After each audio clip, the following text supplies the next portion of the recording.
Chapter 1078. All the mighty ones from the 9 states escaped by air.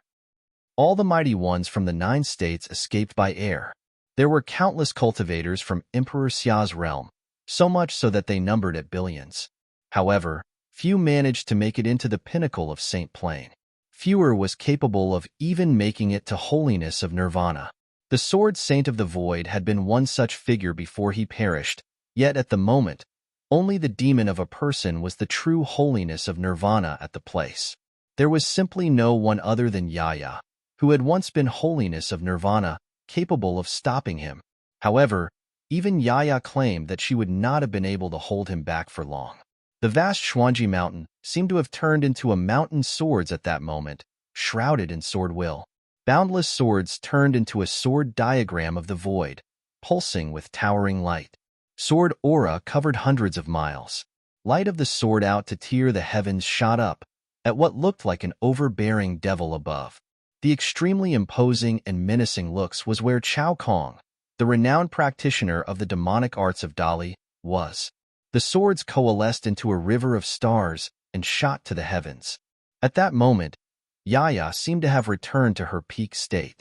It was such that it seemed as if she had disappeared altogether and had turned into a sword.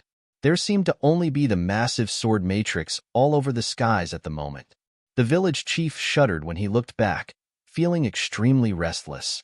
He had little idea what would have happened to his mistress in that fight. That was invoking the sword matrix of the void at its pinnacle by force.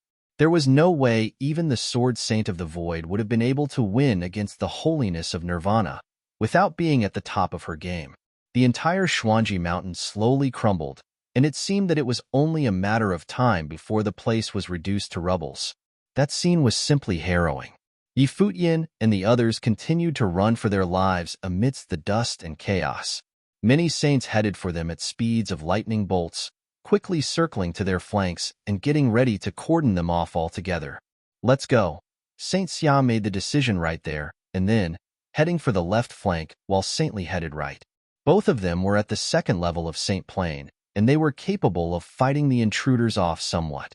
The mighty ones at their flanks clashed with both of them right there and then. As for the ones right at the rear of the escapees, they continued to pursue Futian as there was little need for them to stay behind. There were 3 of them emanating tremendously powerful aura, and they were at mighty ones at the 3rd level of Saint Plain. Both Emperor Li's realm and Emperor Xia's realm dispatched many mighty ones to the Empty Realm for fighting in the Battle of Empty Realm. Due to having won in said battle, Emperor Xia's realm continued to send forces to control the Empty Realm. As the loser of the battle, many mighty ones from Emperor Li's realm left. In actuality, the forces of Emperor Li's realm in the Empty Realm at the moment were inferior to that of Emperor Xia's realm. The number of people that Li Yao was able to dispatch was limited as well. He would not have needed to resort to tricks to pull away the guards that Xia Qingyu put at Futian's side otherwise.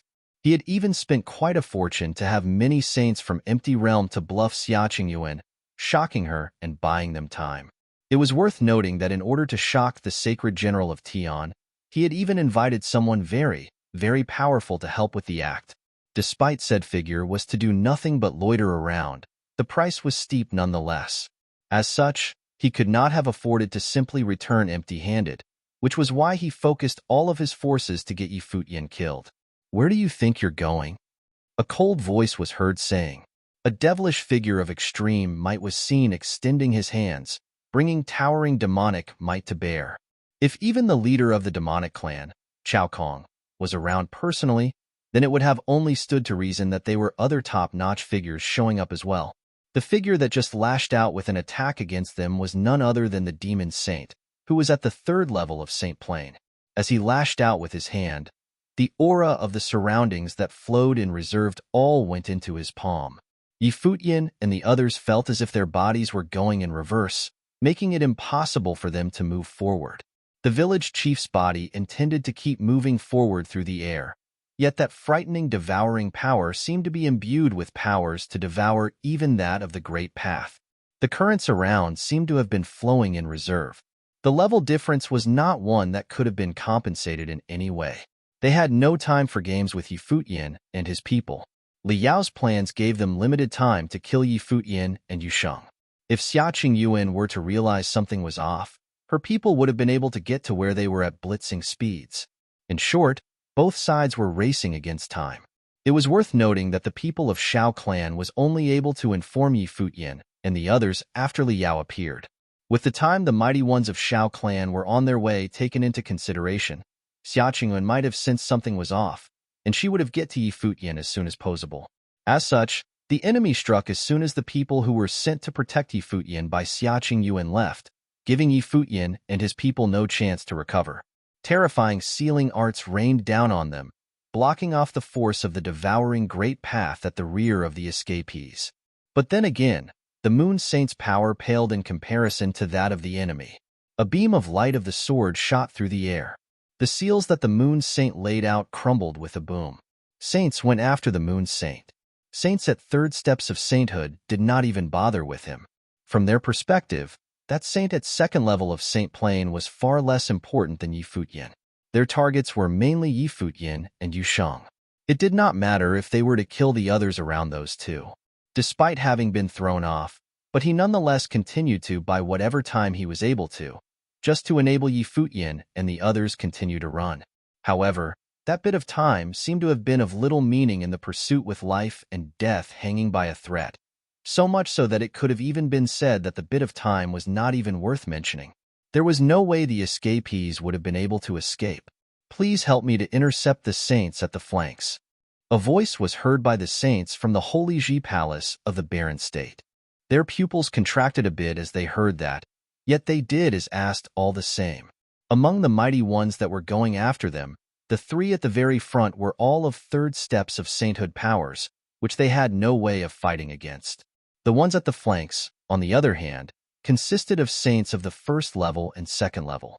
Saint Xia, Saint Li, and the Moon Saint did quite a lot to hold the enemy mighty ones off. Boom! Dozhan took the lead. Despite being asked to do what he was about to do, he remained pessimistic about his chances. Saints at the third level was simply powerful enough to cause them despair. There was no way they could have fought such enemies off. The few top-notch figures that Xiaqing Yuan had assigned to Yi Futian's side might have been able to fight such enemies and hold them off, but all of said figures had already been called back to back Xiaqing Yuan up, making their situation a despairing one. Battle between saints exploded at the flanks. Dozhan, Zhuge Qingfeng and others had not been saints for long, and they were from the lower worlds, making it impossible to truly fight the enemies toe-to-toe. However, at such a time, they had no choice but to fight to the death. But the most brutal thing about the fights there was that even if they were to fight to the death, they were still unable to see hope of coming out on top. Only the Glass Saint and the village chief were left before Yi Futian, making it impossible for them to fend off their assailants. Dazzling light burst from the Glass Saint as she lashed out with the sword in her hand, cutting down all bondage of the great path in an unfazed manner. The devouring powers that shrouded Yi Futian and the others were cut down as well. However, it hardly made any difference to the enemy, and it seemed that said enemy was about to take them soon enough. You all go on ahead. At that moment, a figure was seen turning around, standing before the three top-notch saints at their tail. Yi Futian and the others were shocked looking at who was the one turning around. "What are you doing, Wuchen?" Yi Futian shouted. Yi Wuchen was but a sage at the pinnacle of his plane. There was no way he would have been able to stand against third level of Saint Plane saints. He was practically walking to his grave by doing so. Even those three extremely powerful saints were dumbfounded. That man from the demonic clan who was at the third level of Saint Plane lashed out with his palm, which was circled with demonic might, sucking Yi Wuchen into his hand. There was no way Yi Wuchen could have resisted such an attack.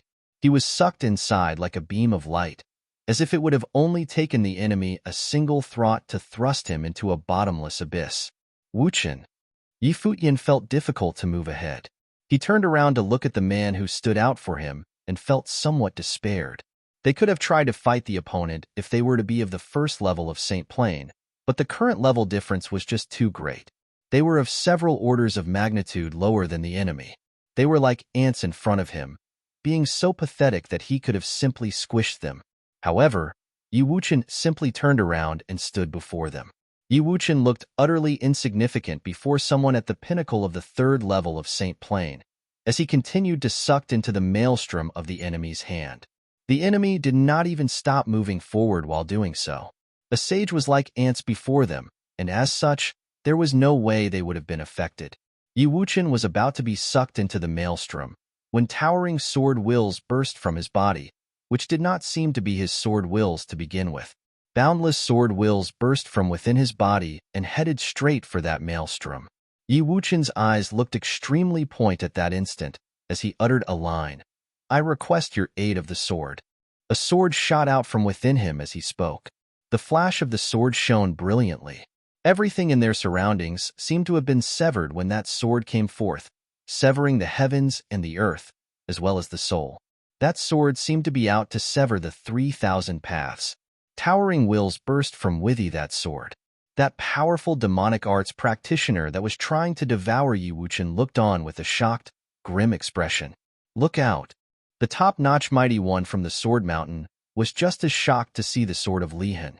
It was not the sword of Yi Wuchen, but of the Lord of the number 1 Holy Land of Swordsmanship of Emperor Xia's realm, the sword of the Swordmaster of Lihen, the number 1 swordsman in Emperor Xia's realm. Yi Wuchen was borrowing his sword. Yi Futian looked ahead, finding that extremely brilliant sword to have shrouded the heavens and earth with its blinding brilliance. He recalled the fight with Wang Chuan at that moment. The Swordmaster of Lihen bestowing Yi Wuchen with a sword, and Yi Futian also recalled what the Swordmaster said to Yi Wuchen. The Swordmaster of Lihen lent Yi Wuchen a sword, and furthermore, it was not just any other sword. "It shall be done." A trembling voice was heard, and that was not Yi Wuchen's voice. It seemed to have came from somewhere else, replying to Yi Wuchen's request. That sword penetrated the maelstrom of that demonic arts practitioner, tearing it to bits. That sword plunged into the palm of the enemy, and despite the towering demonic might imbued within, his hand was penetrated right away by the blade. At the very next moment, that overbearing demonic being was covered in boundless sword will. The aura of the sword shrouded his entire being next. At that moment, far away at a palace at the 33rd layer of heaven, at Lihen Heaven, Emperor Xia's realm, someone was seen sitting cross-legged while having towering sword will coursing about him, as if he was fighting a battle far, far away. Cut. His voice seemed to have traversed through space and resounded at the 33rd layer of heaven at Lihen Heaven, as well as beneath Xuanji Mountain at Empty Realm. That demonic being was crushed bit by the sword aura as the voice was heard. A harrowing howl was heard, and the man was no more. Chapter 1079. A third level of Saint Plain from Dali Dynasty perished. A demonic figure at flawless state of Saint Plain was killed with a single sword attack. All the other pursuing saints halted their steps right there and then, locking their gaze forward. A third level of Saint Plain from Dali Dynasty perished. A demonic figure at flawless state of Saint Plain was killed with a single sword attack. All the other pursuing saints halted their steps right there and then, locking their gaze forward. A dazzling streak of sword will return before Yi Wuchen. Sword will of the great path around him coursed about, cutting down all saintly might. That sword was not of Yi Wuchen, but of the number 1 swordsman of Emperor Xia's realm, the Swordmaster of Lihen. That third level of Saint Plain figure did not bother with Yi Wuchen before, intending to just devour him right on the spot. It ended up with him devouring the sword, which in turn caused his demise. Even so, it was nonetheless a testament of the unimaginably frightening powers of the Swordmaster of Lihen. The man was not there, and yet he was able to cut down a saint of the third level of Saint Plain nonetheless. Rumor had it that the Swordmaster of Lihen had trained in the 33 strokes of Lihen sword will. That was probably one of those strokes. However, no one fathomed why such a sword will would have been found on Yi Wuchen. Lihen Heaven had not participated in that year's Battle of Empty Realm. There were even rumors saying that Yi Futian had a grudge against Lihen Heaven. Despite so, the Swordmaster of Lihen had nonetheless lent Yi Wuchen his sword, invoking sword will across the vast space and cut down the devil before them. Go! Yi Wuchen did not turn around, saying that with his back facing Yi Futian and the others. That one stroke of sword will had killed a devil at third level of Saint Plain. There were 2 reasons why it happened. The first undoubtedly being the Swordmaster's frightening level of powers, and second, the carelessness of the enemy. No one would have expected a sage to have harbored a sword from the swordmaster of Lihan. However, there were still two other saints of the third level of Saint Plain, the flawless state of Saint Plain. One of them was even a sword saint level person from Dali Sword Mountain with extraordinary powers. Futian and the others were only still sages. It was simply too dangerous for them to continue staying behind. Futian fixed his gaze at the one-armed figure in front of him. He saw Wuchen's body being shrouded by sword wills, and it seemed that there were 33 layers of them. The sword wills were interconnected with each other as their towering might blocked the skies. Futian was somewhat relieved. If the swordmaster of Lihan was willing to lend his sword, then Wuchen would have definitely been able to fight, armed with said sword. Staying behind there would have resulted in him getting in Wuchen's way instead. Let's go. Futian made his decision right there and then. The party continued heading outside Kongshan City, getting ready to return to Emperor Xia's city. There were some other mighty ones from Emperor Xia's realm stationed at the city. Furthermore, they could have left empty realm territory right there, and then by using Grand Matrix of Space. Go after them, that sword saint said to the other saints around him. His body burst with towering might of the sword as well, which he sent in Wuchen's direction. Sword wills of both sides clashed. While his plane was lower when compared to the swordmaster of Lihan, but his opponent only had one of the 33 layers of sword will of Lihan. He was confident that he still stood a chance. Feel this. A voice was heard in Wuchen's mind. The way of the sword descended from above, transformed into 33 layers, and shot forward at the saints from Dali dynasty. The two most powerful cultivators among them stepped forward, invoking towering powers to resist Wuchen's sword. Voom! Shadows of the sword shot forth in an instant. They rang as their surroundings howled. One sword seemed to have followed another in their path forward, chaining into faster, stronger streams of swords. One sword was all it took to make the saints halt their steps. But then again, Wuchen was able to do so because Yaya had already held back the only holiness of Nirvana-level saint among the enemy, Chao Kong, the monster from the demonic clan, as well as Saint Xia and many saints from the barren state stopping many others. All the other pursuers thought they would have been able to easily kill Futian like a pathetic ant, but they never expected the swordmaster of Lihan was able to stop them, while he being thousands of miles away. Despite the saints giving their all and resisting that sword attack, the 33 layers of the sword of Lihan lived up to the name of Lihan Heaven. The layers stacked on top on each other, reaching the pinnacle of the way of the sword. In that instant, one saint after another was pierced through by the sword. Devastating sword wills coursed about in their saintly bodies. Their expression went pale and despair was seen in their eyes. That fight marked the end of their training. There was entirely fine from the swordmaster of Lihan to go all out massacring the cultivators of Emperor Li's realm going after Futian. Even if that resulted in the two realms going to war, Emperor Li's realm was the one that provoked it first after all. Swooshing noises were heard continuously. One powerful saint after another was killed, but those two of flawless state of Saint Plain were still able to resist the sword attack, while protecting several other saints right behind them. They were the only survivors in that attack, other than the two. Go! That flawless sword, Saint pointed his finger forward at that moment.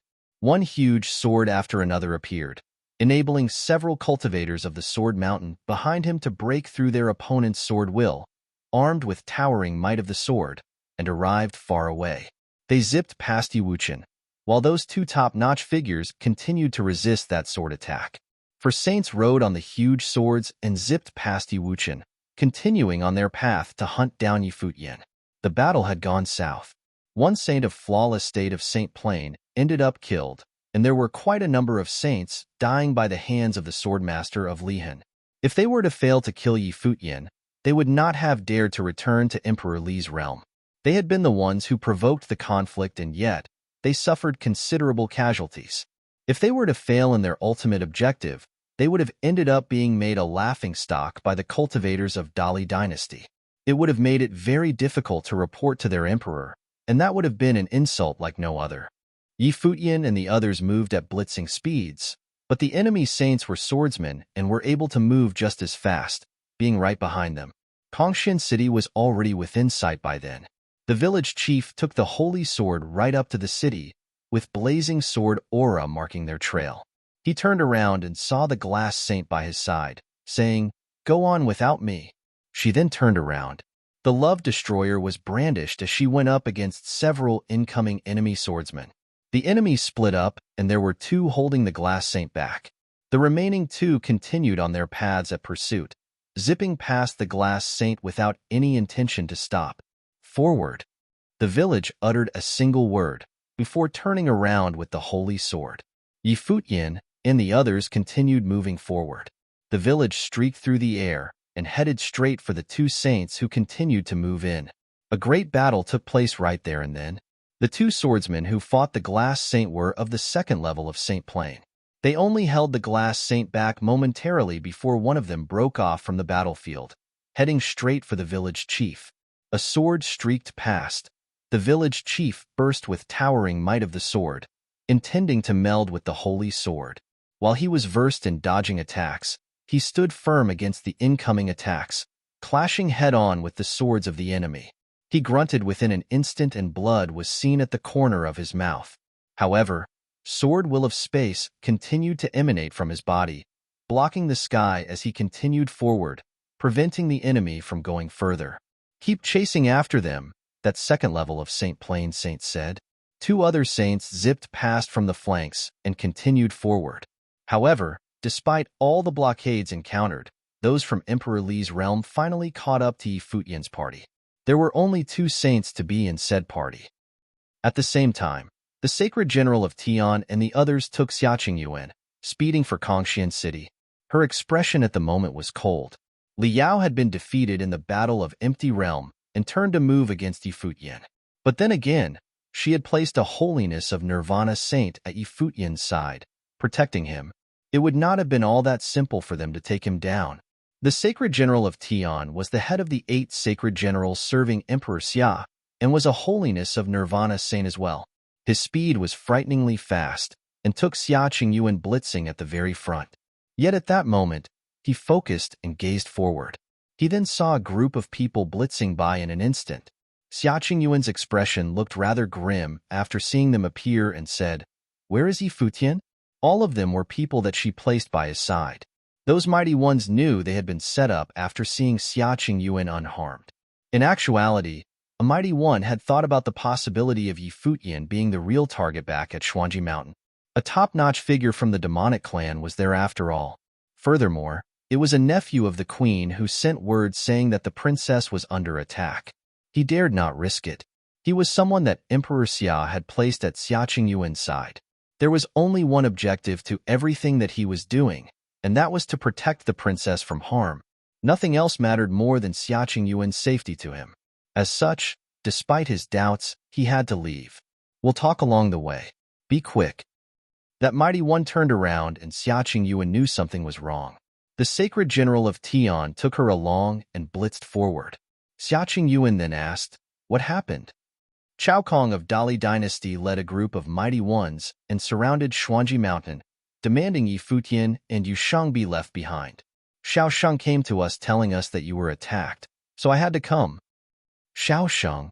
Xiaqing Yuan's eyes turned cold after hearing his words. She had never given any orders to Xiao Sheng to deliver any word. While it took her quite a while to realize that she was being duped by Li Yao back then, given the circumstances, but she had never even thought about recalling those people at Futian's side. Who the hell let Xiao Sheng make such decisions on his own? Worse still, said decision was made when Futian was being surrounded. "Princess." A voice was heard at that moment. It was none other than Xiao Sheng, who was returning. "Are you all right, princess?" Xiao Sheng asked, but Xiaqing Yuan and the others simply zipped past him like mirages.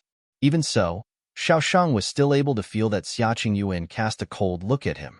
That one look seemed to have thrust him into an ice cellar, making him shiver all over. "Forward," Xiao Sheng ordered. The party then moved forward.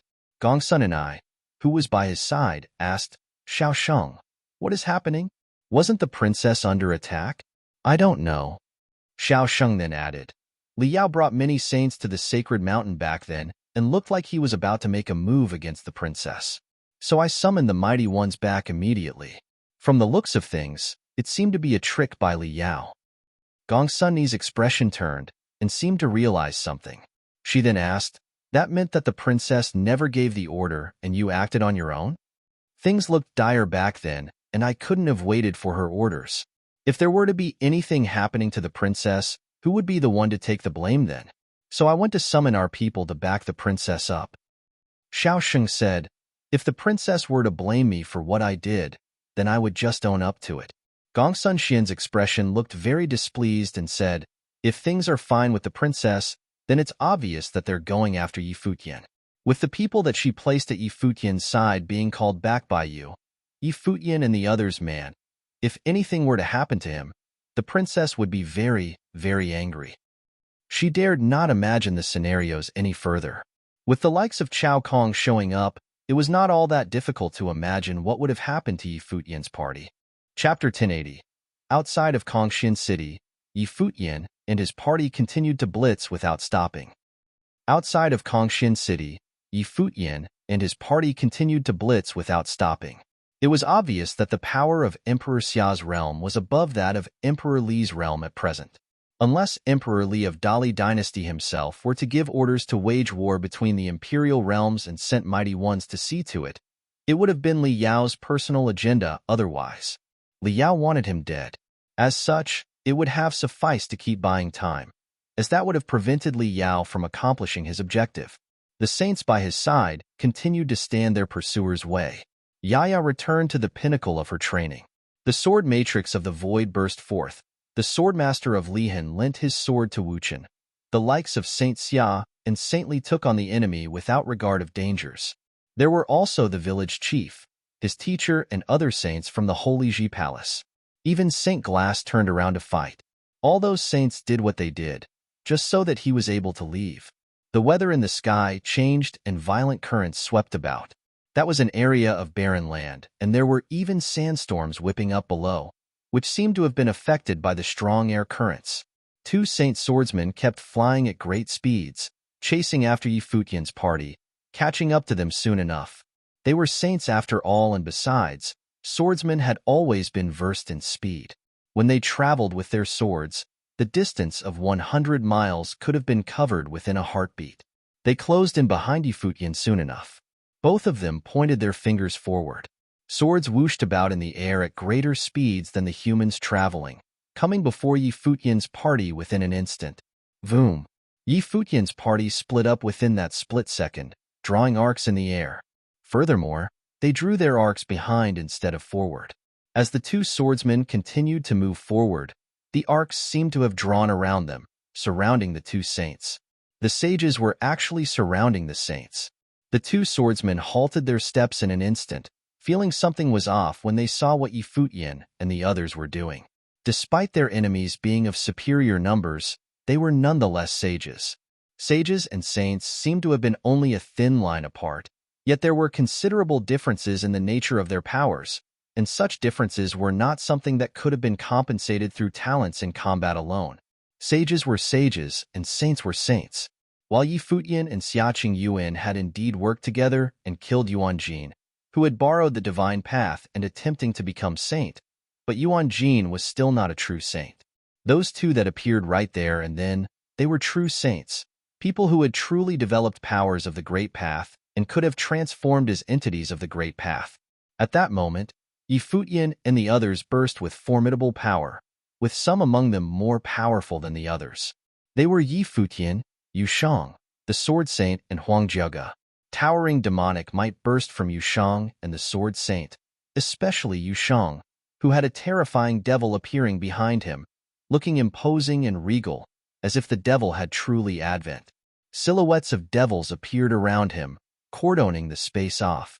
The Sword Saint relied on the blade he held onto. The power emanating from his entire being was being devoured by the blade. The will of his blade swept about in his surroundings, and dark, demonic might coursed about him, making him look extremely terrifying. The might of Renhuang coursed about on Huang Jiaga, looking extremely regal. He held onto the Renhuang bow and fed all of his powers within. Might that far surpassed his current level burst from the bow at that moment. Dazzling imperial light shot up from Yi Futian, and his bearing transformed, as if he was born to become emperor. In that very instant, the bearing emanating from his being made even those two saints shudder. While the aura was not very powerful, but they were nonetheless able to feel faint pressure from it. That was not some power that belonged to sages, unless he was of extraordinary birth and had regal blood flowing in his veins. Kill them. The two saint swordsmen lashed out in an instant, heading straight for Futian like they were swords themselves. They were extremely fast at doing so, yet towering demonic aura blocked their way of. The sword saint looked emaciated throughout, his face devoid of colors, and it seemed as if he had been using the powers in his body as sacrifice, letting the blade feast on them with impunity. He closed his eyes to feel the will of the blade. While he had yet to be able to touch the great path, his blade was equipped with powers of the great path nonetheless. Doom. The sword saint took one step out and swung his blade. Terrifying shadow of a devil appeared on the demonic blade.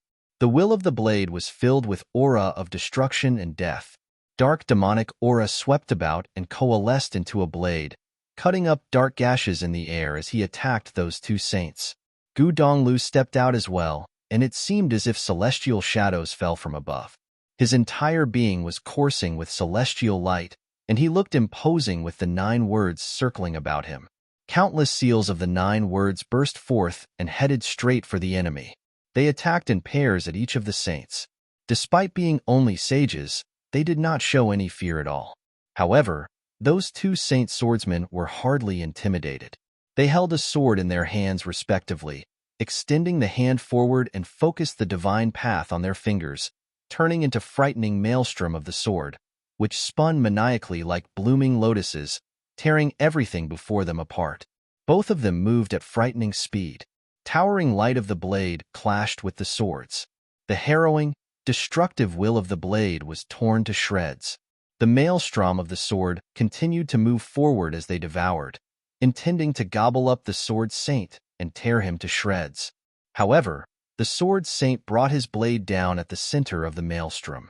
That frightening devilish shadow stood tall before him, but was devoured and torn to pieces by the terrifying sword will.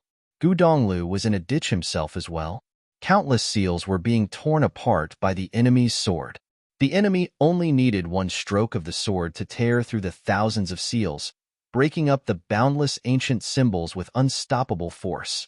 But then again, the enemy's swords were indeed held back somewhat. At the same time, the arrows fired from Huang Jioga's bow tore through space and burst with the might of Renhuang. The Renhuang will might have been inadequate to kill the saints, but they were nonetheless threatening forces anyway, so threatening that the two saints could not have afforded to simply ignore it. However, they only needed to swing their swords about to summon torrents of the sword, lashing out at the air. Boom! Devastating demonic might swept about in the air. Yu Shang stepped forward and walked towards Gu Donglio's direction, bringing down the axe from above. The devil seemed to have advent with that one swing, and their surroundings seemed to be on the verge on crumbling. That swordsman actually shuddered somewhat. Such powers were of such a magnitude that it was near that of a saint, so much so that it was hardly any weaker than the power of a saint. If he were to be hit by the attack, he would have been destroyed even though he had a body of saint. He continued to swing his hand about in the air. A huge sword appeared, and he flicked his wrist. That huge sword zipped in the air, heading straight for Yu Shang. The sword and the axe clashed, and a high-pitched, loud bang was heard. Other than that, the other mighty ones from Barren State, Zhuge Mingyue, Yuan Zhan, Luo Fan, Yi Shaoshi, and the others, all attacked the saint that the sword saint was attacking. Even though they might not have been able to kill the enemy, they nonetheless saw the need to create trouble for him, affecting how he fought. The sword of that saint swordsman and the blade of the sword saint clashed. Extremely violent power of the sword tore through the will of the demonic blade. However, the blade remained where it was without flinching. Thousands of devilish shadows appeared at the same time. The sword cut them down one after another, but there did not seem to be an end to it. The sword saint was trembling all over. Blood was seen oozing from all of his orifices, and the sight looked harrowing. However, he continued to channel power into the blade, as if he was borrowing demonic might from the blade to resist the swordsman. A silhouette zipped past and danced in the air. Terrifying might of space emanated, shrouding their surroundings. Space-time seemed to have stopped, and that storm seemed to get increasingly powerful. The power of the heaven and earth seemed to be rushing into his body. That silhouette was none other than Futian, who was gathering strength. Said force grew increasingly strong. The space felt stifling. Everything in their surroundings turned silent eventually, as if they have stopped altogether. Even that powerful aura of the sword seemed to have stopped moving altogether. That holy aura took control of the great path in that vicinity. A figure transformed into golden lightning and streaked through the sky, heading straight for the saint that the sword saint was fighting against. That swordsman burst with even greater might of the sword from within. The bondage of the great path of space broke with a howl. The swordsman intended to leave the battlefield and head straight for Futian, but quickly saw the sword saint howling and blood kept pouring out from his body. Multiple devilish shadows appeared, bringing down the sky as the will of the blade grew boundless. The attack continued to come at the saint swordsman, who was held back through sheer brute force. He was only able to use his left hand as a sword, pointing in the air and making the terrifying maelstrom of the sword appear yet again, tearing the space apart, and went on to devour Futian. Futian did not bother to dodge that time and simply streaked through the space, charging into the maelstrom. The halberd of time and space lashed out, and the sword wheels within the maelstrom crumbled in a frenzy. The weapon continued to travel straight downward. That swordsman seemed to have noticed the intense threat and with a roar, turned his finger into a sword and pointed at the air, sending sword will of great path tearing through everything in its way. Futian seemed to have felt nothing. The halberd continued to destroy the aura of the sword, letting all residual power struck his body. He kept his eyes focused on the enemy. The halberd clashed with the finger of the enemy, which was an embodiment of the great path in itself.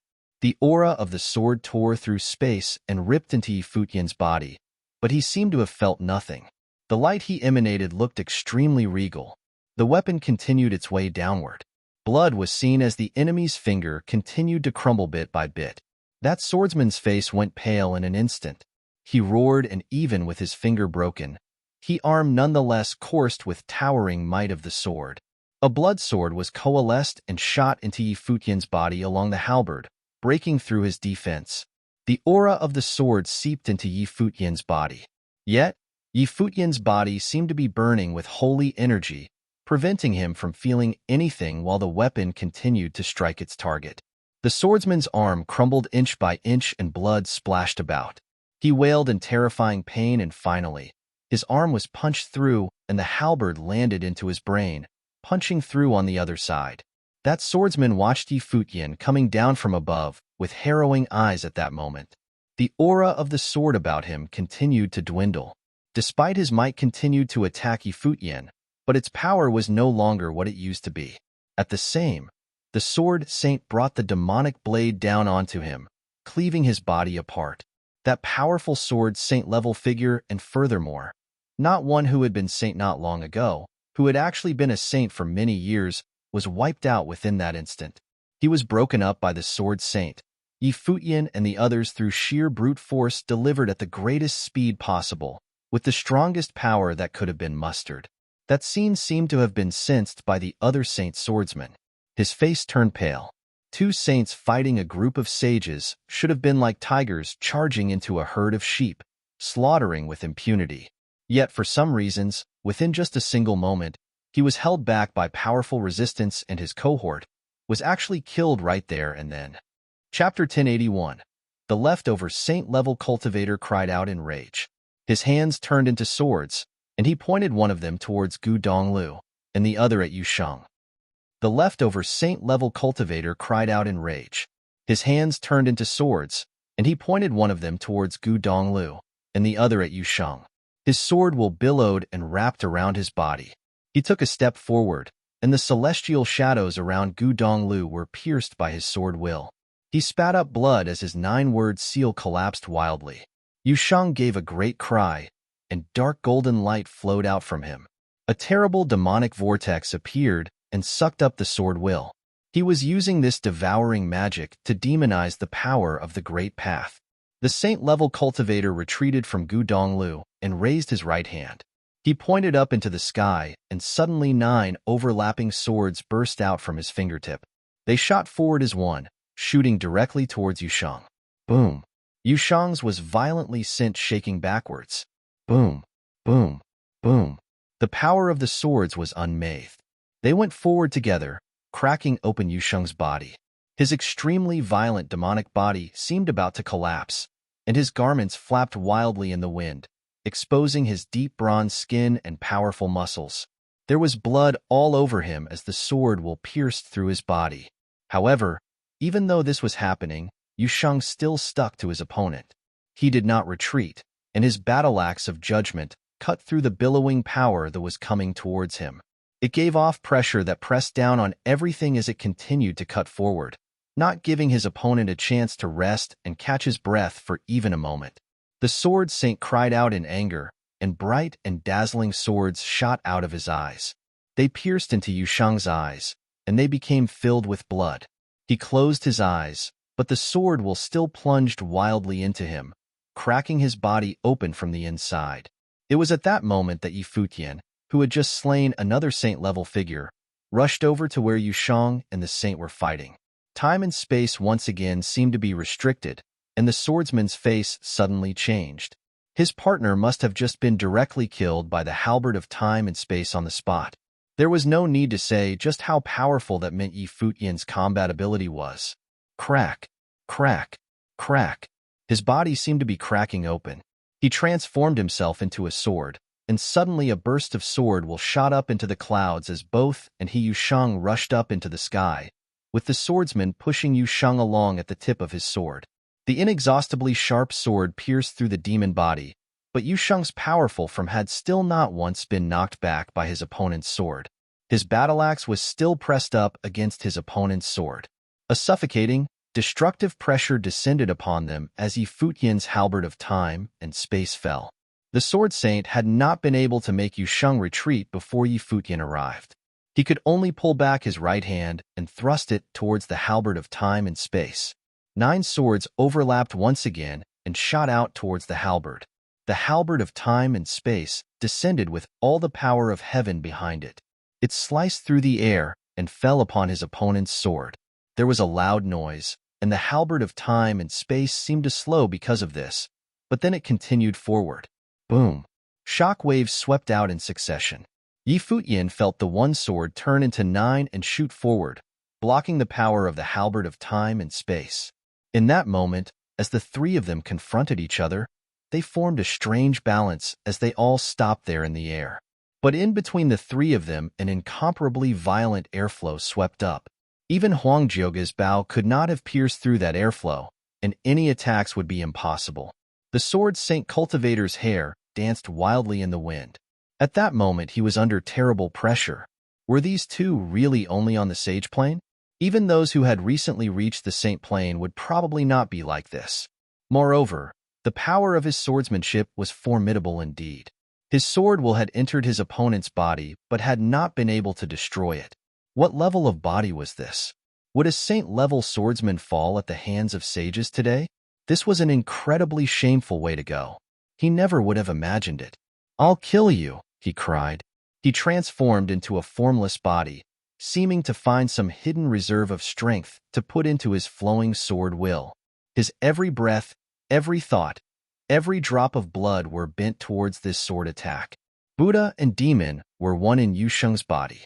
Up in the sky, 1,808 Buddhas flashed into appearance, and right above him appeared a demon head that covered him. The power to control all the demons of heaven and earth was a terrible sight to behold.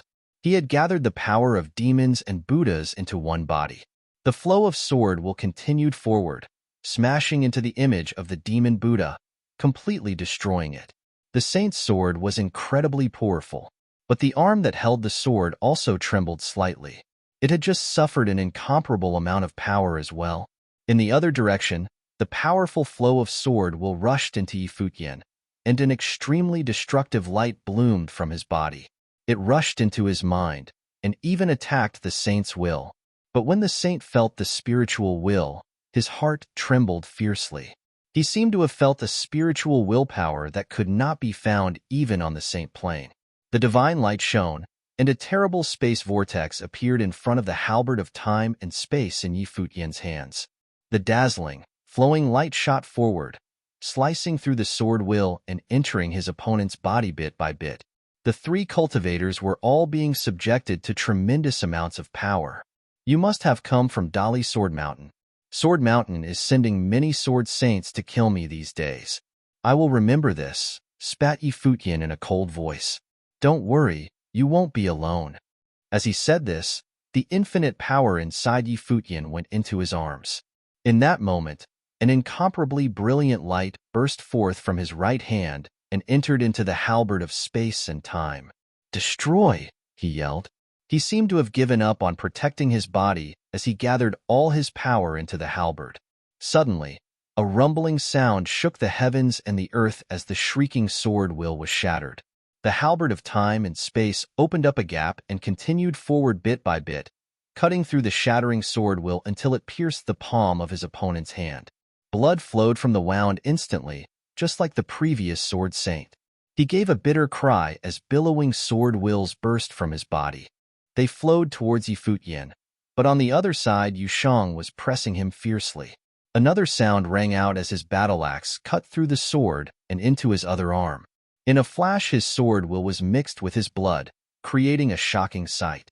His cry of rage shook the heavens and the earth. Both his arms were cut through at the same time, and a look of despair came over the sword saint's face. Would he really be killed by two sages? His blood fell all around as his two arms were cut off. Then, the halberd of time and space and the battle axe of judgment cut into his body. In a flash, the sword saint's face grew deathly pale, and the sword will that had been flowing around him wildly weakened, although wisps of it still swirled around him. But blood was flowing from his mouth continuously, and his breathing weakened. But his eyes were still firmly open, as if he would still bear a grievance even in death. Boom! There was a loud noise as the saint's body was destroyed. He had been slain. The two sword saints who had pursued them had both been slain. Yi Futian's eyes were extremely cold. He was covered in blood. During the battle he had seemed to have no problem, but he knew how things really were, and so did Yu Shang. Let's go, said Yi Futian, and suddenly the group continued on through the sky. Before long, a group of cultivators came over to them. They were the saint-level figures who garrisoned Emperor Xia's city, and they rushed over as soon as they saw them. As he saw them approaching, Yi Futian, whose breath had grown very weak, said, Emperor Li's realm has launched a surprise attack. I must ask you elders to go to Xuanji Mountain to rescue them. They nodded. All right. Their figures flashed, moving quickly in the direction of Xuanji Mountain. Yi Futian and the others all stopped. They were no longer fleeing. The saint-level cultivators of Emperor Xia's city had rushed to their defense, so there was no need to flee anymore. And if Cao Kong attacked them, they would not be able to escape. He did not know how Yaya, Wu Chen, and his master were doing right now. According to his previous estimation, Li Yao would probably not dare to act against Xia Qingyuan. The message that Xiao Shang had sent was probably only Li Yao pretending to act against Xia Qingyuan in the hopes that she would rush to Xuanji Mountain earlier. Now, it was only her and those beside her who could help Yaya. Don't worry, everything will be fine, came a warm voice from beside Yi Futian. He turned and saw Yao Shi's perfect face appear before his eyes. Her eyes were warm and soft, but there seemed to be a trace of worry in them. You should rest and recover. Lord Yi, she said. Thank you, goddess, whispered Yi Futian. I will keep your secret, Lord Yi, said Yao Shi. Yi Futian nodded slightly. He and Yao Shi had no quarrel with each other and had a pretty good relationship. She had no reason to betray him. Moreover, Yao Shi was a smart person. Seeing today's battle had probably reminded her of something. If she wanted to spill his secrets, she should consider whether or not she could bear the consequences. At that moment on the battlefield, the sword matrix spanned across the sky. Yaya had turned into a sword and integrated herself into the matrix. While using the power of the matrix, her ability to counterattack was at its peak. But even so, the magic giant of Lihan Heaven had still not retreated even a little bit. In fact, he was still attacking wildly. He stood there in the sky like a majestic demon king. His head scraped the sky, and his feet trampled the earth. His overbearing attacks rumbled wildly. The sword matrix in the air kept launching attacks against him, but he still stood there without retreating. The entire sword matrix had even been knocked far away by his mighty attacks and had left Xuanji Mountain far behind. Of course, at this point Xuanji Mountain had already been razed to the ground.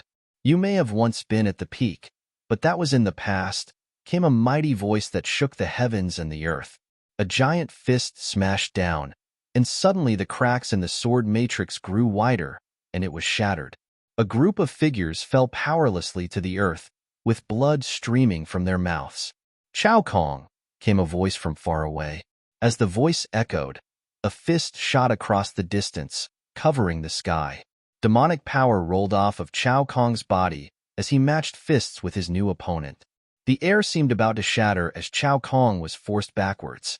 He swept his gaze over the battlefield. "Yi Futian and Yu Shang must have already killed them? Let's go!" shouted Chao Kong, and his voice filled the sky as it rolled out into the distance. The cultivators from Lihan Heaven who were fighting heard his voice and shot up into the air, leaving the battlefield and starting to scatter. Chao Kong had given the order to scatter, which meant that Xiaqing Yuan must have arrived. Their opponent's battle matrix was now stronger than theirs. If they didn't leave now, they might never be able to. Chapter 1082. Voices rang through the air from the distance, and the cultivators from Emperor Li's realm who were fighting scattered one by one. The Sacred General of Tian and the Sacred General of Dou stepped forward towards where Chao Kong was fleeing and pursued him. Voices rang through the air from the distance, and the cultivators from Emperor Li's realm who were fighting scattered one by one. The Sacred General of Tian and the Sacred General of Dou stepped forward towards where Chao Kong was fleeing and pursued him. The rest of them continued along in the direction of the battle, all of them moving extremely quickly. Xiaqing Yuan glanced all around the battlefield. Yaya had fallen down to the ground, and Yi Wuchen was bathed in endless sword will. In a bright, clear voice he said, "Thank you, Sword Master, for you sword." As he said this, the sword wills pierced through the air, shooting up into the sky. This was the sword that the Sword Master of Lihan used to enhance his perception, and that he could use to help him in battles of life and death. How he would return his sword. Xiaqing Yuan's face was expressionless as she observed this scene, but on the inside, she still felt some gratitude to the Sword Master of Lihan. In the past, she had once gone to Lihan Heaven and asked the Sword Master of Lihan to teach her swordsmanship and to help her understand the way of the sword better. Yi Wuchen descended to the ground, where he sat cross-legged. His breathing suddenly became weaker, but Xiaqing Yuan and the others continued forward. All of the saints stopped fighting. The saint-level cultivators of the 9 states had all been injured, and none of them had only been injured once. But at that moment, they were only worried about how Yi Futian was doing. Xiaqing Yuan had rushed over, and the cultivators from Emperor Li's realm were scattering. As long as Yi Futian was all right, then this would count as a loss for Emperor Li's realm. Xiaqing Yuan and the others strode forward. Eventually, they saw the group of people coming towards them. Among the people at the very front of the group were Yi Futian and Yu Shang. At that moment, Xiaqing Yuan breathed a sigh of relief. It seemed that nothing terrible had happened to him. Xiaqing Yuan stepped forward and walked in front of Yi Futian. At that moment, he and Yu Shang were extremely weak. Her expression was exceedingly cold, and the warm air all around them seemed to be chilled in an instant. "Pass on my order," she said. "Anyone from Emperor Li's realm in the Empty Realm is to be killed without mercy. No exceptions." "Yes, Your Highness," said the people beside her. At this point, Emperor Li's realm had already been defeated in the Battle of Empty Realm, but they had ordered their saint-level cultivators to launch a surprise attack on Yi Futian. Liao had even personally appeared as a decoy, but they had sent out saints who had reached the peak of the Nirvana plane. This kind of action was extremely odious. Xiaqing Yuan could not tolerate it. If Emperor Li's realm wanted to go to war, let it be known that it was them who had made the first move. Many people were secretly trembling. Emperor Xia's realm and Emperor Li's realm had always been in conflict and had clashed over and over again, and this attack had probably intensified the conflict. No one knew what would happen in the future. "I'm going forward to take a look," said Yi Futian. He still had not seen the others, and he was worried about the safety of the people from the 9 states. As he went forward, he finally reunited with Glass Saint, the village chief, and Saint Xia. When he saw that they were all injured, his heart grew cold. Simply put, the cultivators from Emperor Li's realm's target had been him and Yu Sheng. They just wanted to force everyone else to retreat so they could kill them. They probably had had no heart for a fierce fight, and they would not have suffered misfortune if there hadn't been. But the wounds on everyone from the 9 states showed that they would fight to the death. Otherwise, they would have taken a step back and their opponents would have ignored them and been able to leave directly. If that had happened, how could they have gotten hurt? The village chief rushed forward, and when Futian saw him moving, his heart leapt. He also rushed forward and saw Yi Wuchen kneeling on the ground with sword wheels wrapped around him. There was nothing too wrong with him. The swordmaster of Lihan had once used Yi Wuchen's sword, and not only sword, but his life as well. That life should have been his. Perhaps the swordmaster of Lihan had thought that there would be some kind of accident up in the sky, and that was why he had done what he did. Had he truly lent his sword to Yi Wuchen? Or had it been to Yi Futian? There was no way to know, but no matter who he had meant to lend it to, it was enough to remind him that he owned the swordmaster of Lihan a life. Finally, they all reached Yaya's side. At that time, she had fainted, and the village chief had gotten there first and was supporting her. Yaya's mouth and clothes were stained with blood. Yaya had not been the only one wounded in the attack. Many others had been as well. Even his powerful sworn brothers had been heavily wounded, and blood poured from their ears, eyes, mouth, and nose. They were all extremely weak. Li Yao. Yi Futian clenched his fists. The vengeance that he owed him had just gotten even deeper. At that moment, a group of figures came rushing through the air from the distance. The sacred general of Tian and the sacred general of Bu and their cultivators had returned. Chao Kong has set all his will to fleeing, they said. We could not stop him. But several of the saints who participated in the battle were stopped and killed. Li Yao of Emperor Li's realm is no longer in the empty realm. He probably started up a space matrix in order to leave. And not only that, Emperor Li's city is now a ghost town. Obviously, Li Yao had already made preparations before he had acted. No matter if he was able to kill Yi Futian or not, he would be able to predict that there would be great disturbances afterward. Why would he wait in the empty realm for Xia Qingyuan to deal with him? Of course he had left straight away. Is the princess all right? Asked Yi Futian. These words carried deeper implications than their surface meaning. Of course, he was not blaming Xia Qingyuan. This whole situation definitely had nothing to do with her. Moreover, when he had first set out, she had sent people to protect him in order to guard against this sort of thing. Although the likelihood of Li Yao doing something crazy was quite low, they had still been prepared for it. But Xiao Sheng's words had changed everything, and had nearly cost Yi Futian and his friends their lives. Yi Futian also did not blame those cultivators who had left. The two sides had no relationship with each other, and in Emperor Xia's realm he was nothing more than the princess's valet. He had no right to ask them to do something for him. Moreover, since Xiao Sheng had sent a message saying that Princess Xia Qingyuan had met with a surprise attack, they had to go, even if there was only a 1% chance of that being true. They were Emperor Xia's people. They were the princess's people.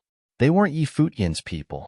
Li Yao sent some saint-level cultivators from the empty realm to the holy mountain to create an illusion to confuse me.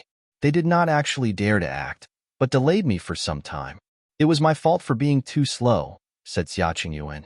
She knew that if she had been only a moment later, Yi Futian would have really been in danger. And the fact that Yi Futian and the others had survived this battle was already a miracle. It was truly a miracle. If Yaya had not counterattacked with all of her power, and if the swordmaster of Lihan had not lent his sword to Yi Wuchen, Yi Futian would not have survived. He knew this all too well. Princess, this is all my fault. A voice rang out. When she heard this, Xia Qingyuan's eyes flashed with cold light. She turned her cold eyes slowly, looking towards the figure from which the voice had come. It was Xiao Sheng. When the saints that Li Yao had sent appeared, I panicked. I didn't wait for orders, but directly sent the message to Xuanji Mountain, leading to Brother Yi and the others suffering a surprise attack. But fortunately nobody came to any great harm. Xiao Sheng bowed to the princess. Please forgive me, princess. Xiao Sheng had actively admitted his mistake. At that moment his head was bowed very low, as if he were truly admitting that he had done something wrong and begging the princess for her forgiveness. Yi Futian's gaze fell upon Xiao Sheng. He had just asked if the princess was all right, but what he was really asking about was Xiao Sheng's message. He had previously guessed that Xia Qingyuan would not have sent people to call back his guards.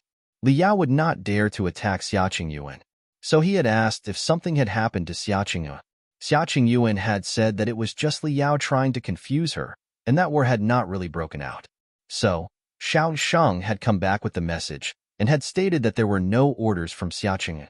What did he mean by this? Well, if that was all that it was, then it was all right. When Xiao Sheng had rushed to Xuanji Mountain, Chao Kong and the other cultivators from Emperor Li's realm had all been there. When he saw that, Xiao Sheng must have thought that something had happened, and that Li Yao's target was him, not Xia Qingyuan. But Xiao Sheng had summoned people to go out without any hesitation, and moreover had said that the princess was under attack. It could be said that he was extremely decisive at that time. He had been determined to send people, and to have them gather the people from Divine Cloud Valley along the way. If Xiao Sheng had said that he meant nothing by this, could Yi Futian really believe it? And it was not only Yi Futian. The other people from the 9 states were all looking at Xiao Sheng extremely coldly. He had seen that Yi Futian was surrounded by the cultivators from Emperor Li's realm, and had still said that the princess was under attack and sent people to her. Broadly speaking, didn't this mean that he had tried to kill Yi Futian? He had just tried to use others to do it. You have indeed done wrong, said Xia Qingyuan coldly. You said the princess is under attack. When was I under attack? Li Yao sent saints to surround the holy mountain. The situation was dire, so I immediately sent people from the Shao clan to get people to come help. I naturally thought that Li Yao was moving against you. Xia Sheng still had his head bowed. Under such circumstances, I could not take too much time to think. You could not take too much time to think? Yi Futian said suddenly. A sharp look flashed in his eyes. He still remembered Xiao Sheng's expression when he had relayed his message. Cold, without a hint of emotion. At that time, it had not looked like Xiao Sheng had cared about the princess's safety at all. Either way, this situation is my fault. No matter how you punish me, princess, I will not complain. Xiao Sheng bowed again, still sounding honest and sincere. What do you think, Yi Futian? Xia Qingyuan turned her gaze to Yi Futian. The one who had really been in danger here was Yi Futian. He would probably not let Xiao Sheng off too easily. This was a thorny problem. Yi Futian would most likely want to kill Xiao Sheng. She did not think that it would be strange for him to want this, nor would she blame him for it. But even though Xiao Sheng was in the wrong, if they killed him, they would never be able to explain it to her mother and the Shao clan. I think that you should thoroughly investigate this matter, princess. I believe that you will handle it well, said Yi Futian. He did not give his own opinion on the matter. I will. Xia Qingyuan nodded. Many people have been injured. Have them return to Emperor Xia's realm. They could slow down when handling this matter. But many people in Yi Futian's group had been wounded, and it was not suitable for them to stay in the empty realm. All right. Yi Futian nodded. Then they all gathered together and left in the direction of Emperor Xia's city, where they prepared to depart. You were just going to let him off like that? Luo Fan's voice was extremely cold. Everyone could see it clearly. Xiao Sheng had plotted against Yi Futian and had tried to have him killed. The princess was Xiao Sheng's cousin, and Queen Xiao was his aunt. Even if the princess wanted to act against Xiao Sheng, the matter would not be easily decided. By handing the affair over to Xia Qingyuan to handle, Yi Futian had made things difficult for her. It would be extremely difficult to act against Xiao Sheng. Let him go. A cold, murderous light flashed in Yi Futian's eyes. He must die. Li Yao wanted to kill him because they were enemies. So if Xiao Sheng wanted to kill him, it was even more unforgivable. Chapter 1083. Xia Qingyuan, Yi Futian and the others had originally planned to cultivate in the empty realm for a period of time, at least 1 year. After all, in 1 year the spirit stones of the Great Path would be distributed. Xia Qingyuan, Yi Futian and the others had originally planned to cultivate in the empty realm for a period of time, at least 1 year. After all, in 1 year the spirit stones of the Great Path would be distributed. However, this sudden incident had made Yi Futian and the others use the Grand Matrix of Space to return to Emperor Xia's realm earlier. Xia Qingyuan would naturally stay in the imperial palace, and the others left individually. Yi Futian and the others returned to the mountain villa to cultivate and heal. This time, many of them were seriously wounded. But before long, Xia Qingyuan sent a powerful saint-level cultivator who was skilled in the healing arts from the imperial palace to cure their wounds, both wounds of the body and wounds of their spiritual willpower. Because of this chaos that had taken place, any of the cultivators from the top forces of Emperor Xia's realm returned, and the news quickly spread to all corners of Emperor Xia's realm. The news of their victory in the empty realm had made it back to Emperor Xia's realm a long time ago. Now as everyone was returning, many of the details were being passed around as well. Many people marveled at the fact that Yi Futian had helped Xia Qingyuan seize victory all under his own power. However, this person who had rendered outstanding service had earned the jealousy and hatred of Emperor Li's realm due to this, and thus had been subjected to an extremely dangerous attack. The Sword Saint of the Void had reappeared during that attack, and the Swordmaster of Lihan had lent out his sword. This left many people amazed. When Yi Futian and Wang Chuan had fought upon the 33rd level of Lihan Heaven, what had really happened? They had thought at first that Wang Chuan of Lihan Heaven had been defeated, and thus had not taken part in the Battle of Empty Realm. But for the Swordmaster to lend his sword meant far more than simply participating in the battle. The Swordmaster of Lihan's skill was forging 33 sword wills. He had lent one of them to Yi Wuchen to enhance his perception. He had helped him at the hour of life and death. Was this the attitude of a master personally teaching a disciple? Even though Yi Wuchen had showed extraordinary talent for swordsmanship at Lihan Heaven, would that really be enough to make the Swordmaster of Lihan do this? No one knew what the Swordmaster of Lihan was really thinking, but this foremost swordsman of Emperor Xia's realm had a bearing that made people admire him. Many people thought that Yi Futian had fought his way up to the 33rd layer of heaven in order to humiliate Lihan Heaven, but he had lent his sword to Yi Wuchen. This kind of bold vision was truly worthy of a top saint. Later, more details of the attack came out.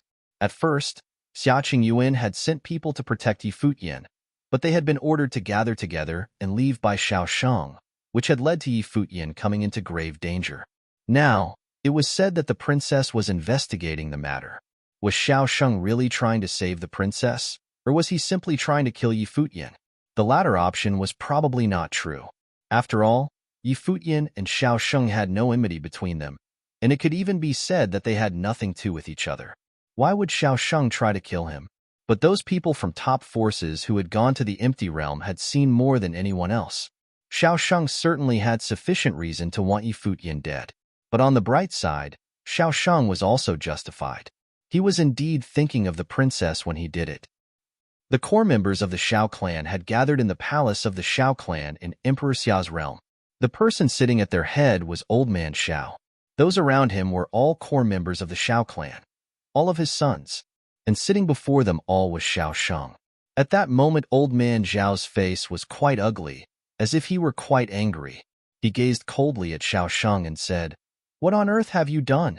You have made Qingyuan order an investigation." Xia Qingyuan had given the order to investigate this matter, and even to directly investigate the Xiao clan and those beside Xiaosheng. He was Xia Qingyuan's grandfather, and the head of her mother's clan.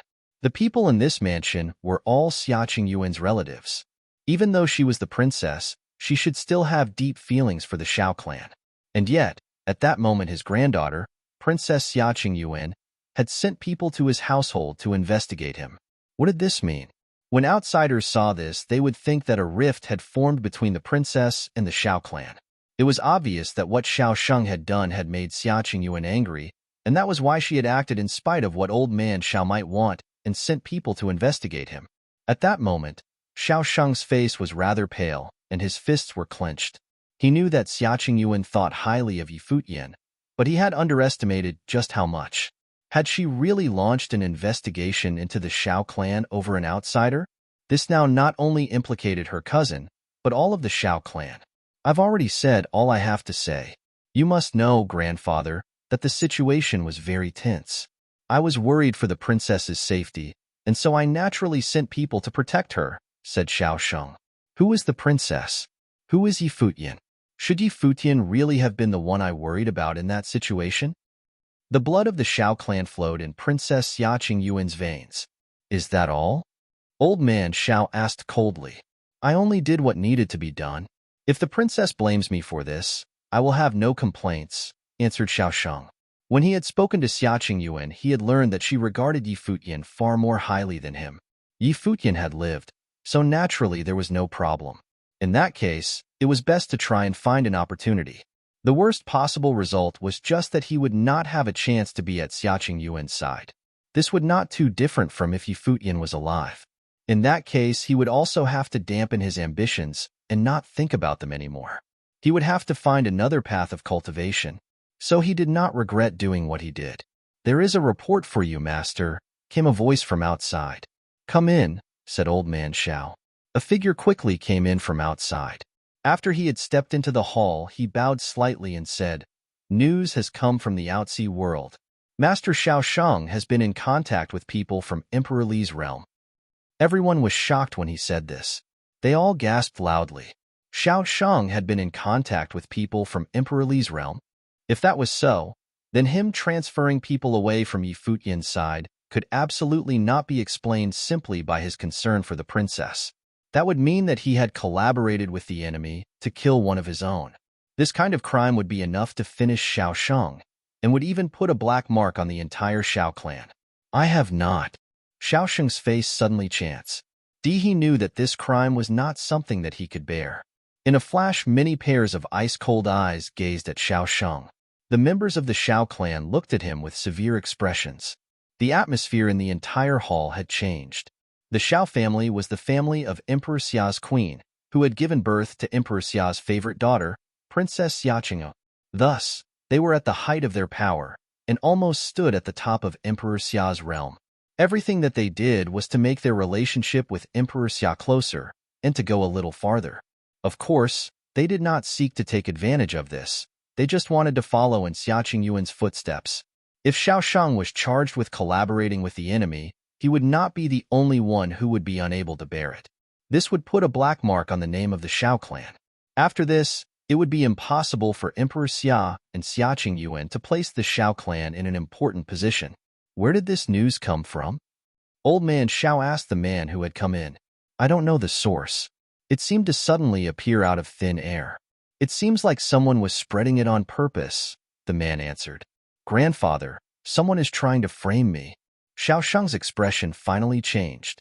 If he was accused of collaborating with the enemy, the situation would be far worse than he had anticipated. Old man Xiao, who normally seemed so warm, was now cold and stern. His eyes were like knives that seemed to pierce directly into Xiao Sheng's mind. Xiao Sheng, there will be traces left behind of anything that you have done. I understand Qingyuan's nature a bit. If she is going to do something, she will do it thoroughly. Don't think that there is any use in hiding anything. If you have done something, your best option is to admit it immediately. Maybe then you will still have a chance. But if you mean to hide it and wait until you are found out, I will have no control over the consequences. Old man Zhao's voice pierced Xiao Sheng's ears. In that moment, he felt a terrible pressure. It came not only from old man Xiao, but from everyone in the hall. At that moment, he felt like he was suffocating. His expression changed constantly, like he was struggling with himself. Finally, he lowered his head and bowed, saying, Grandfather, no matter what, I would not dare to collaborate with the enemy. The blood of the Xiao clan flows in the princess's veins. How could I dare to help Emperor Li's realm against her? As he said this, everyone was still staring at him. Xiao Sheng broke out in a cold sweat, but he continued, It's just that I met a female cultivator in the empty realm. She told me that Li Yao meant to attack the princess, and if that happened that I should immediately call cultivators to protect her. Is that all? A cold voice echoed throughout the hall. At a single sentence from her you rushed to do her bidding? How close was your relationship with her? Continued old man Xiao. How much was Xiao Sheng revealing, and how much was he hiding?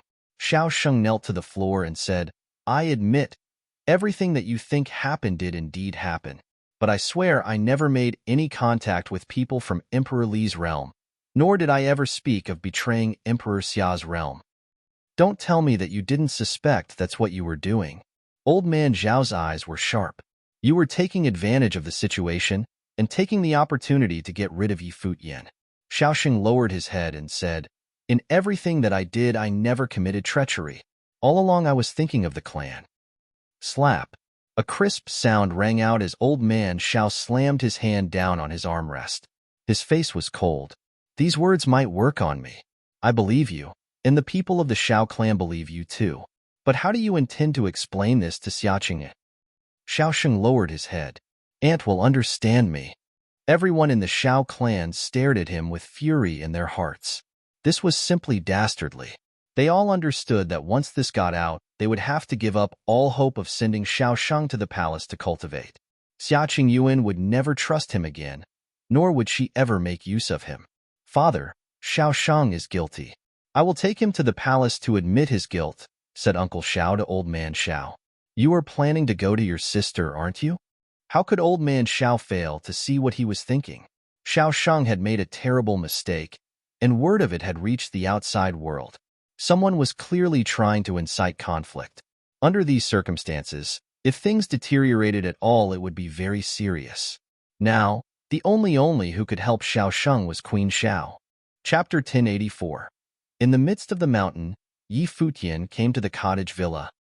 In the midst of the mountain, Yi Futian came to the cottage villa. There, a quiet figure sat cross-legged, eyes closed, cultivating. The wind passed through and caressed her long strands of hair. It was Yaya. She had already woken up. Yi Futian walked next to Yaya, only to see her opening her eyes. The breath from her body was still not as steady as before. "How are you?" Yi Futian asked. "Fine. It is just that the cultivation of these few years had been wasted.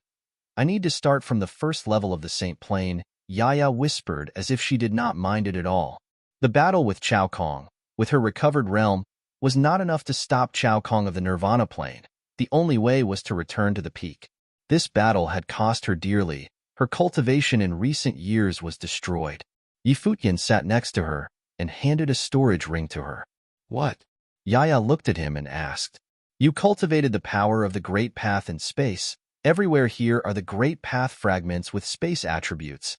They should allow you to speed up your cultivation," Yi Futian said. Yaya looked at him and said, "Save it for your own cultivation. Your comprehension had long been accomplished. The only thing left was just the realm. It would be faster used on you." As Yi Futian was saying, he reached over and took her hand, then placed the storage ring in her palm. "Otherwise, if you encountered similar situations again, could you still count on me?" Looking up at him, she saw Yi Futian smiling while closing her hand and whispered, "Focus on cultivating. We need you in the future." As he was speaking, he stood up and left. When he turned around, his eyes suddenly became cold. There were news from the outside that Xiaosheng had colluded with Emperor Li's realm. If so, he truly deserved to die.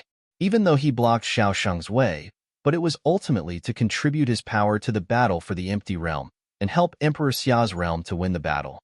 If Xiaosheng wanted to get him out of the way, he could have done it in the open. No need to find a pretext, even resort to colluding with Emperor Li's realm. Who else was more deserving of death if not Xiaosheng? Of course, this whole thing seemed somewhat odd. If Xiaosheng had really gone to the enemy and colluded with Emperor Li's realm, why would such news suddenly come out? With the background of the Xiao clan in Emperor Xia's realm, there were few in Emperor Xia's realm who would dare to spread such news at will, because once found out by the Xiao clan, they would not easily let it go without retribution. Unless Li Yao had done it intentionally? If so, what was his motivation? Deliberately inciting the contradiction between himself and Xiaosheng, thus offending the Xiao clan who stood at the top of the Emperor Xia's realm? The Xiao clan was royalty. If he touched Xiaosheng, then Li Yao's purpose was accomplished, and knew that Yi Futian would feel compelled to do so. This was also why the plot was the insidious and extremely nasty. But even if he knew all that, could he just let Xiaosheng go? But for now, it was better to wait and see.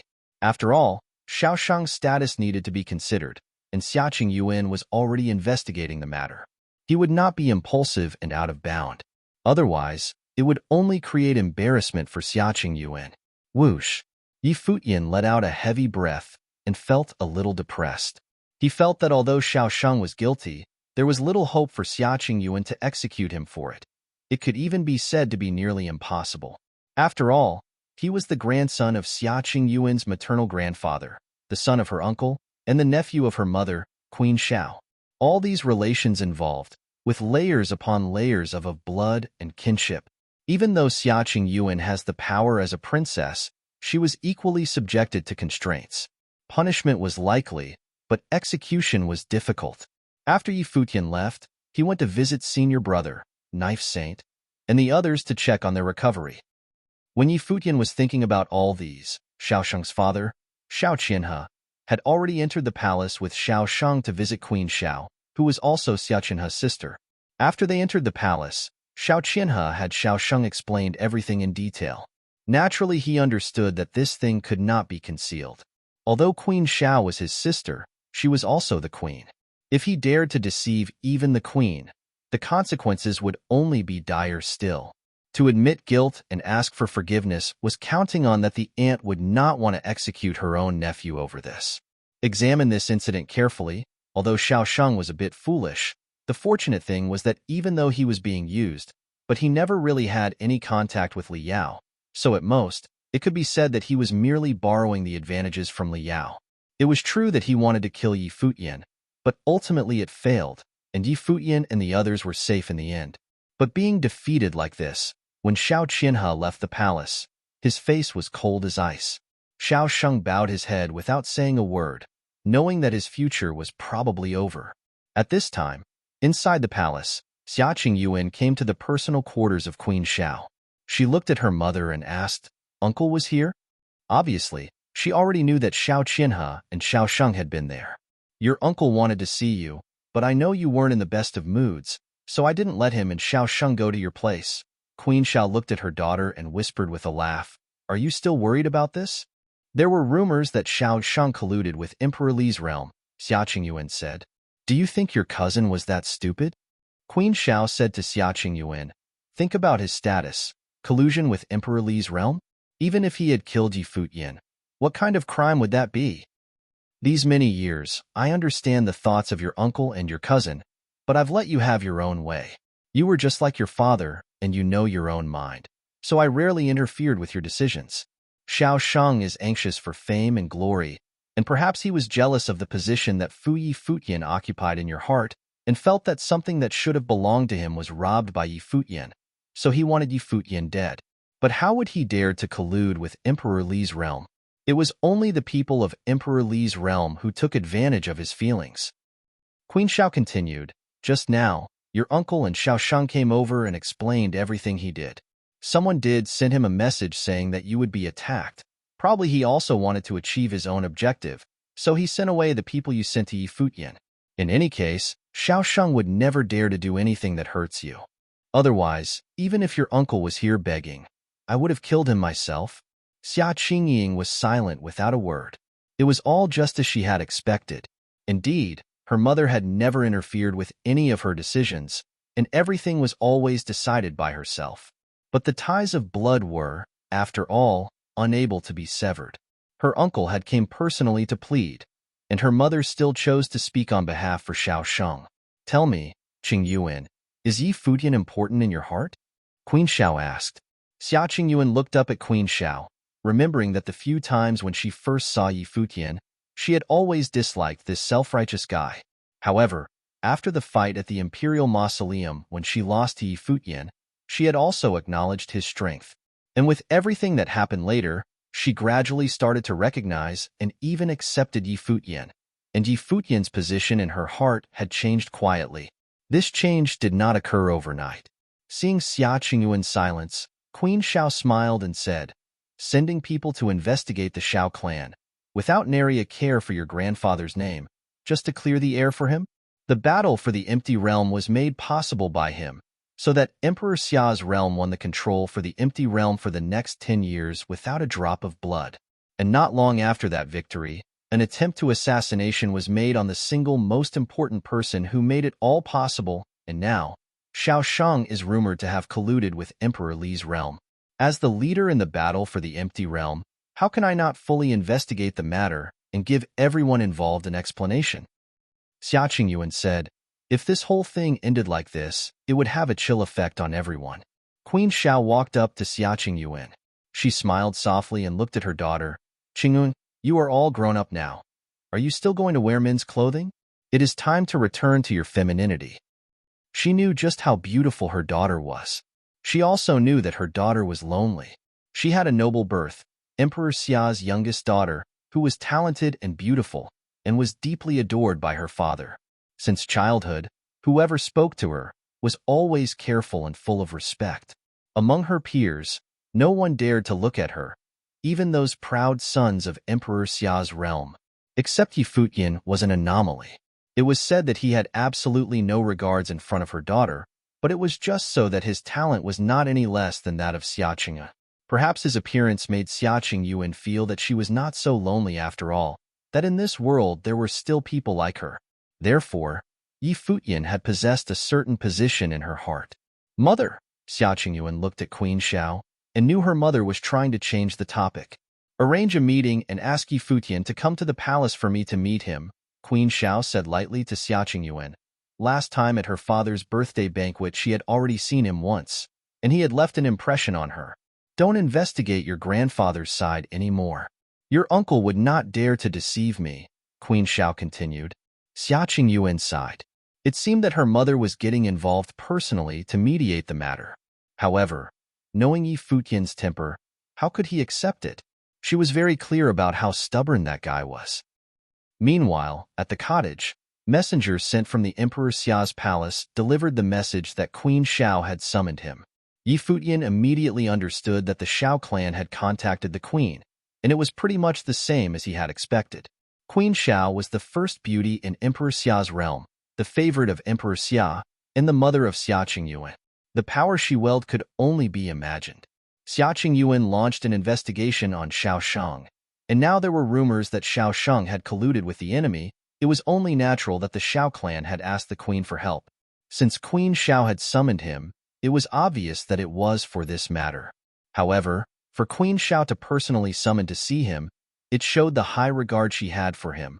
Otherwise, as the bodyguard of the princess, if Queen Xiao had issued an order, what could he do, and what did he dare to do? In the villa, many people came to Futian, even Knife Saint who had not yet fully recovered. He looked at Futian and said, Futian, the queen had summoned to see you. You must take care not to offend her. I know it's impossible for you to let go this thing with Shaoshang, but it can wait. Don't cause friction with the queen. Knife Saint was thinking about Futian. Emperor Xia and the princess were both good to Futian. If there was friction between Futian and Queen Xiao, this would obviously not be most ideal for Futian. Senior brother, don't worry, I know what to do, Futian sighed in his heart. Because of Shaoshang, his senior brother was seriously injured, but now he was advising him to hold his temper. Chapter 1085. When Futian arrived at Emperor Xia's palace, there was a maid waiting outside ready to lead the way. When Futian arrived at Emperor Xia's palace, there was a maid waiting outside ready to lead the way. However, she did not take Futian to the palace of Queen Xiao, but to Xia Qingyuan's living quarters instead. On the stone bridge, Futian saw Xia Qingyuan standing there, and at the pavilion next to the lake across, there was a graceful and elegant figure standing quietly, the back facing Futian. Slender hands waved above the lake, seemed to be feeding the goldfishes in the lake. Princess, Futian bowed slightly to Xia Qingyuan and greeted her. Xia Qingyuan looked at him and whispered, My mother wants to see you, come with me. As she was telling him, she walked toward the other end of the stone bridge, and Futian followed behind her. They stopped at the lakeside pavilion, where an enchanting mist permeated the air so that the lake appeared as if a fairy pool out of this world. Although the figure standing in front of the lake was just a view from the back, it still exuded an air of noble holiness. She turned around slowly, revealing the unparalleled beauty of Emperor Xia's realm, upon which mortals dared not cast their eyes. However, Queen Xiao at the moment had a gentle smile on her face and did not seem to be unapproachable. But that temperament was from deep down inside and cannot be concealed. Even just standing in front of her was enough for most people in Emperor Xia's realm to feel a touch of pressure. Futian greets Her Royal Highness the Queen. Futian bowed and paid his respect. No need for protocols. Queen Xiao said softly. I heard Qingyuan speaking of the battle for the empty realm, and she credited you especially as the one who single-handedly helped Emperor Xia's realm to win the victory of the once every 10-year battle for the empty realm, and with the least injuries among all previous battles. To win with the least cost was indeed precious. That was our duty as subjects of the realm, Futian said with bowed head. Provided one has the required ability to do so, Queen Xiao said with a smile. In every battle for the empty realm, how many cultivators of Emperor Xia's realm desired to achieve glorious deeds, and yet there were few who could have done as you did. Even though Qingyuan participated this time in the battle, the victory of the battle for the empty realm was still uncertain. After all, our opponents were also of royal principalities. Your achievements also meant that you were the most outstanding in this battle for the empty realm. The praises of the queen I dare not accept, Futian said. Excessive modesty is akin to insolence. You quite deserve the praise, Queen Xiao continued, and I already said no need for protocol, so why are you continuing to bow your head and not looking at me? Do you think I'm old and ugly? Futian sighed in his heart. Queen Xiao said absolutely nothing of the matter of Xiao Sheng, but instead praised him continuously, even with humor and playfulness. After all, as the first beauty of Emperor Xia's realm, who would dare to dismiss Queen Xiao as old? This queen was even more difficult to deal with. Looking up, Futian beheld the beauty that could fell a city, replied, I dare not. Queen Xiao's eyes fixed on Futian and said, At the Xiao clan, you were not so restrained. Actually, you were quite comfortable doing what you wanted. You then entered Lihan Heaven, got to the 33rd layer of heavens, and defeated Wang Chuan in front of the Swordmaster of Lihan. At the moment, you are quite unlike the you from before. You are acting this cautiously, was it because you have something against me? The queen is most distinguished and noble. I dare not disrespect, Futian said. Queen Xiao casted a stern look at Futian and said, Then how come I heard that you were quite unscrupulous with my daughter? Futian looked totally confused. This?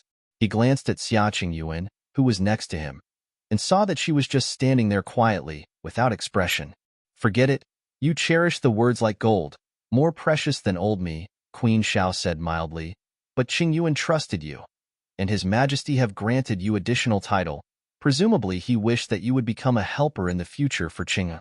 At the 33rd layer of heaven in Lihan Heaven, although the Swordmaster Lihan borrowed the sword from Wuchen, there was hidden intention to protect you. So many people valued you. I'm sure you won't let them down. Although Qingyuan had already rewarded you for the battle for the empty realm, but it was not comprehensive. I heard that Qingyuan had promised to have divine Cloud Valley craft implements to the people of 9 states. I will personally give them an order to expedite the work, so they will not dare to delay. In addition, I also heard that you have traveled to Xuanji Mountain with the intention to trade methods of cultivations. To avoid such troublesome process, Qingyuan had allowed you the freedom to enter Emperor Xia's palace, and I will personally allow you to enter the Golden Hall of Lotus in the palace. All except for the 9th floor, you may come and go as you wish. In addition, you may select 10 scriptures of methods, copy them, and pass them on to your close associates at the Holy Ji Palace. Queen Xiao looked at Futian and said, This way, you don't have to go to other places to trade for cultivations in the future, and your friends would also have enough powerful methods to support their cultivations and continue to move forward. After all, they have contributed greatly in this battle for the empty realm by taking Emperor Li's city and took their imperial flag, so this is rewards to their achievements. When Xia Qingyuan heard Queen Zhao's words, she casted a glance at her mother. A strange color flashed past her clear eyes. The Golden Hall of Lotus in Emperor Xia's palace could be said to be one of the most precious places in the entire Emperor Xia's realm, comparable to any treasured ruins, and many people even thought that it was hands down the most precious place of all. Even her, from the beginning of her cultivation, besides what was taught her by the emperor her father, most of her time was spent in the Golden Hall of Lotus, seeking enlightenment. In Emperor Xia's palace, there were some who were of extremely powerful Saint Plain. They were not part of the royal family, but they were willing to enter Emperor Xia's palace to serve her father. Some of them did so also for the Golden Hall of Lotus. Even with her position as the princess, she did not possess the power to reward others the privilege to enter the Golden Hall of the Lotus to cultivate. There were only 3 people with this power, and they still require the consent of the emperor. One could only imagine just how tremendous this reward really was. It would be fine if Yi Futian was the only one to be given this reward, but her mother had said that Yi Futian could take out the transcript of methods of the Golden Hall of the Lotus to allow his close associates to cultivate, which meant that this could be passed on to the cultivators of the Holy Ji Palace of the Barren State. This kind of bestowment was extremely rare to say the least. This also meant that the emperor had also agreed. Queen Xiao had already received the permission of Emperor Xia. Yi Futian clearly understood the weight of Queen Xiao's reward to him. He could enter the Golden Hall of Lotus at will, which meant that except for the highest level, he could cultivate with any methods he chose, and he could also teach the 10 methods to the people of the Holy Ji Palace, which was equivalent to giving them a holy land of heritage in the Barren State. Such reward was not inconsiderable. Many thanks to the Queen, Yi Futian bowed. I would also thank the Queen on behalf of the people of the Holy Ji Palace for this handsome reward. Yi Futian secretly sighed inside. Was this the compensation from Queen Xiao to the people of the Holy Ji Palace? In this battle, many people from the Holy Ji Palace were injured. Queen Xiao must have known it. All right, you may go now, Queen Xiao said again. Yes, Yi Futian put his hands together and turned to leave. Xia Qingyuan took a step, wanting to catch Yi Futian for a few words, but then she heard Queen Xiao called out, Qing. Xia Qingyuan stopped and looked at Queen Xiao, and heard her said, come and chat with me. Xia Qingyuan looked at the departing Yi Futian, then nodded gently and walked over to Queen Zhao's side, saying, anything else, mother? Do you disapprove of my decision? Queen Xiao said. Xia Qingyuan understood the intention behind her mother's decision. She never once mentioned Xiao Sheng, nor did she plead for him. The only thing she did was to pile reward upon reward to Yi Futian, but Yi Futian was a smart guy. He would not have mistaken her intentions. Yi Futian is now coming to the upper worlds to cultivate. In the past, those close associates of his were great talents themselves. Following him in cultivation, they would experience wider perspective. For them, what is the most lacking? Queen Xiao said to Xia Qingyuan, it is far simpler to ask for Xiao Sheng's life, but to these people of the Barren State, isn't it more important to cultivate? To Barren State, could Xiao Sheng's life be equitable to these? Xia Qingyuan had to admit that Xiao Sheng's life was indeed not worth the rewards that her mother had bestowed on Yi Futian. If the choice was given, anyone would choose these resources for cultivation. Of course, I am only doing this because your father and you both valued Yi Futian, so I am just following your lead. Otherwise, Xiao Sheng's life is not worth all these efforts, and your father would never allow me to do so. Queen Xiao said, but he is, after all, your uncle's flesh and blood. It doesn't matter to the others, but it's different for your uncle. Qingyuan, let this be the end of the matter. I have already told your uncle that Xiao Sheng would never be allowed to step into the palace again, and the heir of Xiao clan would never be him. Queen Xiao added. Xia Qingyuan looked at her mother, then nodded gently. What her mother had done was even too grave for her to comment any further. After Yi Futian left Emperor Xia's palace, news quickly spread from the palace that Queen Xiao had permitted Yi Futian freedom to enter the Golden Hall of Lotus inside Emperor Xia's palace, the most prestigious holy land for cultivation in Emperor Xia's realm. In addition, Queen Xia had personally ordered that divine Cloud Valley to create divine implement for the people of 9 states. Not only that, but Yi Futian was also permitted to take the 10 methods from the Golden Hall of Lotus and pass it on to the people of the Holy Ji Palace. In addition, there was also the punishment that was dealt to Xiao Sheng.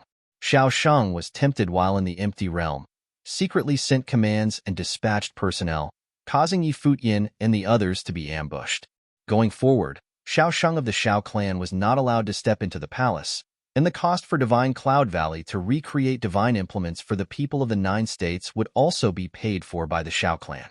Once these 2 news came out of Emperor Xia's palace, many people were staggered by Queen Zhao's handling of the matter. The first beauty of the Emperor Xia's realm had chosen to use reward so that Yi Futian had nothing to say. At the same time, everyone understood that Xiao Sheng's future was probably over. With such stain, and the palace had ordered him not to enter the palace ever, from then on, the focus of the Xiao clan would no longer be Xiao Sheng. Unless his own talent was unusually genius that he would never need the spiritual resources of the Shao clan to cultivate and rise up on his own against the odds. However, even if he was outstanding in talent, how could he compare with Yi Futian? This had already been proven in the empty realm, not to mention, at present, Yi Futian was well regarded by Emperor Xia and the princess, and all the advantages were on his side. What did Shao Sheng have to fight against him? Before, there were rumors that when Shao Qianhe and Shao Sheng left the palace, Shao Sheng's face was gloomy. Now everyone understood that the rumor was likely true. After coming out of the palace, Shao Sheng knew his ending. The punishment may have seemed not much, but in truth it had destroyed his future. Chapter 1086. Yi Futian returned to the cottage and told everyone about his meeting with the queen. Yi Futian returned to the cottage and told everyone about his meeting with the queen. All from the 9 states were shocked. Queen Shao was something indeed. If she were to simply order Yi Futian to keep his hands from Shao Sheng, she would not have been able to budge Yi Futian at all. However, at present, the queen was taking the soft approach. She simply rewarded him and never mentioned anything about Shao Sheng. That ended up dissipating Yi Futian's intent to kill Shao Sheng altogether. Despite wanting to kill Shao Sheng still, it would have been a lot more difficult. The queen gave him plenty of face and rewarded even the people of the 9 states. Her actions of compensating them was actually an act to have them spare Shao Sheng's life. Yi Futian simply was unable to do anything about it. His only backing would have been Emperor Xia and Xia Qingyuan. Even if he intended to make a move against Shao Sheng, he needed both of them to back him. But then again, everyone knew what Queen Zhao's identity was, the beloved woman of Emperor Xia and Xia Qingyuan's biological mother. Brothers, what do you make of that? Yi Futian asked his eldest brother and third brother. It was very sincere of her to summon you for a meeting. If you were to refuse her offer and intended to still make a move on Shao Sheng, you would have appeared insolent. Furthermore, if you were to offend Queen Shao simply to take Shao Sheng's life and things were keep developing from there would be no telling if both Emperor Xia and the princess would be displeased with you. The Sword Saint said to Yi Futian, Shao Sheng's life is worth less than that. Better put it aside for the moment. The news that was spread all over the place seemed to have been pulled intentionally by those from Emperor Li's realm, and it was done none other to instigate you to kill Shao Sheng, eventually pitting you against the Shao clan and the queen. It's an extremely disadvantageous turn of events for you, and they sure know how to pull something so devious. Gu Donglu added, Shao Sheng should have been punished by death for what he did in the Battle of Empty Realm. But then again, he wanted to have you killed due to jealousy nonetheless. Now that his future path is in shambles because of that, you'd irk him further by getting better with your own life. There is no need for hurry. Any training methods in the Golden Hall of the Lotus, if you were to seriously take your time to select, would have been worth considerably more than Shao Sheng's life. What is there to refuse? A voice was heard, and Yi Futian turned around to address the woman walking in. He then called, Yaya. What Shao Sheng did involved more than just Yi Futian alone, so it was not something that he could have simply decided on his own. At present, however, it seemed that no one agreed to him making a move against Shao Sheng. Even Yaya shared their opinions on the matter. He understood without doubt that if he were to insist on killing Shao Sheng, it would have simply meant that he was letting his emotions do the talking. But if he were to truly weigh the pros and cons, it became obvious that Shao Sheng's life was not worth it. There is a training method in swordsmanship in the Golden Hall of the Lotus called the Taishian Sword Sutra. The training method in swordsmanship is suitable for any swordsman and resembles the training methods of the swordmaster of Lihun in certain ways. Copy the methods and make it into one of the 10, and you could make it something to be passed down in the Holy Ji Palace, Yaya said to Yi Futian. All right then. He did not have anything further to say, since Yaya had put it that way. Furthermore, there were actually many swordsmen training in the Holy Ji Palace to begin with. If he were to count those by his side, Yaya, the Glass Saint, the Village Chief, Qin Zhuang, Wu Chen, Su Shang, the Sword Demon, Zue Qianqiu, and some others were all practitioners of the arts of the sword. The Holy Ji Palace indeed lacked a power training method in the way of the sword. Would there be any need of other training methods? Yi Futian then asked Yaya, if you were to see Huangning Fist will at the 8th floor, feel free to take it. I don't know much about the others, but since you could now come and go as you like, You could take your time and browse the training methods. Decide for yourself which of them would prove useful, Yaya said. Yi Futian nodded. It was actually rather difficult to just pick 10 to pass down as legacies. He needed to first take the training of the people around him. All of those people around him were people who followed him through thick and thin, establishing the foundations of the Holy Ji Palace. If he were to pick training methods to pass down, he would have naturally needed to take their needs into consideration. The Taishan Sword Sutra would be useful for the swordsman. As for other methods, he would have needed to take his time and select carefully. The one that I acquired for Luo Fanback at Xuanji Mountain is useful enough for me. There is no need to find another for me in this trip of yours. Yu Qi spoke first after seeing Yi Futian eyeing the crowd.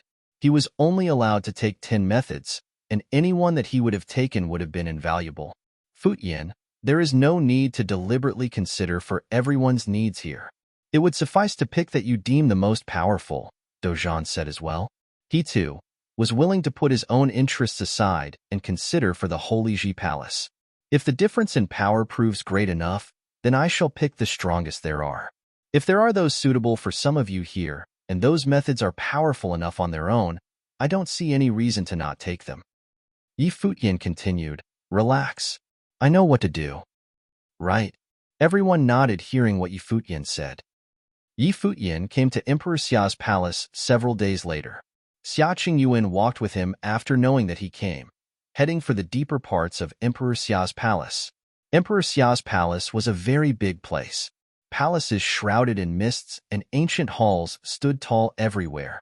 Despite having been there before, he had only been to Xia Qingyuan's residence and nowhere else. He came to a place and saw many steps in front of him. Clouds shrouded the sky of that place, like a paradise on earth. There was a golden ancient hall that resembled a lotus on top of those steps, and the place was none other than the Golden Hall of the Lotus, which was also the library of Emperor Xia's palace. There were no guards around the Golden Hall of the Lotus, as if anyone could have came and went as they pleased. But everyone around knew that it was one of the most important places in the palace.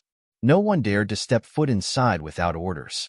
Xia Qingyuan said to Yi Futian, as they stood before the hall, the Golden Hall of the Lotus had a myriad of books, and all of them were saint-level training methods. You can't find anything lower than that. You could say that it is the most important treasure trove in Emperor Xia's realm. Not only would you be free to pick any that you find suitable for yourself, you could also study other methods as well, comparing them and advancing your training further. Yi Futian nodded. He naturally understood that he needed to incorporate his own understanding in his path of training. The halberd of nothingness that he created was one that incorporated the understanding that he developed back in the Endless Ocean, as well as training in the 9 heavenly attacks. His own understanding of things became even more important after breaking into Saint Plain. Let's head inside, Xia Qingyuan said, and she went into the Golden Hall of the Lotus together with Yi Futian. She was at the pinnacle of Sage Plain herself, and needed to make a breakthrough into Saint Plain. It was without doubt beneficial for one to further their training by reading a myriad of books. Furthermore, she could have provided some opinion for Yi Futian as well. She was very familiar with the Golden Hall of the Lotus after all. Yi Futian was quickly enamored by the ocean of training methods laid out before him after stepping inside the Golden Hall of the Lotus. He seemed to have lost track of time as he went on to further his understanding within. At that moment, Yi Futian came to a row of books at the 7th floor of the Golden Hall of the Lotus, flipping through the pages of the training methods available. All training methods available there were specifically that of speed, suitable for cultivators training in the power of the Great Path with wind and space attributes. Most of them were spells at saint level which proved useful for enhancing movement speed. However, there was one that seemed rather special. It was one on footwork. Footwork of Xianyuan. Yi Futian frowned at the name of the training method. Does this have anything to do with the Xianyuan Palace? It was said that the ancestor of the Xianyuan Palace was a Ranhuang. Yi Futian started flipping through the pages. There were introductions to the footwork at the beginning. The footwork of Xianyuan was created by the Ranhuang of Xianyuan all those years ago. It was of formidable might, enabling one to take to the skies with a single step, melding with the Great Path. It was lost in the generations, and there was no detailed explanations on where the footwork originated from actually. The footwork belonged to the Xianyuan clan. After it was lost in the generations, my father felt it a pity to see it fade from history. As such, he went on to combine his own understanding with any records left by the Xinyuan clan and created this new breed of footwork of Xinyuan. It paled in comparison to the original created by Emperor Xinyuan all those years ago, however, as everyone developed different understandings in their training after all. There is a copy of it in the Xinyuan palace as well, bestowed by my father, Xia Qingwen explained. Yi Futian nodded. If it was something created by Emperor Xia himself, then it would have been extremely formidable regardless. Understandings developed by a Runhuang would not have been common things after all. He flipped through the pages detailing the essences of the art and extended his spiritual powers to the jade scroll at the side, seeing immediately a blurry figure standing tall in the sky. Every step the figure took seemed to have been able to crack the heavens and the earth, bringing down the sky. The strength of the steps compounded as they were merged with the great path. Yi Futian sensed pressure beyond his tolerable limits, and the footwork took a turn after melding with the great path, conjuring many mirages and making it look like that of a matrix, enabling the user to appear in any corner at will. Every single step taken remained terrifying. If the footwork were to be merged with the great path, especially that of suppression and space, then it would have enabled a perfect melding in the arts, enabling defense and offense to be carried in a single move. Even when used for escape, it would still have demonstrated impressive offensive might. Yi Futian felt shaken after his spiritual powers were rescinded. Even though it was a lost art that Emperor Xia built from scratch again, it was still terrifyingly formidable. This is it, Yi Futian said. He reserved a spot in the tin for the footwork of Xinyuan. Yi Futian put footwork of Xinyuan aside for the time being and continued to browse other training methods. The reading process actually took him months. There were simply too many books to be found in the Golden Hall of the Lotus, and all of them were of great depth. If one were to truly spend time understanding every single training method to be found within, it would have taken years, and yet one would not have yet been able to finish, let alone spending just months. As such, at later stages, there were many methods that he did not take more than a look of. As time passed, he selected quite a number of very powerful methods. He was rather undecided what to take and left the decision at the very end. Yi Futian saw the Huangting Fist will at the 8th floor. There were 33 layers to the art, one layer being stronger than the one before. If one were to be able to train in all 33 layers, one would have been able to break through the great path itself. Furthermore, he discovered that Huangting Fist will was an offensive art that Xia Qingyuan trained before. It was no wonder why Yaya asked him to pick that up. It was obvious that she knew how powerful it would have been. The further one proceeded with their training in the art, the more terrifying it would have become. Huangting Fist was very suitable for furthering his and Yusheng's training. He continued reading the others without stop and quickly reached where the Taishian Sword Sutra was. The Taishian Sword Sutra was one that trained the heart of the sword and tempered the will of the sword. He extended his spiritual powers into the jade scroll of the Taishian Sword Sutra and immediately found himself in another space. Swords were everywhere in there. The sword of the great path rained down and fused within his will.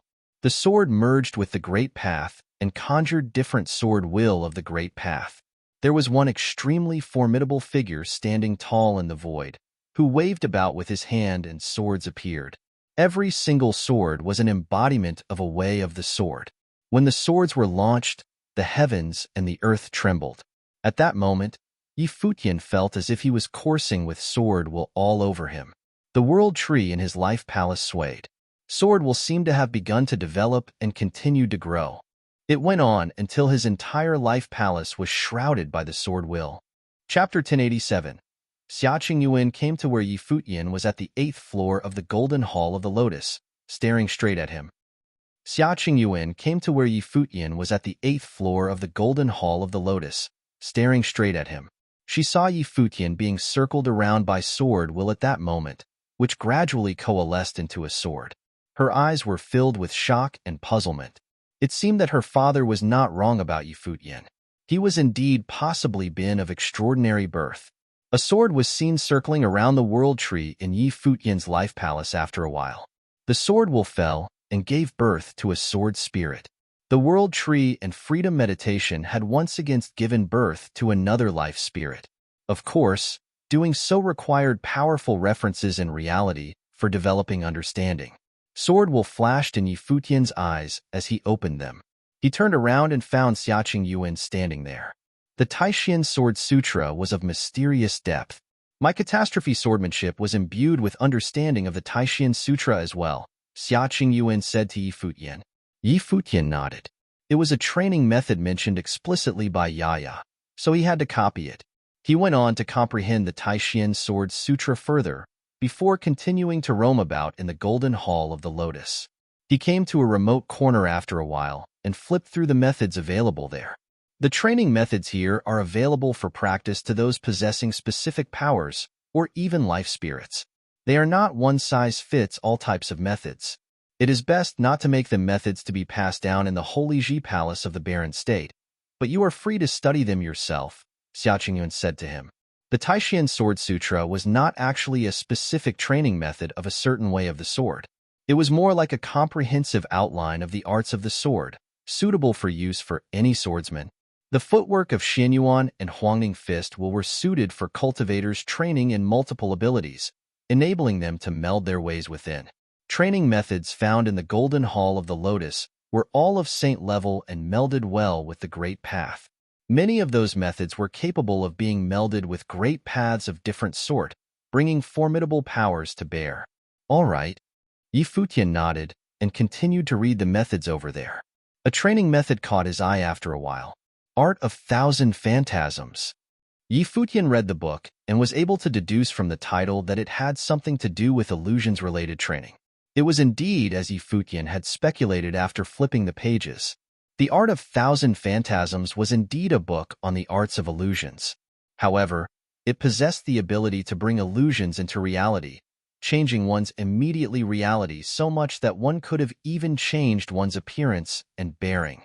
It was something that only cultivators training in spiritual type of arts could have trained in. Furthermore, the one created the art had a peculiar life spirit, the Fox of Thousand Transformations. The Fox of Thousand Transformations was a peculiar beast capable of mystical abilities and take thousands of different forms. They were very eerie beings, and legends had it that such foxes reaching enlightenment would have been able to enchant people with nothing more than a single look. There had been foxes of thousand transformations taking forms of women of extreme beauty, possessing the ability to enthrall the people. Yi Futian extended his spiritual power into the jade scroll of the book and felt a vast power of the Great Path. His eyes had even taken an eerie, demonic form, making them capable of enthralling others without fail. There was a godly fox of thousand transformations appearing in his spiritual world. Those eerie eyes seemed to have been able to cast him into the depths of an illusory world. Boom! Yi Futian's spiritual will shuddered violent as he shook free from those eyes. His spiritual will left the world of the Jade Scroll, yet the eyes imprinted in his mind nonetheless. In that split second, he felt as if his spiritual will had been taken over by something else. The Eye of the Storm passed down by Emperor Yi Qing enabled him to take control of demonic beasts, yet that godly fox of thousand transformations enabled it to take control of humans with its spiritual will. What differed was that the Eye of the Storm was capable of planting a mark in the target's spiritual will, giving him permanent control. The Fox of Thousand Transformations, on the other hand, probably required eye contact to maintain the effects on the target's spiritual will. Even so, it was nonetheless extreme terrifying. Yi Futian's eyes glimmered looking at the methods before him, seemingly thinking of something. He stepped away after a while and went on to browse other arts. Some time passed, and he exited the Golden Hall of the Lotus, after picking the 10 training methods. He left the Emperor Xia's palace and returned to the cottage with the methods, letting the crowd take their pick on what to train with. At the same time, he had his teacher, Dozhan, as well as Yu Qi and the others, return to the Holy Ji Palace of the Barren State with the training methods. There was one among the 10 that was of an extremely potent sealing art. Queen Zhao's orders required that he only pass down the chosen methods within the Holy Ji Palace of the Barren State. As such, Yi Futian suggested to the Moon Saint and had him pick the most extraordinary student among their clan to train within the Holy Ji Palace. Doing so enabled them to gain the sealing art, so the Moon Saint agreed to it.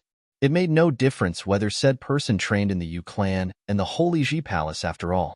Furthermore, Yi Futian's status at the upper worlds was such that he was placed with extreme importance by both Emperor Xia and the princess. Even if Queen Xiao intended to save his nephew, she had to resort to rewarding Yi Futian to do so instead. It was a testament of the bright future ahead of Yi Futian.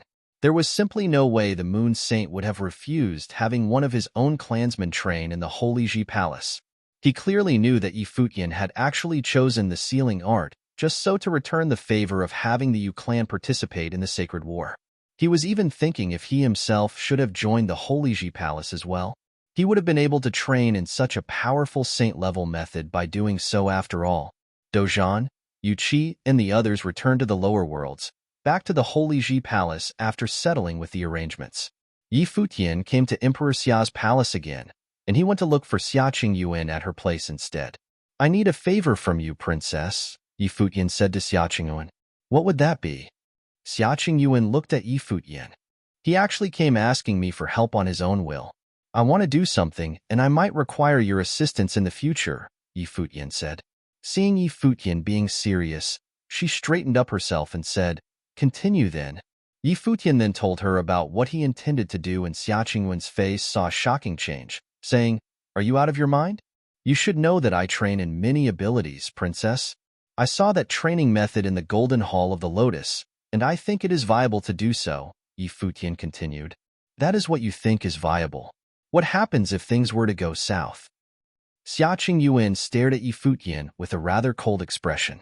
What the hell is this bastard thinking? Is there really a need to go so far for revenge? Couldn't you just wait for a bit? My training is now at the pinnacle of Sage Plane, and I have even touched the power of the Great Path, so I'm not all that far from breaking into Saint Plane. I have developed some understanding training in the Golden Hall of the Lotus for months. If I were to break into Saint Plane, I'd need to experience more to temper my mind, allowing my state of mind to stabilize and further my plane level. Yi Futian's eyes were adamant as he said, "That shall be one very perfect experience." "I still think it is too dangerous," Xia Qingyuan said. "Which is why I'd need your help, princess," Yi Futian said. "I'm not agreeing to this." Xia Qingyuan eyed him coldly, and her tone was just as determined. Yi Futian frowned.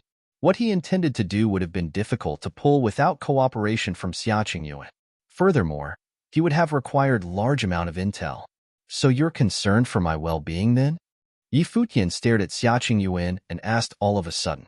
Xia Qingyuan was dumbfounded and continued to glare with her cold eyes. "You're my valet now. It's a waste to let you die just like that," Xia Qingyuan replied coldly. "Cultivators couldn't just simply stick with the beaten path with their endeavors. Haven't you ventured into the Empty Realm, braving the dangers to fight in the Battle of Empty Realm too, princess?" Yi Futian then continued saying to Xia Qingyuan, "What I intend to do is not actually all that dangerous, and furthermore, I'd have been able to serve His Majesty by doing so. Why would you refuse my suggestion in such an adamant manner?" Xia Qingyuan glared at Yi Futian without saying anything. "There have been many who took the risk in the Battle of Empty Realm. You have participated in the battle personally and never flinched. Yet now you are worrying about my well-being. Are you hitting on me now?" Yi Futian provoked Xia Qingyuan with the look in his eyes. After spending so much time near one another, he naturally learned of Xia Qingyuan's personality and knew what would have worked best on her. Xia Qingyuan's pride simply did not allow her to take such provocations and do nothing about it. As expected, Xia Qing glared at him with her cold eyes and said, "If you want to die so badly, fine, I'd oblige you. As for other matters, I'd suggest you not think too much about them." Yi Futian smiled after hearing Xia Qingyuan's words and said, "Thank you for your help, princess." His body glimmered after thanking the princess. His Guqin's spirit hovered in the air. Xia Qingyuan had no idea what he was up to. She stared at Yi Futian, who then said, "I'd like to request you to destroy it, princess." Xia Qingyuan's expression turned grim. That bastard has indeed gone nuts. He is asking me to destroy his life spirit? Even though she knew that Yi Futian had suffered having his life spirit destroyed before, but she was unable to fathom why he would have wanted her to destroy his life spirit right there and then. "Are you hesitating, princess?" Yi Futian then continued. "If you wish to see me continue to live, then the Guqin spirit needed to be destroyed. Xia Qingyuan then burst with terrifying will of catastrophe swordsmanship after hearing his words. Sword aura circled about her, and her eyes were just as piercing as she gazed at Yi Futian's eyes. She took one step and light of calamity glittered, turning into thousands of swords and swooped at Yi Futian's Guqin spirit. The strings were broken, and the Guqin spirit was shattered with one rumble after another. Yi Futian grunted and spitted blood. Xia Qingyuan pulled her sword wheels back and glared at him coldly. "You satisfied now?" She then turned around and left, leaving Yi Futian where he was.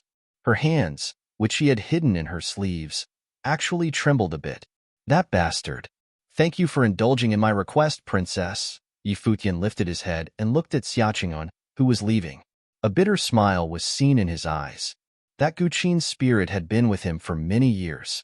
It actually pained him to destroy it. It was especially so since the Guqin spirit held significant meanings to him. His teacher, Hua Fenglu, Jieyu, his grandmaster, all of them were related to the Guqin.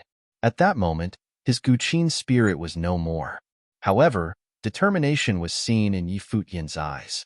Even though his Guqin spirit was no more, he had no regrets.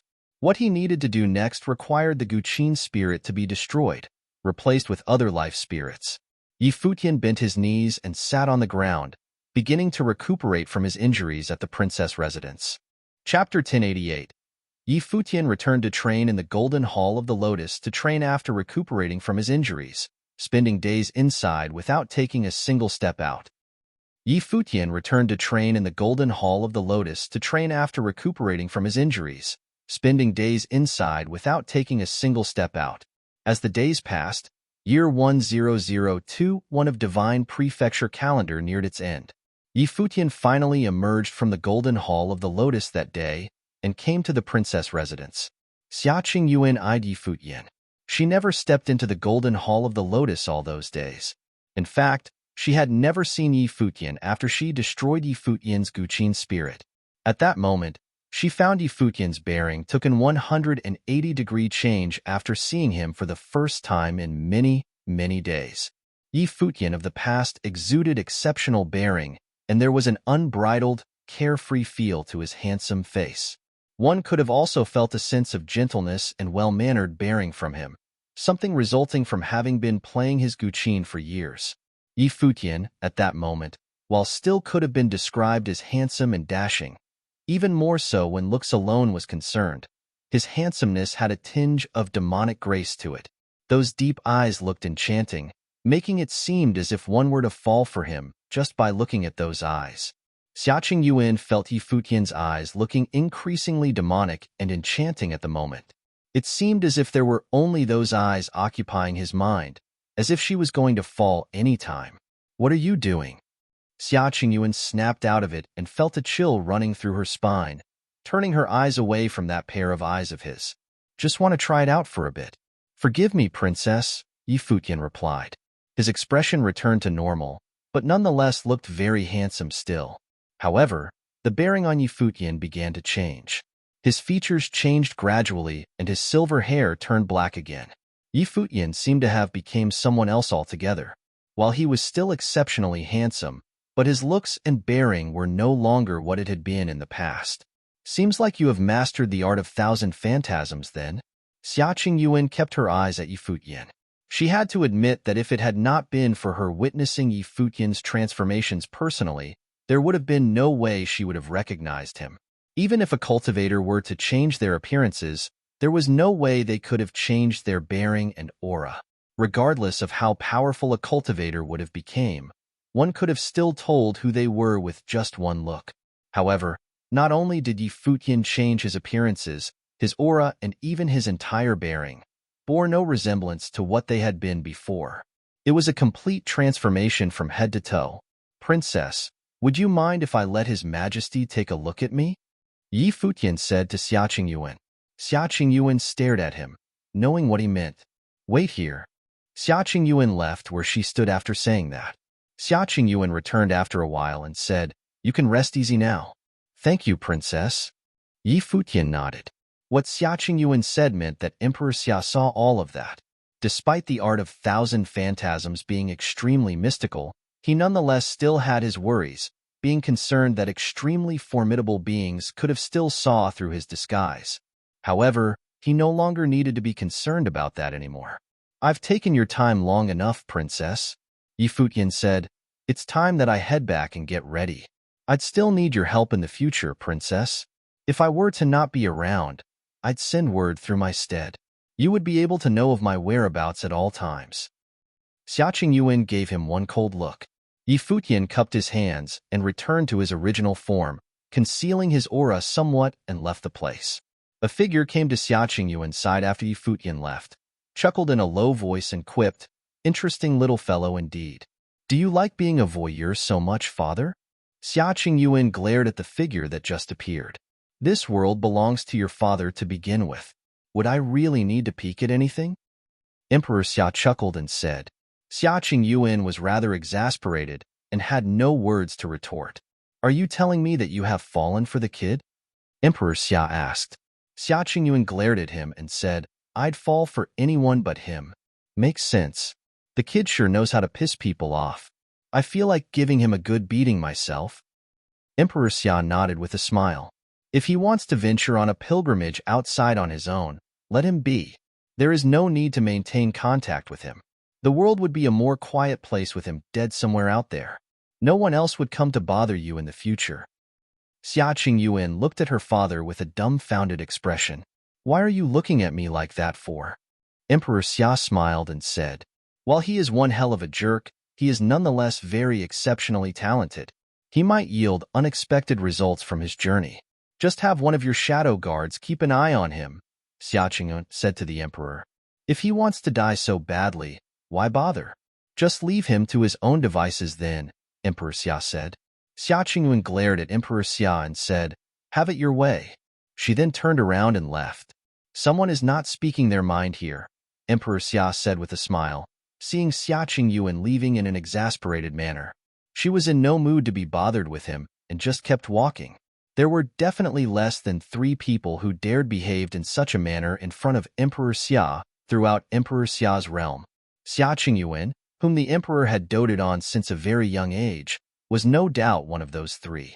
Emperor Xia smiled and turned his gaze far away. "This kid sure is interesting."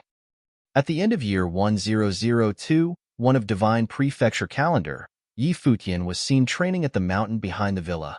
Sword will coursed about Futian's body, emanating sharpness throughout his entire being. Countless sword will coalesced and terrifying fires emanated from his body. The fires were of raging might as it merged with the sword will. The sword will of flames condensed in a frenzy, being gradually compressed at a single point, which eventually took the form of a sword. The sword pulsed with scorching light throughout its entire form. Futian exuded a totally different aura throughout his being after the sword was conjured. It was an aura of coldness. His surroundings seemed to have been invaded by the sword will of coldness, which was coalesced into yet another sword, hovering before Futian. The 3rd sword after that was that of storms. The 4th, a heavy blade of the stars which suppressed the heavens and the earth. The 5th, a blade that was conjured by countless particles, which could have been separated into thousands of swords at any given moment. The 6th, a sword of lightning infused with explosive powers. The 7th, a blade which flickered in and out of tangibility, looking unreal. The 8th, pulsed with the light of space. All 8 swords pulsed and emanated different sword wills. Stifling pressure was felt throughout his immediate vicinity. Futian's eyes seemed to be shining with the light of the swords. The 8 swords then circled about him. Other than the Taishan Sword Sutra, he learned many other types of sword arts while training with the Golden Hall of the Lotus during the time spent there. Every single art corresponded to one type of elemental powers, which he melded with his own training. His way of training would have been different from that of other swordsmen, making him unique. Yaya continued to stare at him from behind. She had never seen any cultivator like Futian. It seemed as if he would have been able to master any art quickly, so long as he had the will to do it. At present, no one would have doubted Futian's authenticity as a swordsman. Furthermore, even if he were to claim that he had been practicing arts of the sword right from the beginning when he began training, No one would have doubted him after seeing what he was capable of. Yi Futian was indeed a swordsman. Furthermore, he was a swordsman that was considerably more powerful than conventional ones of his current plane. Yi Futian waved his hand. Sword wheels shot out and leveled a hill far away right there and then. The sword wheels about him dissipated, and he set his sight far away, thinking that since he had came to yield some results with his sword training, he would have grown more powerful if he were to merge the footwork of Xianyuan and Huangting Fist Will with his way of the sword. Even if he were to lay off using his previous powers, he would have still been invincible under Saint Plane, not one bit weaker than he had been before. You have changed your bearing and took to studying the art of the sword. What are you up to? Yaya asked Yi Futian. Very few cultivators did what Yi Futian did. There were definitely reasons for him to be doing what he was doing. Yaya, I might be leaving for some time. Take care of the villa for me, Yi Futian said. Where would you be going to? Yaya asked again. Somewhere far away. Yi Futian said, I have hit the bottleneck with my training. If I were to break into Saint Plane, I'd need to go on a pilgrimage. I intend to do this on my own, without bringing anyone with me. No idea when I'd be departing, but I'd leave the bird behind. I'd know if anything would have happened to any of you. You are going into Emperor Li's realm, aren't you? Yaya's eyes seemed to be saying that she knew what Yi Futian was thinking. If you're only embarking on a pilgrimage, why would you choose to go alone? Even if the pilgrimage were to be one pitting your life on the line, and you don't intend to bring saints with you, why not take Yu Shang and the others with you? Furthermore, having changed his bearing and trained in the art of the sword, all of that seemed to have suggested that he was in disguise. She speculated that the faraway pilgrimage that Yi Futian talked about was one to be carried out in Emperor Li's realm. Don't think too much about it, girl. Yi Futian extended his hand, but Yaya anticipated it and dodged, glaring at him. Girl? Yi Futian put his slightly shaking hand down, shaking his head with a bitter smile. Yaya walked up to him, seeing how he acted. Yi Futian flashed a warm smile seeing her move. He extended his hand and stroked her hair, saying, No need to worry about me. Have you learned the art of disguise? Yaya looked at Yi Futian and asked. It was inadequate to just change his bearing and the arts he trained with. Indeed. Yi Futian nodded. His features began to change as Yaya eyed him. It did not seem as if he was in disguise at all. Instead, the man that stood before her had been someone else altogether. What do you think? Yi Futian returned to his original looks. Even if you were able to change even the world around you, but if you were to kill Li Yao in Emperor Li's realm, and assuming if you succeed, how are you going to make it out alive? Yaya continued to ask. Who says that I'm going to kill Li Yao? Yi Futian smiled and said, I'm just going to Emperor Li's realm to train. I wouldn't be stupid enough to go and kill him. Relax. Yaya's eyes continued to be filled with distrust. Going to Emperor Li's realm just to train? What kind of an excuse is this? There were plenty of places to train in the 3,000 realms of the Great Path, and there were definitely many places stronger than Emperor Li's realm, yet he insisted to train Emperor Li's realm instead. But since Yi Futian put it that way, she saw no need to argue further. If you were to run into any danger, remember to keep me posted. Yaya continued to stare at him, but she was unable to say anything to stop him. If he had made his decision, then it was possibly something that she had no way of changing. Let's talk about something else. Tomorrow would be the first day of the new year. Let's celebrate together. Yi Futian smiled and said, taking her to the villa. The black wind condor ran in Yi Futian's direction not far away and said, What are we going to eat for the New Year's feast? Roasted meat? Indeed, roasted condor. Yi Futian turned around and said to the bird, Hey bird, seems like you have grown quite a bit of meat from eating too much. Could you actually still fly? How about we take some of those extras off?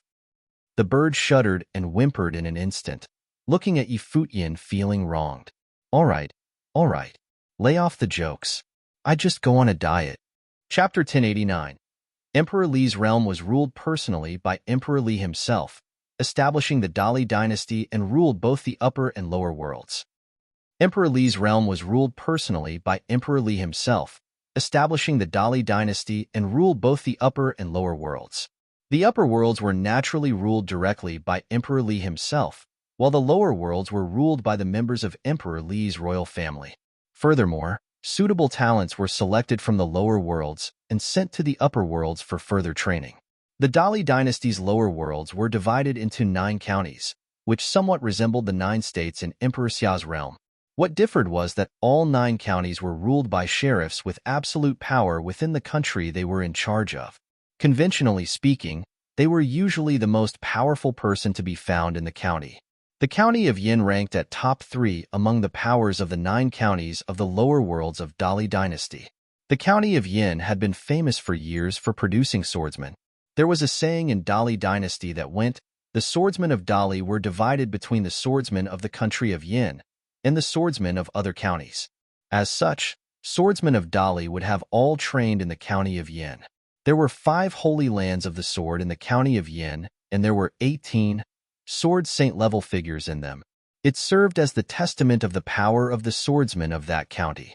Swordsmen were usually a preferred choice of many cultivators, and there were many stories of swordsmen. There was a story in Luiyue City of the county of Yin at the moment. There was a young swordsman rising to fame in Luiyue City, which was said to have hailed from the mountain of hidden swords in the east, who developed his powers in a single day, embarking on a journey to help the downtrodden and cut down the wicked. Blood would have spilled as soon as his sword was drawn. Among the stories, there was one where there had been robbers throwing their weight around outside of the mountain of hidden swords, robbing everywhere they went and enslaved the weak. Said swordsman traveled 1,000 miles on a single sword, going into the lair of the robbers alone, and causing a bloodbath in that mountain all on his own. There was also one telling of a clan of swordsmen who performed wicked deeds in secret and even trained in evil arts, using young women to further their training. Said swordsman went up to the clan and cut down the head of the lord. But of course, the most renowned one told was one that happened recently in Luiyue City. There was a son of the younger sister of the city lord of Luiyue City who was known for being lecherous. He took a liking to a woman he saw in the city, however. Said woman rebuffed his advances, and so he manipulated things behind and backed her family to a corner. That swordsman caught wind of the news and cut that man down. The beloved son of the sister of the city lord of Luiyue City was killed, and the authorities sent men to arrest the swordsmen, who were all ended up killed. The city lord was enraged and led the army of the city lord office to take him down, ordering that he be killed on sight. However, all of the elites from the city lord office perished in that battle. The city lord was killed as well. It was worth noting that the city lord of Luiyue City was at the pinnacle of Sage Plain. However, it was rumored that said swordsman only took one attack to take him down. In actuality, such stories were filled with conventional tropes, and they were happening everywhere all the same. Bullies, perverts, and robbers, those people were found in abundance, and there was never any shortage of those kind of people. No one could have ever cut every single one of them down. But it was just a coincidence that the swordsman kept running into those people and proved mighty enough to slay them without delay. None of those matters would have been all that much of a story in the vast Dali dynasty otherwise. It was rumored that that swordsman went by a very simple name. It was anything but overbearing and very memorable. He was known as the 7th swordsman, and some speculated that he had the name due to having carried 7 swords with him. None of them would have naturally expected that the man had only took such a man due solely to laziness. There had once been a swordsman he knew named Yanjio, whose name meant loosely Yin the 9th, so he just called himself the 7th swordsman instead. The death of the city lord of Luiyue City kicked up quite a ruckus. It was worth noting that other than being city lord, the man had another identity, a student of the sword clan of the Gale, a holy land of the sword. The Holy Land was established by a sword saint named Jin Quangren, whose swordplay was known for its overbearing and ferocious nature, with many of its moves consisting of strong blows and wide sweeps. Luiyue City was under rule of the sword clan of the Gale. There was no way said Holy Land would have simply let the death of the city lord slide just like that. It was said that there were already mighty ones heading towards Luiyue City. Within a villa found inside Luiyue City at that moment, there was a woman who was playing the guqin. The woman had soft features and looked quite stunning. She was alluring enough to pique the interests of any lecherous fellow. A man was lying on the ground near the woman, who had a sword placed at his side, while carrying a gourd on his right hand, drinking from it. The young man had stunning looks, and those eyes of his had a mystical charm to them. At that moment, He looked like he was enjoying himself, drinking and listening to music. The man was none other than the talk of Liyue City at the moment, the seventh swordsman. The man was also one who hailed from the 9 states of Emperor Xia's realm, who came to Dali Dynasty on pilgrimage, Futian. He trained as he traveled, venturing into the lower worlds of Dali Dynasty from the 9 states, instead of entering Emperor Li's realm from the upper worlds directly. Futian had 2 goals for making the trip, with one of them being truly to train on his pilgrimage, tempering his mind. As such, it was not an odd choice for him to travel through the lower worlds instead. His second goal was to avoid any troubles or suspicions, which might have happened if he were to enter Dali Dynasty right away from Emperor Xia's realm. Emperor Li's realm had a way of investigating a swordsman from the lower worlds.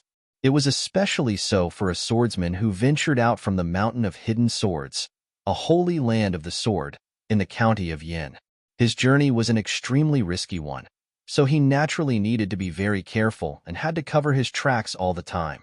The woman gradually stopped for the tune was over, turning her eyes at the handsome man who lying about drinking.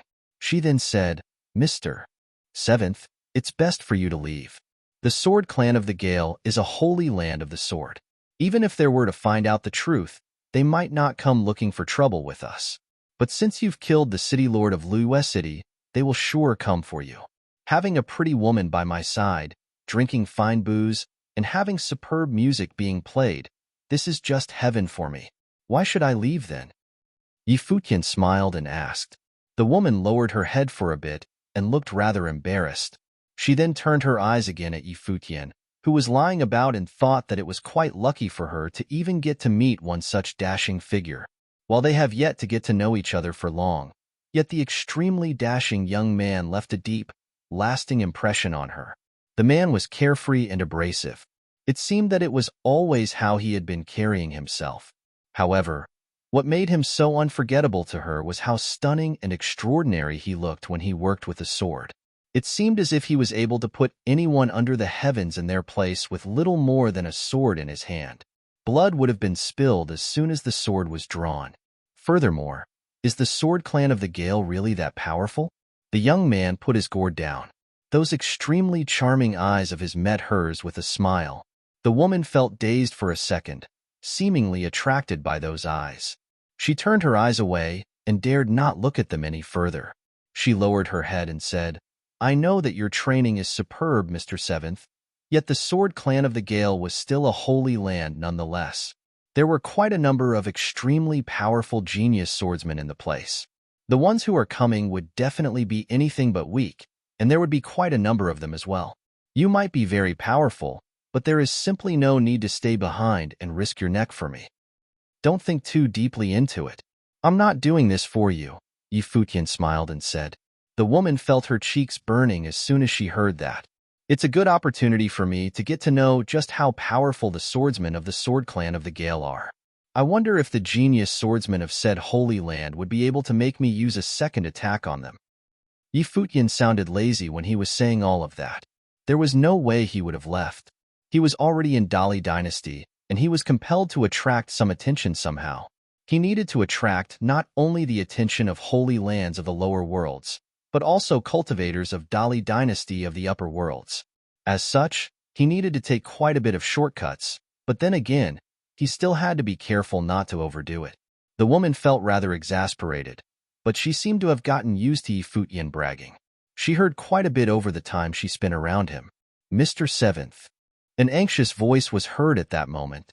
A middle-aged man walked towards him in a hurry and took one look at his daughter, before saying to Futian, who was casually lying about, "Mr. Seventh, Yun of the Sword Clan of the Gale brought his men personally to Liyue City. It was said that they were already at the city lord's office. I thank you for your kindness, but it's best that you leave. If I were to drag you into my mess and end up getting you killed, I wouldn't be able to forgive myself."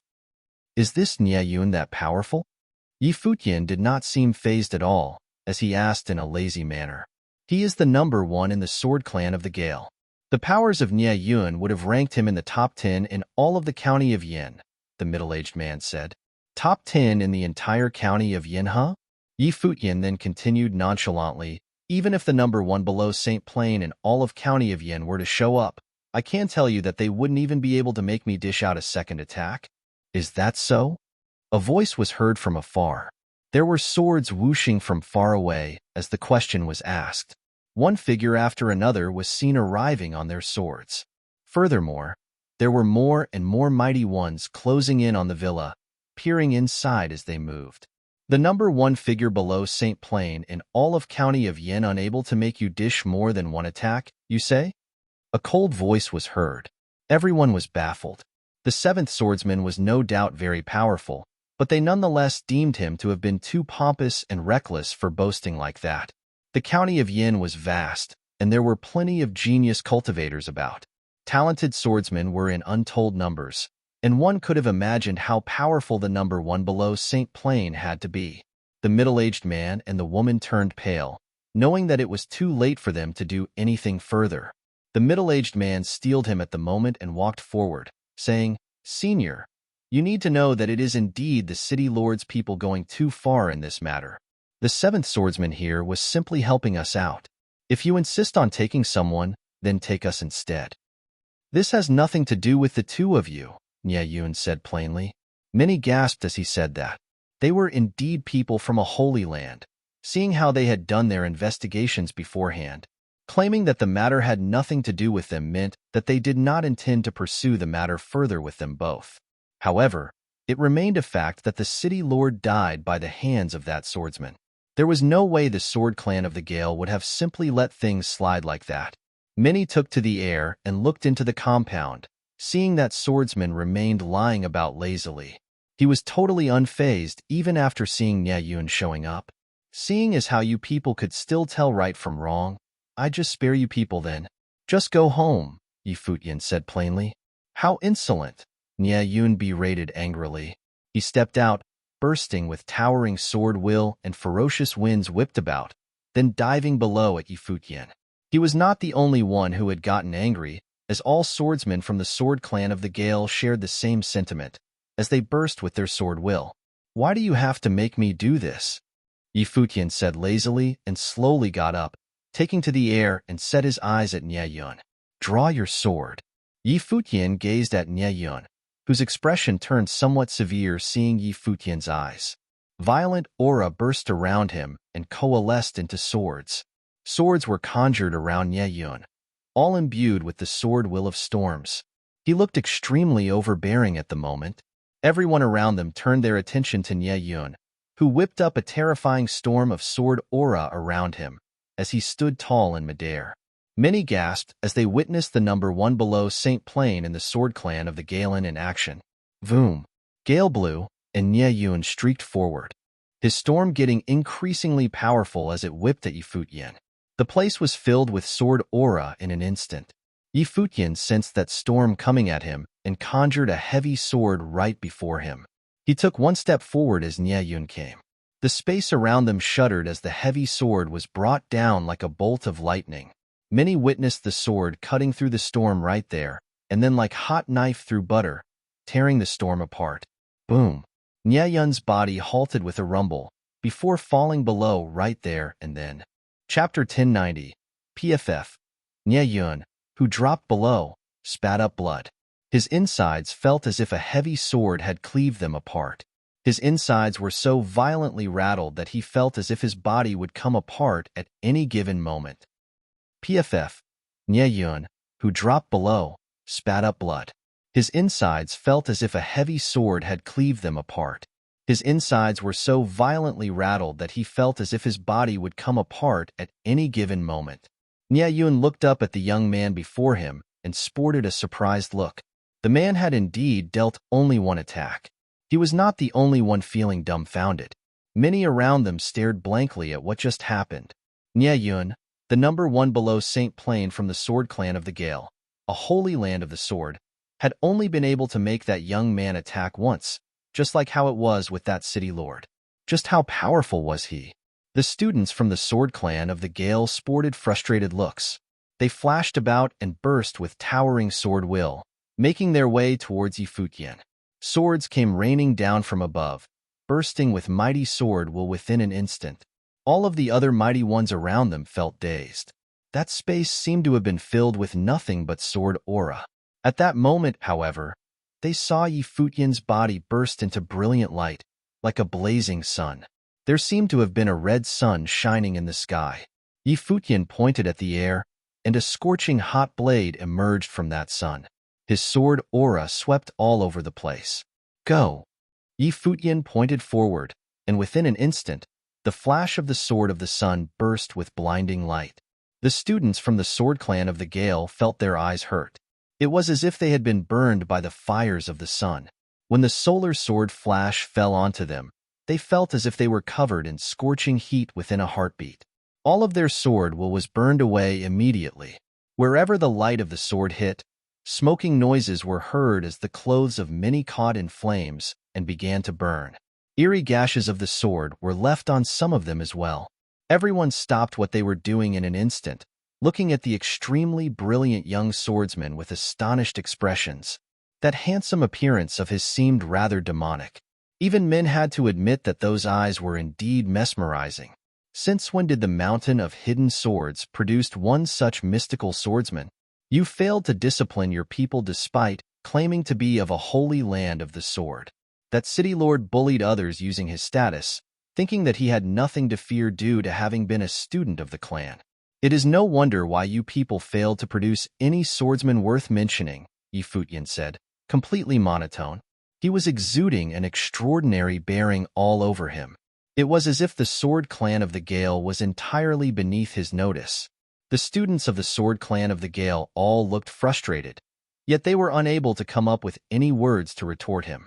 They, the student of the sword clan of the Gale, were unable to withstand more than one attack from him, after all. That there is one true swordsman. Many young swordsmen from Liyue City looked at Futian with admiration. All disputes were to be settled with the sword as a swordsman ventured on their way to do good, taking no more than one attack to deal with any one person. Any unjust matters of the world shall be taken care of with a single swing of the sword. You're all from Holy Lands, so what? Care to take one swing of the sword from me? That was the true personification of a swordsman. If you feel vexed, then go back to your clan and tell everyone what is happening. I want to see if the saints of the sword clan of the Gale will come for me, just like you people, Futian said plainly and waved about with his hand. Sword will filled the place as he said, "What are you still here for?" "Let's go," Nyeyun said. The mighty ones then retreated in a heartbeat, with their tails between their legs. Many felt dazed about what just happened. Those people were students of a holy land of the sword. Nyeyun was known to be the number one below Saint Plain, one who ranked among the top 10 in the county of Yin. They expected Futian to be taken away by the sword clan. No one would have anticipated that he still lashed out with just one attack. Just how powerful is this seventh swordsman? They wondered. Mr. Seventh. The father and daughter in the villa looked just as dazed. Their hearts continued to race. He was just too powerful. They were not even able to begin imagining how powerful Futian was. He used only a single attack, be it when he was dealing with Nyeyun or the others. After all, I studied the art of the sword for many years before venturing outside of the Mountain of Hidden Swords, thinking it would be a good thing to see how capable swordsmen outside were. I never expected to find the swordsmen to be so weak. Now, I'm wondering if there are actually swordsmen worth mentioning in the county of Yin. Futian shook his head and said, "Man, this is boring. It seems like more fun to drink and listen to the Guqin indeed." Many were rendered speechless hearing Futian talk. He was wondering if there are actually swordsmen worth mentioning in the county of Yin. Gosh, just how boastful could he be? It was worth mentioning that over half of the swordsmen of Dali dynasty hailed from the county of Yin, which actually sent many geniuses of the sword up to the upper worlds. Some top-notch geniuses were extremely renowned in the county of Yin. However, the way Futian talked, it seemed as if he was suggesting that there were no swordsmen in all of the county of Yin. But then again, when they recalled what happened moments ago, it seemed to them that he was rightful to boast, given how he had what it took to back his claims. "Where did you train in the Mountain of Hidden Swords, senior?" A young man then bowed and asked Futian, "Is there any place in the Mountain of Hidden Swords that you can't train in?" Futian retorted with a single question. The young man was dumbfounded and then bowed at Futian, saying, "I do still have much to learn. Thank you for your guidance." "Yeah." Futian nodded and looked like he was some kind of master. Little did the young man know that Futian was making things up. While he had been to the Mountain of Hidden Swords before, he did little more than take a stroll there. The place was too big after all, and he was just there to get familiar with the place, just so to prevent him from getting his cover blown in the future. The seventh swordsman was an orphan who hailed from the Mountain of Hidden Swords. He had a single-minded devotion to the art of the sword and did nothing but practice his way of the sword. He was also of supreme talent in the learning of the way of the sword. That constituted his identity at Dali Dynasty. That identity of his would one day been the talk of all of Dali Dynasty, becoming an extremely renowned genius in all of the realm. Futian hovered to the ground and smiled at the woman at the villa below. "Would you mind if I trade that attack for one more tune?" "I'll play as many as you wish to hear, Mr. Seventh," the woman said softly, and then began to play the guqin again. Futian continued to drink, without any intention of leaving the place. He was waiting for the Sword Clan of the Gale to send more people his way. Be it to extend an invitation or to deal with him, he was indifferent. The middle-aged man smiled a bitter one as he shook his head while looking at Futian. That daughter of his was considered beautiful and prudent, and it seemed as if she was about to really fall for the man. However, he knew that one such mystical man was not someone that his daughter would be able to tie down. That previously unknown young swordsman who hailed from the Mountain of Hidden Swords had truly set the world on fire. That one attack of his would earn him fame throughout the entire county of Yin. As Futian expected, Nie Yun came back to Luo City on the same day, looking for Futian. "You want to try your hand again?" Futian sat on the ground and drank quietly, looking at Nie Yun, who had just gotten there. "Our clan leader extends an invitation," Nie Yun said to Futian. Futian's eyes flashed as he drank with his head down. He then put his cup down and said to Nie Yun, "I'm not interested in joining the Sword Clan of the Gale." "I know." Nie Yun looked at Futian coldly. While he acknowledged Futian's strength, he deemed him to be unnecessarily prideful. But he nonetheless knew that there was little for Futian to gain in joining and training in the Sword Clan of the Gale. Nie Yun was standing at the very top below St. Plain. "After all, you claim to be invincible in the art of the sword. Wouldn't you want to know what the powers of other top-notch swordsmen in the county of Yin are like?" Nie Yun asked. "I heard that you rank among the top 10 below St. Plain in all of county of Yin. If all swordsmen from the county of Yin are of a similar caliber, why should I bother?" Futian eyed Nie Yun with his charming eyes. Nie Yun was dumbfounded as he glared at Futian coldly. That bastard knows no respect at all, he thought. I'm far from being the only swordsman in all of county of Yin. There are naturally those who are more powerful than I am. Even if the county of Yin proves inadequate, top-notch geniuses are found in abundance through the 9 counties of Dali Dynasty. Do you dare to claim to be superior to them all? Nie Yun asked coldly. Why would I not? Futian looked at Nie Yun and continued, I've spent decades in the Mountain of Hidden Swords to perfect my art of the sword, and I gave up fame and glory for over 30 years before I got to where I am today. Dali Dynasty has 9 counties, so what? Nie Yun glared at Futian, feeling rattled inside. That man had spent decades perfecting his art in the Mountain of Hidden Sword, spending 30 years learning the sword arts. It was persistence and determination that he found himself impossible to match. It was not surprising that he lost it all. However, Nie Yun still deemed the man before him to have been overly pompous. 30 years learning the art of the sword, and you think you can claim to be invincible throughout the 9 counties of Dali Dynasty? He thought. There are trillions of cultivators throughout the world. Mighty ones of Dali Dynasty are literally everywhere. Other than the geniuses of the lower worlds, there are still the cultivators of the upper worlds who are even more brilliant and unmatched, whom the ones from the lower worlds are incapable of matching at all. While you have defeated my brother and proven yourself to be of incredible power, deeming everything in the world beneath you and cultivators of all realms not worthy of your notice, don't you think you're too much of a frog in a well? Is this your way of the sword? A woman beside Nie Yun said. The woman was not there previously. She came after hearing that the man defeated Nie Yun with a single stroke of the sword. She wore plain, pitch-black clothes, sporting a dashing, stunning appearance, as well as a well-mannered grace. There was no way she could have known that Yi Futian was able to brag like that because he had already seen what the top-notch geniuses below Saint Plain from Emperor Xia's realm, Emperor Li's realm, and the Demon Peacock Emperor's realm were capable of. If Yi Futian were to be a cultivator who had not been in the scene for long, then the woman would have been right about Yi Futian, a frog in a well whose arrogance knew no bounds. My way of the sword rests with the sword in my hand. There may be countless cultivators throughout the world, but there will only be one seventh swordsman, Yi Futian said. Brother, while this man truly has exceptional powers, he is not worth inviting over. Let's go, the woman said to Nie Yun, feeling rather disappointed at Yi Futian's extremely boisterous attitude. Nie Yun gazed at Yi Futian and said, "This is the order of our teacher. The upper worlds of the dynasty are recruiting extraordinary people. This might be your chance. Since you've claimed to be invincible, I suggest you go and see for yourself. You can take it as I've never said anything to you otherwise." That's so? Yi Futian looked amused. What a coincidence indeed. Dali dynasty ruled both the upper and lower worlds directly, so they would definitely be more strict with the administration of the lower worlds.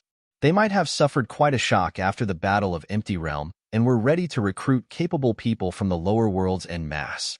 The ones who decided the outcome of the Battle of Empty Realm were none other than him, Yu Shang, and the others, who had cut down the imperial flag of Dali dynasty, people who hailed from the 9 states of the lower worlds. Since you've put it that way, I shall go and have a look. I'd like to know how many attacks the cultivators of the rest of the world can dish out. Yi Futian got up and began walking. Nie Yun felt dumbfounded. However, being someone who lost to Yi Futian, he had no right to say much about Yi Futian's arrogance. That woman eyed Yi Futian coldly. Even though he had defeated her brother, who was of supreme talent, she deemed Yi Futian someone who would have limited achievements due to his insolent nature. She was slightly disappointed about coming. While Yi Futian looked stunning, those who trained in the art of the sword were not simply common beings. Mr. Seventh. The woman who was with Yi Futian rose, and the middle-aged man came as well, looking at Yi Futian. Fate brought us to meet each other. I think no one else from Liyue City will look for trouble with either of you in the future. I shall take my leave, Yi Futian said, and began to walk away nonchalantly, leaving with Nie Yun and his people. The woman continued to gaze at him after he left. She believed that she would hear of his name again soon enough, as he was about to be known throughout the world. Chapter 1091. The Sword Clan of the Gale was one of the 5 holy lands of the county of Yin. Jin Quangren, the clan leader, was a saint at the pinnacle of the first level of Saint Plain. It was said that his way of the sword was filled with pride and unruliness. The Sword Clan of the Gale was one of the 5 holy lands of the county of Yin. Jin Quangren, the clan leader, was a saint at the pinnacle of the first level of Saint Plain. It was said that his way of the sword was filled with pride and unruliness. The Sword Clan of the Gale was considered the weakest out of the 5 holy lands of the county of Yin. Of course, that was also the reason Yi Futian chose to set up shop within Liyue City, a place ruled by the Sword Clan of the Gale, in the first place. Even if he were to get on the bad side of a sword saint of the first level of Saint Plain, he would not have been taken down right away without any way of fighting back. Although he pretended to be extremely arrogant, he nonetheless had to be cautious while operating within the Dali dynasty. He had been a champion of the people and went around doing good deeds ever since he entered the Dali dynasty. All whom he killed were people who deserved it, so there were little faults others could have found with him. Yi Futian met Jin Quangren at the palace of the Sword Clan of the Gale on a mountain, who was also known as the Sword Saint of Fierce Wind. Nie Yun and that woman walked to the sides of Jin Quangren, and there were many students of the Sword Clan of the Gale below him. All of them looked at Yi Futian. So this is the guy who defeated brother Nie Yun with just one attack then, they thought. Yi Futian gauged the Sword Saint of Fierce Wind. He was tall and imposing. He emanated sharpness of the sword throughout his being as he fixed his eyes on Yi Futian. I'm the 7th swordsman, senior. It is an honor to meet you, Yi Futian bowed and said. Jiang Quangren did not say anything. He emanated formless pressure while his eyes were locked onto Yi Futian, finding the man before him exuding a demonic charm, yet lacked the tension exhibited by many when they faced saints. There were many cities found in the county of Yin, and cultivators were aplenty, yet there were only 18 saints found in the county. All of the sword saints were revered by many. It was the lower worlds after all. Regardless of how superbly talented one might have been, all would have paid due respect to a saint when they saw one. However, Jin Quangren was unable to sense any such respect from Futian. Even that bow of his seemed nonchalant. There was no way he would have known that Futian was a palace lord of a holy land. The saints who served him were all powerful enough to raise the county of Yin in its entirety, so there was no way he would have behaved like conventional cultivators. "You don't seem too concerned with saints," the sword saint of Fierce Wind said to Futian. "As a member of the later generation, it is only natural that I respect my seniors and elders. However, one's training precedes all. Is there a need for cultivators of the sword to be too concerned with propriety?" Futian answered. Pressure continued to be emanated from the sword saint of Fierce Wind as he continued to stare at Futian. The man was indeed how he was rumored to be, insolently prideful. "One's training precedes all, eh? It seems like you have absolute confidence in being able to break into St. Plain." The sword saint of Fierce Wind continued. "I have heard that you claim that there are hardly any swordsmen who could have you deal a second attack, no?" He didn't even bother with the 9 counties of Dali dynasty, let alone the county of Yin, the woman at the saint's side quipped. Futian took a look at the woman and said, "If you invited me here to interrogate me, then it's best that I leave." He cupped his hands and got ready to leave as soon as he finished his sentence. "If you're so confident in your way of the sword, then I suppose you'd be interested in fighting the geniuses throughout the 9 counties of Dali dynasty. The dynasty is now recruiting people from all over the 9 counties. If you're so confident about yourself, you should test yourself at the event." The sword saint of Fierce Wind seemed rather calm as he spoke to Futian. "Where should I head to?" Futian asked. "The people throughout the 9 counties are gathering at Liwang City." The sword saint of Fierce Wind continued. "If you're of supreme talents, you could train in the upper worlds right away. There might be cultivators coming from the upper worlds of Dali dynasty this time. If you're truly that powerful, perhaps you might be able to achieve fame and glory with a single step even. Does that interest you enough?" "Not interested." Futian answered plainly. "So you're saying that there is a competition of martial arts at the lower worlds, then?" "Perhaps." The sword saint of Fierce Wind nodded and looked slightly amused. He said that he was uninterested. "Eh? Just how many cultivators throughout the 9 counties of Dali dynasty are worthy of having me draw my sword?" Futian said plainly, "Such competitions sound boring. As for training at the upper worlds, I'd be able to head there any time the sword is in my hands. As for fame and glory, that sounds even more boring. What I seek is none other than the supreme way of the sword. If I were after fame and glory, I wouldn't have spent decades polishing my art and have emerged only recently." "Supreme way of the sword, is it? Interesting."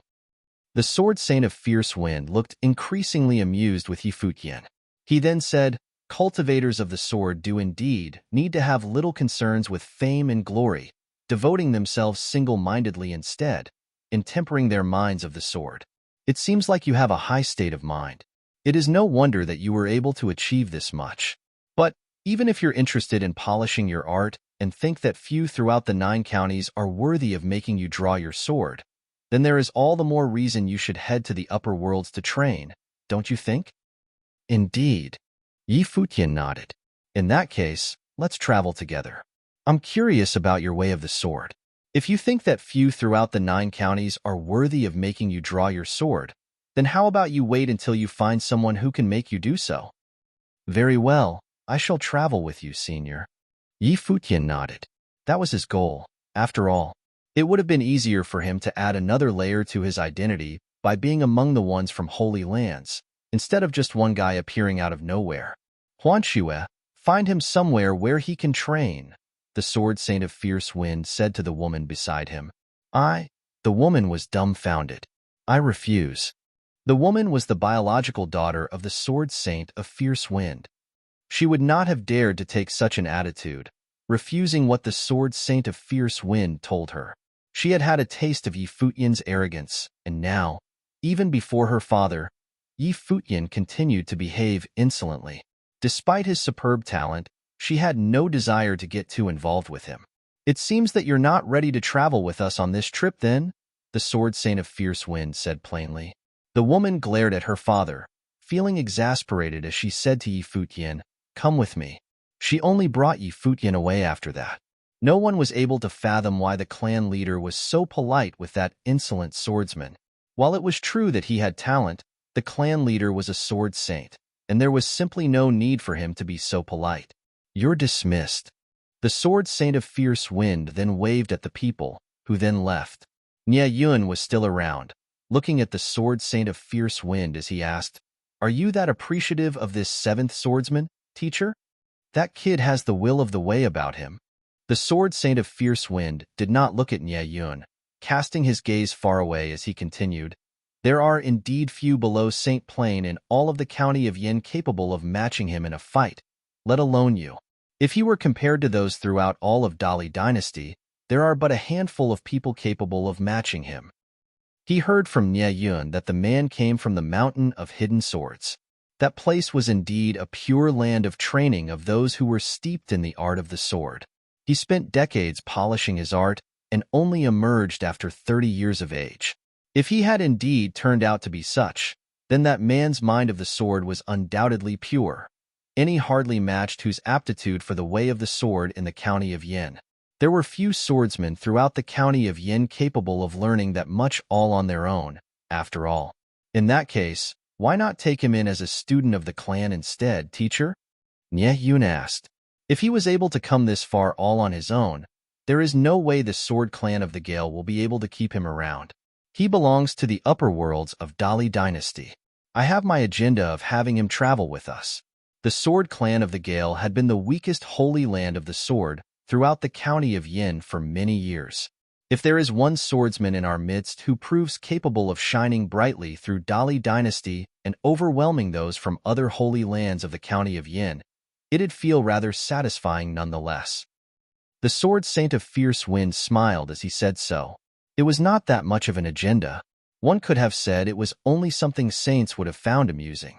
And yeah, don't tell your sister about this, the sword saint of fierce wind said. Why would that be? Nie Yun asked in puzzlement. There is a need to give her some shock. The greater the shock, the greater her gain would be in tempering his state of mind. The sword saint of fierce wind then turned around smiling, leaving the place. His daughter, Huanxue, escorted Futian to a compound of the clan and said, "Stay here and train. The sword clan of the Gale is a holy land of the sword, and there are many forbidden areas. Don't loiter around elsewhere if you're not training." "Thank you." Futian walked straight ahead into the compound and did not bother to take another look at the woman. He had no doubt saw through her attitude and did not bother. They were hardly acquaintances, after all. The woman was scarcely surprised about Futian's attitude as well. She then turned around and left.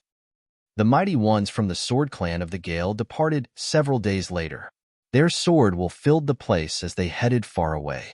Futian was naturally with them on the trip as well. However, their destination was not Liwang City. They were heading to Yindu City, which was where the sheriff of the county of Yin was found. All 9 counties of Dali dynasty had their respective sheriffs, reigning supreme over the own counties. Even holy lands were subjected to their rule. Mighty ones were found everywhere in County King's residence in Yindu City at the moment, seemingly waiting to receive something or someone. The sheriffs were known as kings of counties as well. The king of the county of Yin sat upright on his chair. Many mighty ones lined his flanks, waiting in silence. That day was the day he had set to meet with those from holy lands throughout the county of Yin. They were to gather there and head to Liwang City together. Who among the cultivators of the county of Yin will reign supreme in this trip to Liwang City? The king of the county asked as he addressed the crowd. He naturally knew that it was an extremely rare chance, as the event was concerned with the upper worlds of Dali dynasty selecting genius cultivators. As the king of the county of Yin, he naturally hoped that there were few more geniuses selected. It would have reflected well on him, after all. There is no doubt that the 2 princesses will make it, someone below quipped, and all turned their eyes at the 2 women beside the king of the county. The 2 women were gorgeous, and what was even more shocking was that the 2 of them looked identical. It was as if they were copies of each other. The two princesses of the county of Yin were twins and shared a telepathic link. They trained in the way of the sword together and possessed superb talents. Li Hanxing of the Ziwei sword clan, one of the princesses uttered. Kai Huang of the Juk sword clan, the other one said. Everyone nodded. Both the Ziwei sword clan and the Juk sword clan were the most powerful of the two holy lands of the sword in the county of Yin. The two figures mentioned by the princesses were the strongest students studying in those places, and they were among the strongest to be found below St. Plain in the county of Yin. If there were anyone from the county of Yin who could make it, then those two would definitely be among those people. The king of the county looked up far away and heard brimming laughter. Thank you, princess, for thinking so highly of that brat of a student of mine. Powerful sword aura was sensed from far away. Two sword clans came together, yet they were clearly separated. They were none other than the Ziwei sword clan and the Juk sword clan. The king of the county smiled as he rose to receive them. The mighty ones from the two sword clans landed and cupped their hands at the king of the county. Cultivators from the Crimson Phoenix sword clan and the sword clan of the Storm arrived shortly after as well. The place was vivacious. The sword clan of the Gale was the last to arrive, and Futian was with them. Chapter 1092. The entire county king's residence turned extremely rowdy. There were people continuously showing up at the door to pay a visit, wanting to see those top-notch figures from the Holy Lands for themselves. The entire county king's residence turned extremely rowdy. There were people continuously showing up at the door to pay a visit, wanting to see those top-notch figures from the Holy Lands for themselves. The county king of Yin threw a banquet for the mighty ones, as well as those who came all the way to Yindu City to visit the place, to show his appreciation as the host. They were to leave for Liwang City right away after the banquet was over. Futian came with the sword saint of fierce wind, so it was only natural for him to sit with them. However, the sword saint of fierce wind kept a low profile in the banquet. The sword clan of the Gale was ranked the lowest among the 5 holy lands of the sword after all. He was less formidable somewhat compared to the saint lords of other holy lands. As such, he spoke little and listened more to what others had to say. County King, who was the one from the upper worlds who would be coming to the lower worlds? The sword saint of Ziwei asked. They all knew that someone from the Dali dynasty of the upper worlds would be coming down to the lower worlds to pick geniuses, who would then be sent to the upper worlds to further their training. However, they did not know who would have been the one showing up. The county king of Yin was in charge of the county of Yin and had the title of king. His high status meant that he might have known more. I'm not all that sure about the details myself. We'd only find out once we got there. The county king of Yin then said, but there was one thing I was sure of. The operation was ordered personally by the imperial advisor. It involves more than just the 9 counties of Dali, as even the upper world seems to be up to something as well. It might have had something to do with the Battle of Empty Realm that happened last year. Everyone present there was of high status. The county king of Yin was already one of the handful of people standing at the top of the lower worlds, so he naturally would not have been oblivious of what was happening in the upper worlds like most common folk. The imperial advisor. Respect was seen in the eyes of many. There had been many rumors regarding the imperial advisor. He had been playing an important role in bringing about the massive strength of Dali dynasty after all. Even those from the lower worlds would have known about the imperial advisor's status in Dali dynasty. He was someone who stood at the emperor's side and a top-notch figure revered by the saints. If the imperial advisor has a hand in arranging this, then the upper worlds would definitely be placing a lot of importance in this matter. How many slots would there be? The sword saint of Juk asked. It is said that there would be mighty ones coming down to see for themselves. There is no telling of the actual number of slots. Perhaps anyone that they take a liking to would be permitted to train in the upper worlds, so much so even be allowed inside top-notch forces in the upper worlds. The county king of Yin added, would you be reluctant to let your students go? Well, we would be able to help nurture capable ones for Dali, and our students would get to widen their vista. What is there to be reluctant about? The sword saint of Ziwei smiled and said, I hope that Hanxing would be able to get to the sword mountain in the upper worlds to train instead. Speaking of which, I assume that you would be reluctant to part with the princesses, no?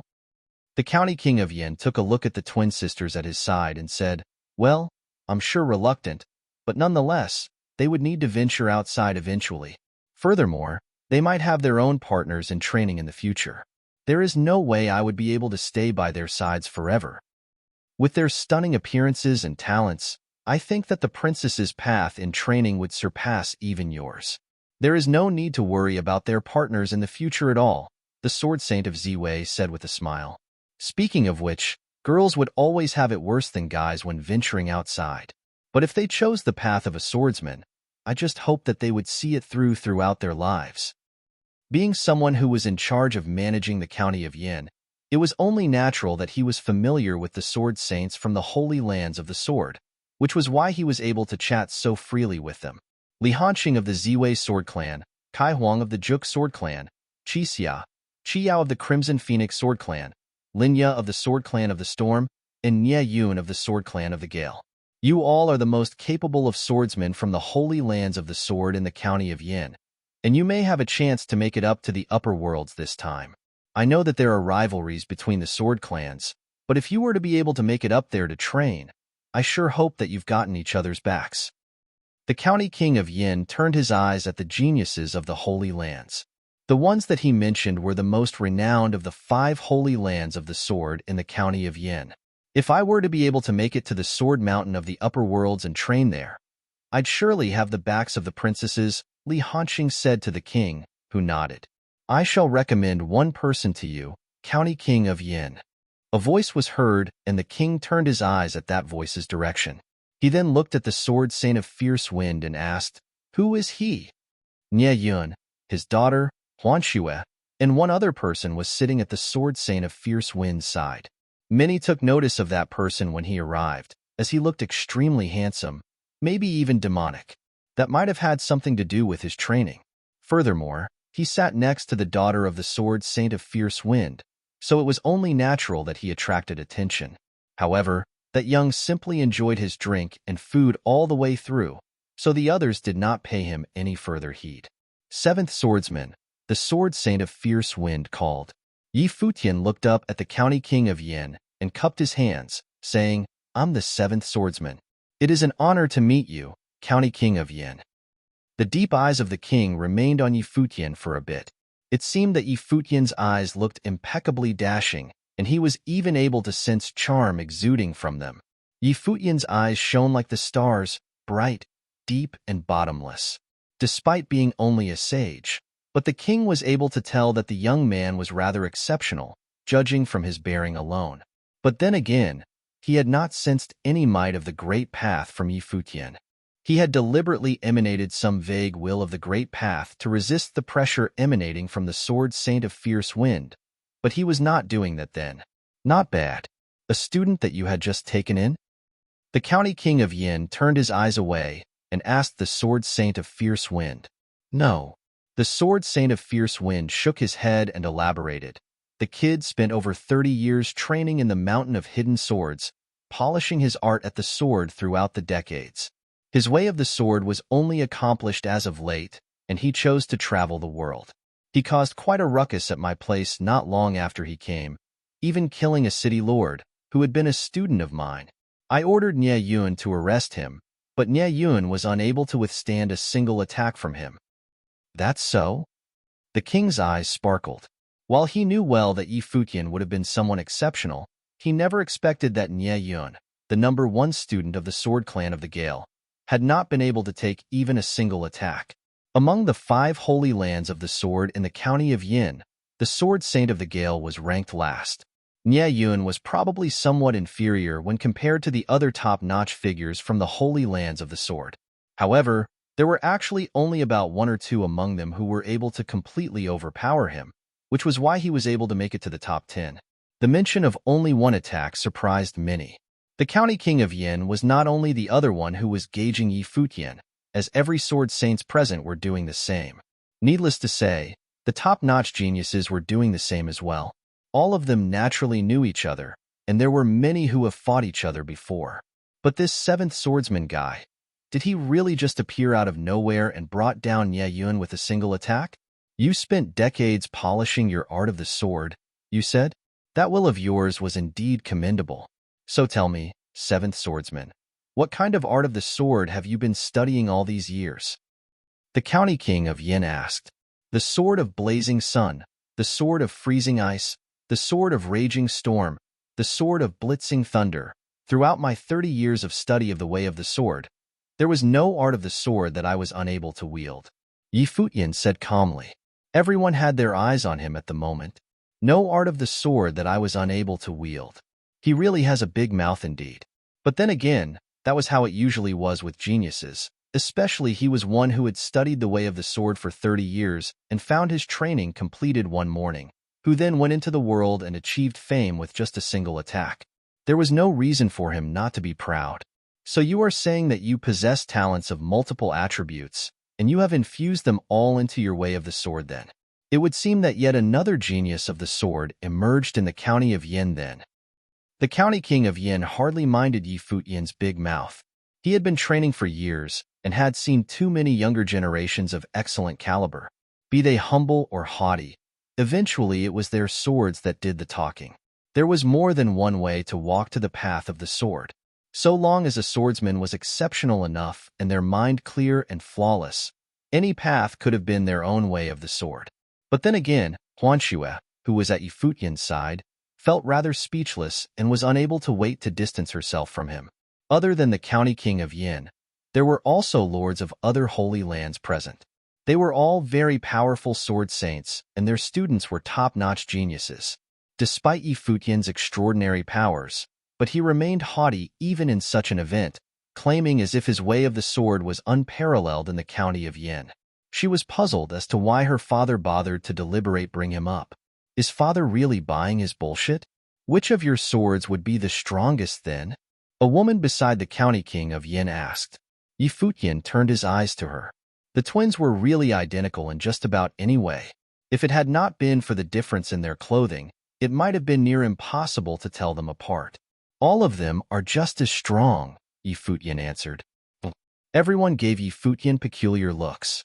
Despite the fact that he was indeed very powerful for being able to best Nia Yun with a single attack, but did he not know how to be prudent in such situations? All of them are just as strong? Huanxue noticed the eyes that the others looked at Futian with, and she wanted very badly to just leave, instead of sitting beside someone like that. Couldn't you keep a lower profile? Futian, however, looked completely at ease, as if he never noticed how the others looked at him. That was the seventh swordsman, unbridled, free, and going about things as he fancied, yet nonetheless possessed talents of the sword that were peerless. Such a swordsman would have pulled anything, and there would have been hardly any reason to be surprised.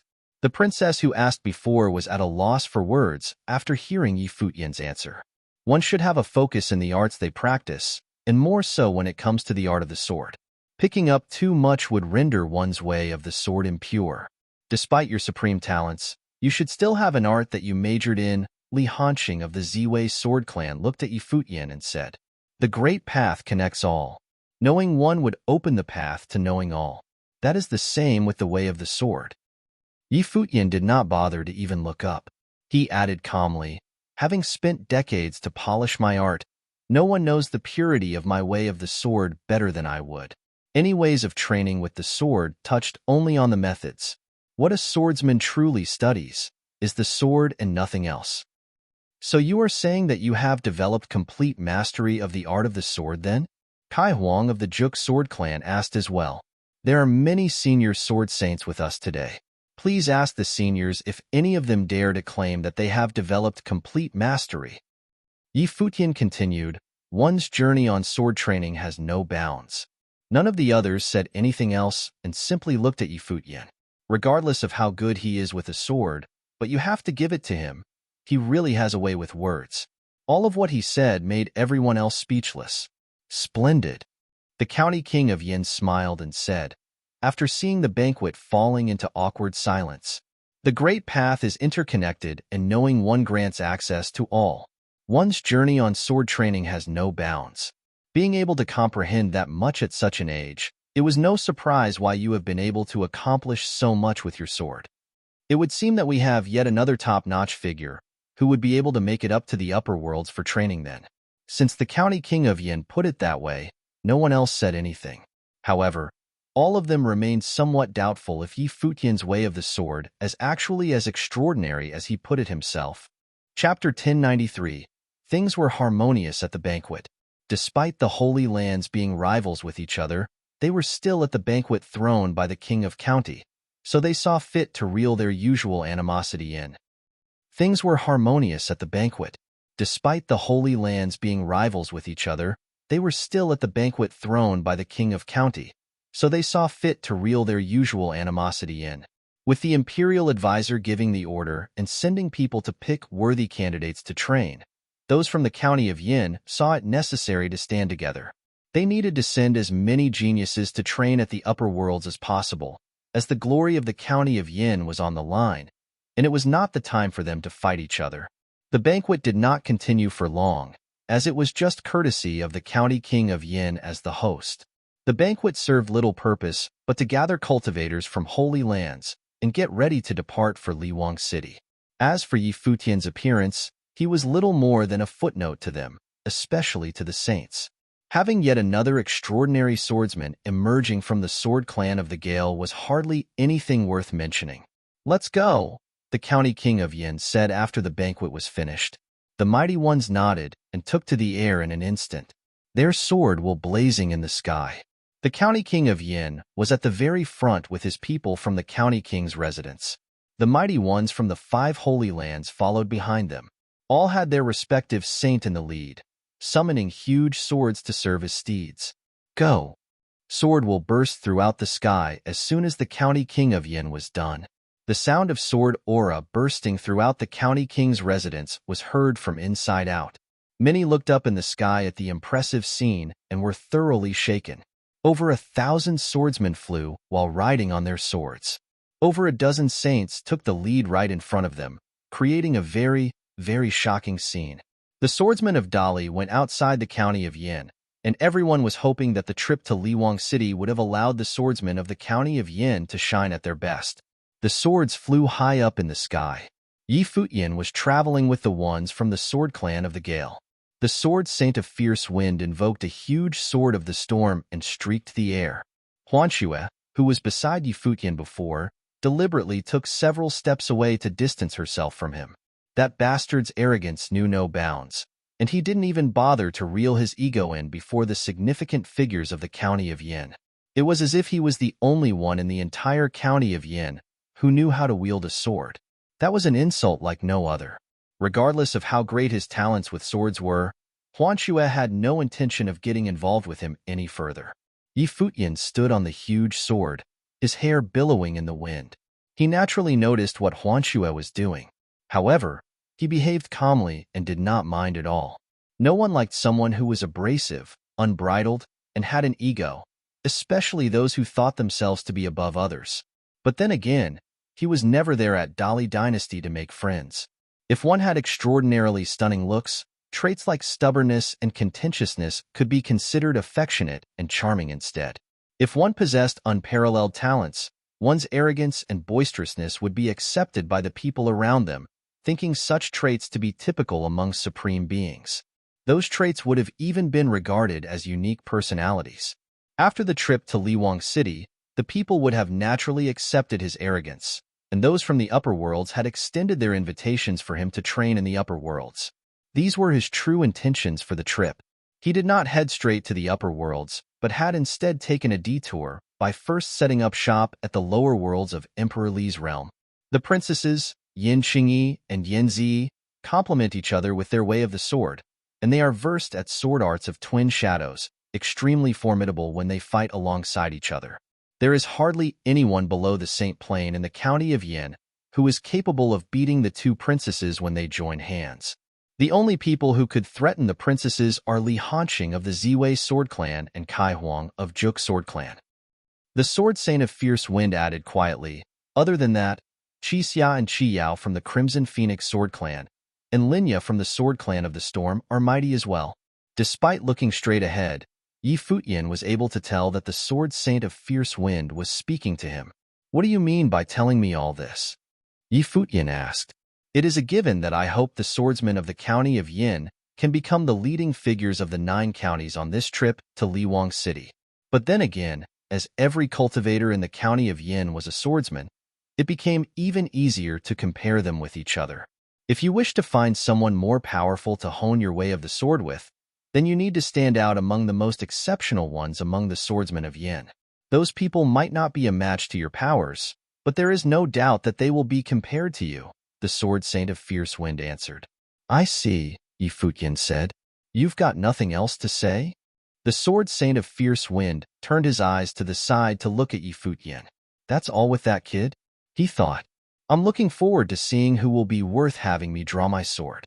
If there are any such capable ones around, then I will fight, Futian said.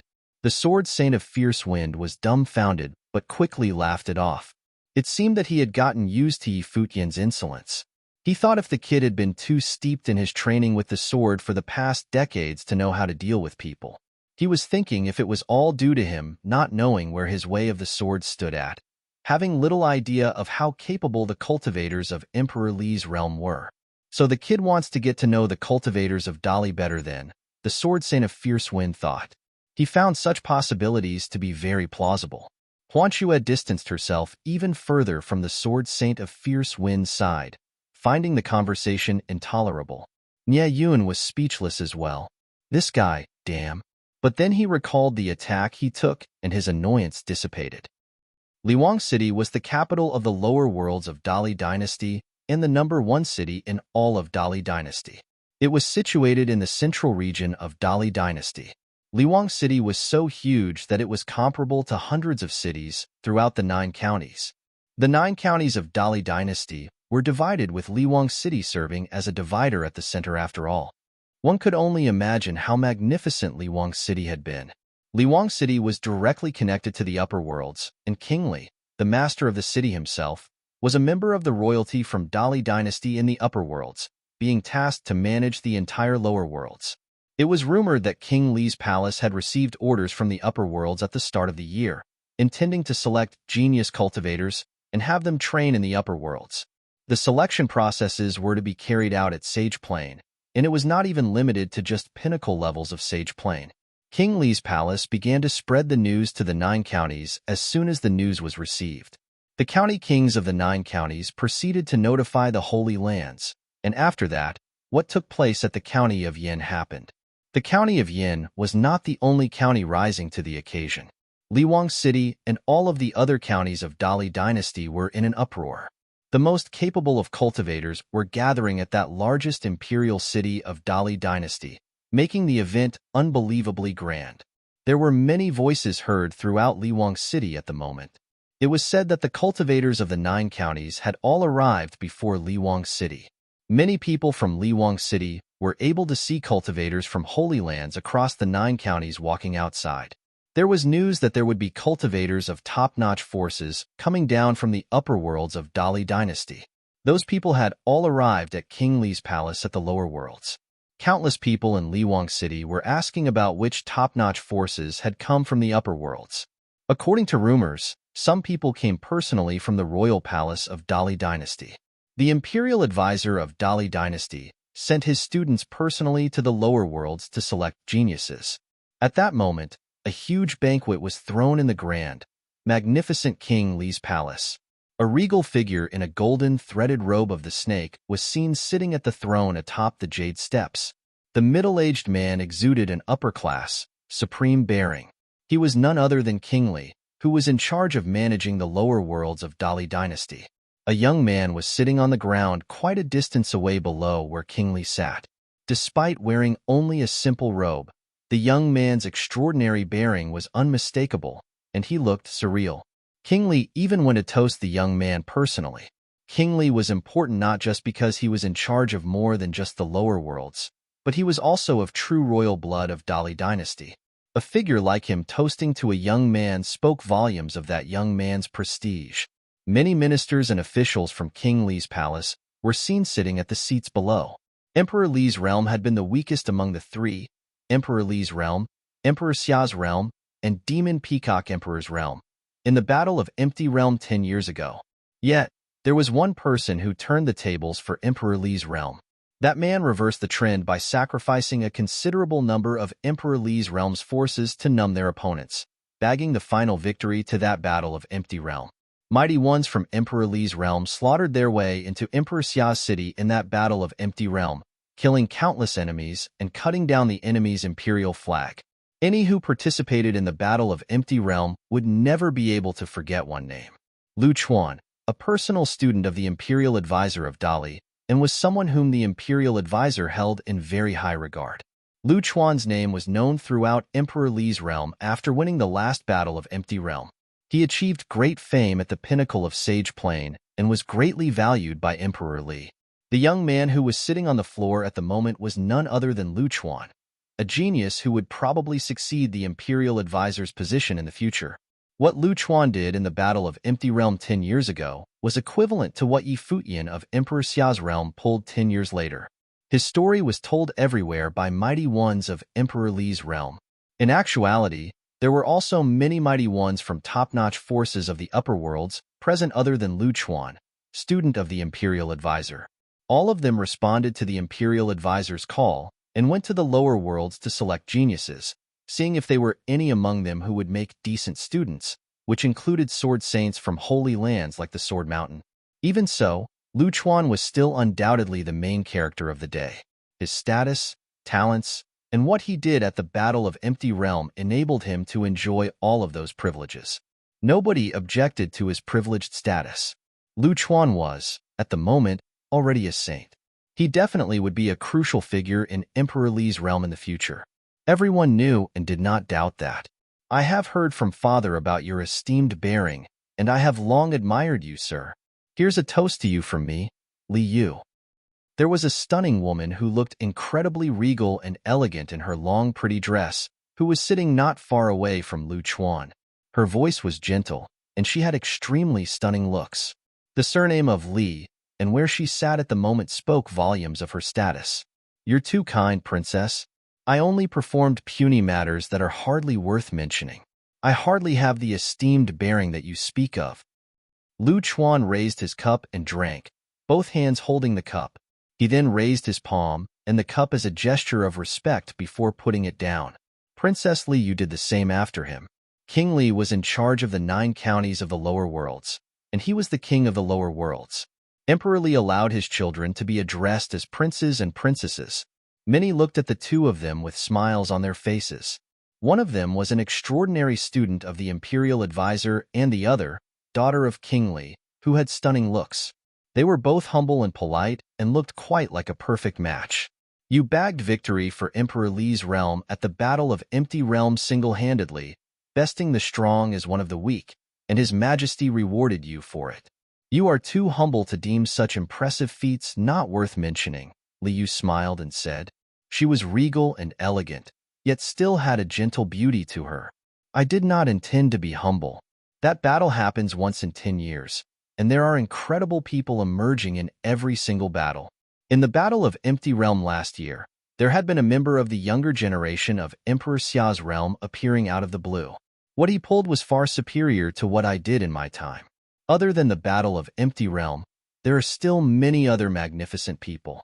I dare not brag with that many being better than I am. Lu Chuan then said slowly, my teacher has asked me to come to the lower worlds to recruit capable people and strengthen the Dali dynasty. My mission is an important one indeed.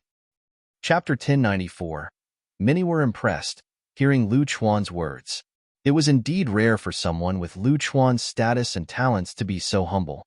Furthermore, he even claimed to be inferior to that other person who achieved so much fame in last year's Battle of Empty Realm.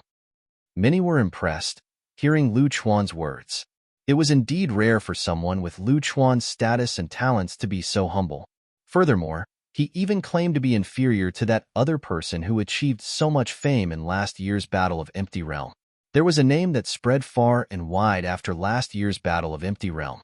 It was the name of their opponent, and he was but a sage. It was extremely rare for a foreign name to be so well known in Emperor Xia's realm. Even Lu Chuan, the personal student of Dali Dynasty's imperial advisor, had to acknowledge how extraordinary that other person was, even though a younger brother in training of Lu Chuan had perished in that Battle of Empty Realm. Yuan Jin, yet another student of the imperial advisor, died in that Battle of Empty Realm.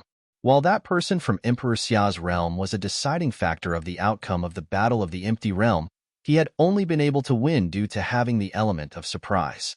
No one knew he was able to enthrall the demonic beasts, and that cost Demon Peacock Emperor Realm's place in that battle. Those from Emperor Xia's realm even used them, and it all seemed just too convenient. Another prince of Dali at Li Yu's side said, "If you, sir, were of the same era as him and had been able to fight him on the same battlefield, you would have won." Everyone naturally knew the one they were talking about was none other than Yi Futian. There had been an extraordinary figure that appeared out of nowhere in the ranks of Emperor Xia's realm. He single-handedly acted as the key to Emperor Xia's realm's victory in emerging victorious in the Battle of Empty Realm. He had also joined hands with Xiaqing Yuan and killed Yuan Jin, causing severe casualties to the mighty ones of Emperor Li's realm at the same time. There are no ifs in the world, only results. If he had been able to do that much, then there is no doubt that he performed excellently. Despite being of opposing sides, I acknowledge his prowess. I would only be able to defeat him should we cross paths in future battles, Lu Chuan replied calmly, elaborating on his thoughts instead of riding on that prince's words simply because it was the prince who lauded him. You do have a solid point, sir. That prince nodded with a smile and did not mind at all. Kingly, have the cultivators of the 9 counties arrived at Liwang City? Lu Chuan did not dwell on the topic and asked Kingly instead. They are all here, Kingly nodded. Well then, please see to the arrangements. There are many forces from the upper worlds coming this time, and I hope they all return with something, Lu Chuan said. Yi Futian did not know that he was mentioned by the ones attending the banquet in King Li's palace. He did not know of Lu Chuan, but he heard of some things about the Battle of the Empty Realm from 10 years ago. Yi Futian was in a palace which served as an inn of sorts in Liwang City for the ones from the 9 counties. Dali dynasty was a force that reigned all over Emperor Li's realm. King Li was in charge of the lower worlds, and all of the county kings of the 9 counties were subordinate to him, and they, in turn, ruled over the holy lands in their respective counties. At that moment, the mighty ones from the 9 counties gathered at Liwang City, and they had their palaces to serve as their accommodations. Those palaces were not connected, as they were scattered throughout different corners outside of King Li's palace. At that moment in the county of Yan's palace, Yi Futian was sitting alone in a compound training. Despite being very boisterous with his words outside, he nonetheless knew where his way of the sword stood. All that talk about him having spent decades studying and perfecting his art of the sword was work that he had been doing for several months. But then again, he was confident that due to his extensive training throughout the years, he would nonetheless be able to reign supreme below the Saint Plane in Dali, wielding only the sword, despite having only practicing sword arts for months. Footsteps sounded at that moment. Yi Futian, who was training, dispelled the sword while coursing about him. He opened his eyes and saw a dashing silhouette walking by. It was none other than Huan Xue, but she was standing far away outside the compound. She looked at him and said, "The swordsmen from all holy lands were exchanging thoughts and arts at the arena. My father told me to come fetch you." She turned around and left right away after delivering her message, not caring if Yi Futian bothered showing up or not. Exchanging arts of swords, huh?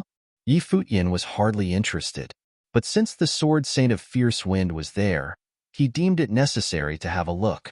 He rose and left. By the time he arrived at the arena, many swordsmen from holy lands were present, but all of them looked nonchalant. Even the sword saint of fierce wind was standing around, looking at what was taking place quietly at the side. Swordsmen from all of the holy lands verified their arts with each other in the vast arena. However, the exchange was hardly an official one, and they sparred for a bit to get a grasp of the level of the other party's training, as well as that of their own. But then again, they were also those who took such sparring and exchanges very seriously. "You have been practicing with your sword?" The sword saint of fierce wind turned around and asked Yi Futian, who came to his side, with a smile. "Yeah." Yi Futian nodded. The sword saint of fierce wind looked somewhat satisfied. Despite being arrogant and unbridled due to his supreme talents, the young man seemed to be very diligent in the study of the sword. His mind of the sword was definitely very pure. The probability of such swordsmen making it to sainthood was very high. "It's a good thing to see how others are doing with their arts of the sword," the sword saint of fierce wind quipped. At that moment, the 2 top-notch figures from the Crimson Phoenix Sword Clan, Qi Xiao and Qi Yao were standing at the arena. They were siblings, an elder brother and a younger sister. They were practicing their arts of the sword with others. Their prowess with the sword was very powerful. Crimson shimmer flashed when their swords were drawn, looking incredibly sharp. They turned to look at the crowd when they stopped fighting. Qi Yao took notice of Futian, who was walking in their direction. Qi Yao of the Crimson Phoenix Sword Clan.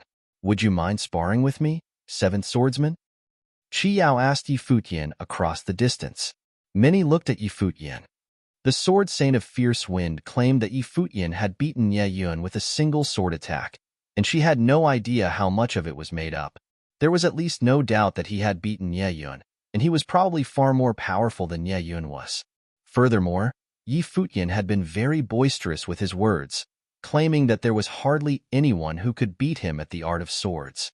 She had already wanted to test that figure out. He claimed to be peerless in his way of the sword at the county of Yin.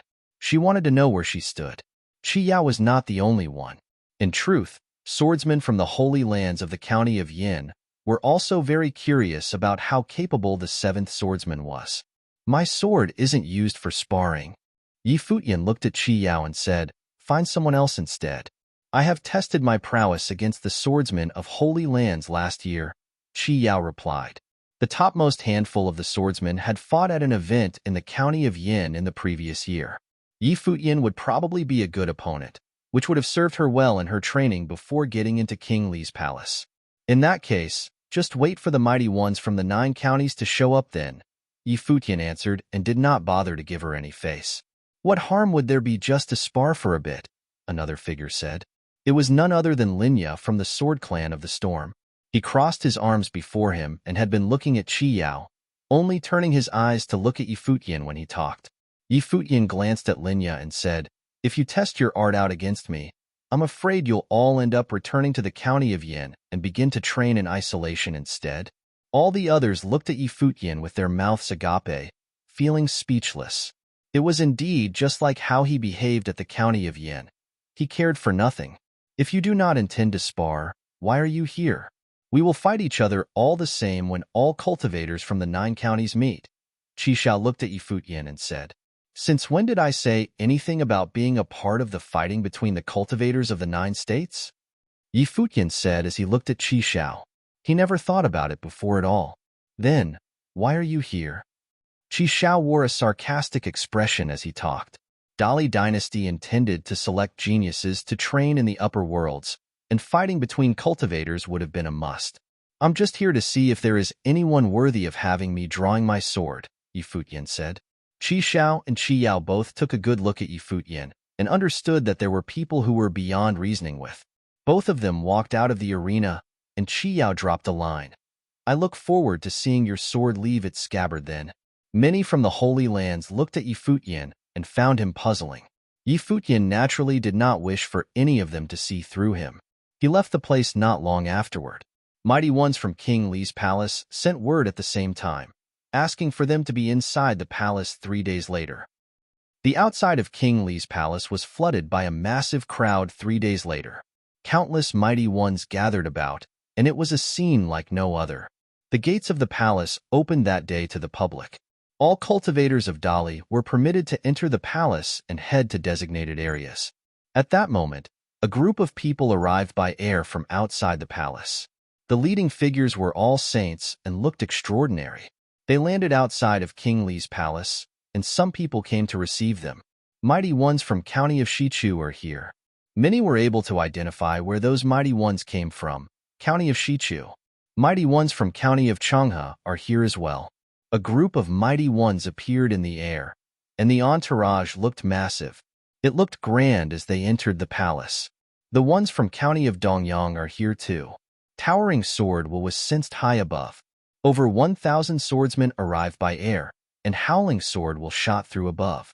The swordsmen of county of Yin are here. Countless eyes turned in that direction.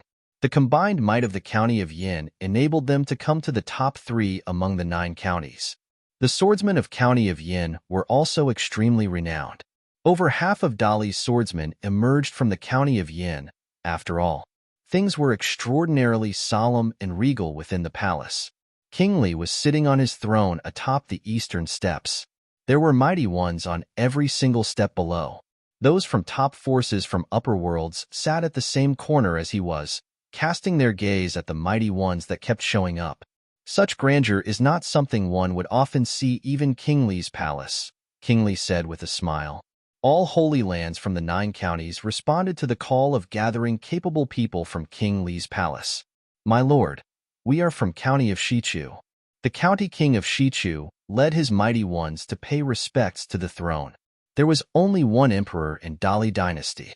King Li was only a king. Take your seats, King Li said with a brimming voice. Mighty ones from the 9 counties all took their seats later.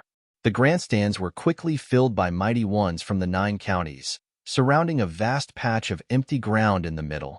Futian sat among those from the county of Yin. He was hardly noticeable due to being surrounded by a massive crowd. He turned his eyes to where King Li was at the moment. It was said that the event on that day was an order by the imperial advisor of Dali to gather geniuses of lower worlds and send them to upper worlds for training. It was unknown which of the upper world's top forces had shown up, and Futian naturally hoped that they would have been a lot of them. He saw Lu Chuan right away. Lu Chuan, who was sitting right below King Li, looked extremely dazzling. It was as if one would notice his presence right away, whether one liked it or not. Is this guy a prince? Futian asked himself in secret, but he quickly saw Li Yu, who had stunning beauty. She was sitting not far away from Lu Chuan, and there were several other youths at her side. Those people even bore some resemblance to King Li, and Futian only understood right there, and then that they were the princes and princesses of the king. If Lu Chuan were to be able to sit at their side, then there was only one possibility. He was from the royal palace of Dali dynasty from the upper worlds. Chapter 1095. Despite not having been at Dali for long, he had still developed some thoughts about the place. Dali was not like what he had imagined it to be. Under the dynasty's rule, everything was orderly and had a neat hierarchy. Furthermore, it had a higher inclination towards martial arts than the 9 states. Despite not having been at Dali for long, he had still developed some thoughts about the place. Dali was not like what he had imagined it to be. Under the dynasty's rule, everything was orderly and had a neat hierarchy. Furthermore, it had a higher inclination towards martial arts than the 9 states. Currently, people from the upper worlds of Dali dynasty came to the lower worlds to select worthy candidates, and the event was supervised personally by King Li, gathering mighty ones from all over the lower worlds. All of that spoke volumes about how much importance Dali dynasty placed in honoring martial culture. At that moment, the crowd outside King Li's palace was massive, and mighty ones were found everywhere. King Li turned his eyes to the enormous crowd from his throne and said, "Today, people have gathered at King Li's palace from all over the 9 counties to witness what the cultivators from all 9 counties are capable of." The imperial advisor from the upper worlds ordered many top forces to come down here and select worthy geniuses to further their training in the upper worlds. It is a rare opportunity for the 9 counties of Dali, and I hope that there will be more extraordinary people emerging within the lower worlds of Dali who will become pillars of Dali dynasty in the upper worlds. His booming voice was heard all over in and out of the palace. The messy chatter was quickly suppressed, and everyone quieted down soon enough. Countless looked up at the steps at King Li, who was sitting at his throne. It was said that King Li was already at the 3rd step of sainthood, and he was the most powerful man in all of lower worlds of Dali dynasty. His powers were unfathomable, and he was a flawless saint. The people of the 9 counties of Dali were filled with reverence for King Li. "I shall introduce you all to one person," King Li continued. He extended his right hand and pointed to where Lu Chuan was. Lu Chuan, student of the imperial advisor. 10 years ago, Lu Chuan led the cultivators of Dali in the Battle of Empty Realm. He fought between 3 imperial realms of the upper worlds, besting foes that had been superior to ours and cut down over half of the mighty ones from Emperor Xia's realm, thereby attaining a glorious victory in the Battle of Empty Realm. Lu Chuan quickly rose to Saint Plane after the Battle of Empty Realm. He is now at the pinnacle of the 1st level of Saint Plane. He is here today being sent to the lower worlds by the imperial advisor personally to witness this grand event of Dali. Many turned their eyes towards Lu Chuan. A student of the imperial student, and one who was introduced personally by King Li was someone extraordinary. Futian only came to learn who he was by then. Being a student of the imperial advisor of Dali meant that he was Yuan Jin's elder brother in training, which in turn made him the extraordinary figure who brought about the glorious victory to Dali in the Battle of the Empty Realm 10 years ago. Lu Chuan stood after hearing King Li's introduction of him. He cupped his hands at the crowd, looking polite and well-mannered as he said, "You're too kind, King Li. I, Lu Chuan, am but only a witness to the grand event sent here on my teacher's orders. The geniuses of Dali are the true main characters of the event, which both I and my teacher look forward to very much." He cupped his hands again after he was done and returned to his seat. Many gasped and were impressed by his bearing. That is the student nurtured by the imperial advisor of Dali for you. It is indeed rare to find someone of such status to possess such bearing, many thought. As someone of such status and introduced personally by King Li, it sufficed for him to nod to the crowd, enjoying the prestige afforded to him. The county king of Yan, at the county of Yan's corner, rose and spoke. The imperial advisor is indeed the pillar of Dali dynasty. All students that he nurtures are exceptional people without doubt. You all should learn from him. The people from the holy lands of the county of Yan all nodded in agreement. Huanxue cast a glance at Futian, who was beside the sword saint of fierce wind, but she said nothing. Despite both the seventh swordsman and Lu Chuan were geniuses, that bearing alone said that Lu Chuan was far more superior than the seventh swordsman. The difference was glaringly obvious, and Lu Chuan was indeed the dragon among people. Futian was somewhat surprised himself as well. He initially thought that someone who had gone about killing over half of participating mighty ones from Emperor Xia's realm would have been someone who reeked of killing intent. However, Lu Chuan looked and felt well-mannered and humble to him instead. Despite being an enemy, Futian had to admit that cultivators of Dali were more exceptional than he had imagined them to be. Not only Lu Chuan, but the student of the imperial advisor is also here at this time. Even top forces like the Sword Mountain of the upper worlds are here en masse as well. Any who can perform with flying colors here will get the chance to train in the upper worlds. It is very rare for Dali to see such opportunities in years past. Please seize the moment as best as you can. King Li smiled and added, "The event is open to cultivators at Sage Plain, and holy lands are gathering places for these people. All sages of the holy lands of the 9 counties, from lower to higher planes, are free to fight at the platform before you to showcase your talents. Please give it your all and wait until the people of holy lands finish showcasing their prowess. Any selected may be challenged by any who think themselves to be at the top of their training. You are free to challenge any selected geniuses of holy lands and show everyone present what you've got." There were countless cultivators all over the 9 counties of Dali, even though the event was restricted to sages. Dali dynasty did not ask for cultivators to get things done quickly. Such showcases would be done in one-on-one duels, just for the holy lands to assess how capable every single contender was. As such, it was naturally impossible for everyone to get a turn on the platform, as there was still the matter of time to consider. Cultivators from holy lands were made a priority instead. This would be carried out until someone from the Holy Lands got selected by the top forces from the upper worlds before being challenged by others in Dali. By doing so, no one who was not of the very top would dare to step onto the platform. Such rules enabled all to see clearly what the top sages of all over Dali were actually like. "Let's begin," King Li said. A mighty one said with a brimming voice below the steps, "Get the wine ready and open up the platform." The voice was heard throughout the place, and servant girls from the royal palace went on to zip about where the audience was, serving wine. But then again, all who earned the right to sit were cultivators from holy lands all over the 9 counties. The cultivators who only came to witness the event were only able to watch everything going on from below. The grand event was to be held over many days. There were people from the holy lands of the 9 counties getting up one after another, walking up to the platform. There were also several from the county of Yin making a move, with their swords strapped to their backs. When 2 people stepped onto the middle of the platform, that was when the event truly began. However, those 2 were sages of the first plane. Futian turned his eyes at the platform. He had never expected to be able to one day see the cultivators of Dali fight each other while he sat somewhere in King Li's palace. There had been a nine-state forum back in the nine states all those years ago, and that was already considered the grandest of events to be had. However, with the imperial advisor of Dali giving the order and King Li hosting the battle between the nine counties, the scale of the event was evidently far more extensive than the nine-state forum back then. One could have even said that they were of different orders of magnitude altogether. All top-notch figures from Dali participated in the event. Better still, there were also people coming down from the upper worlds to attend the event. It could be said to be the largest sparring event to be had below St. Plain.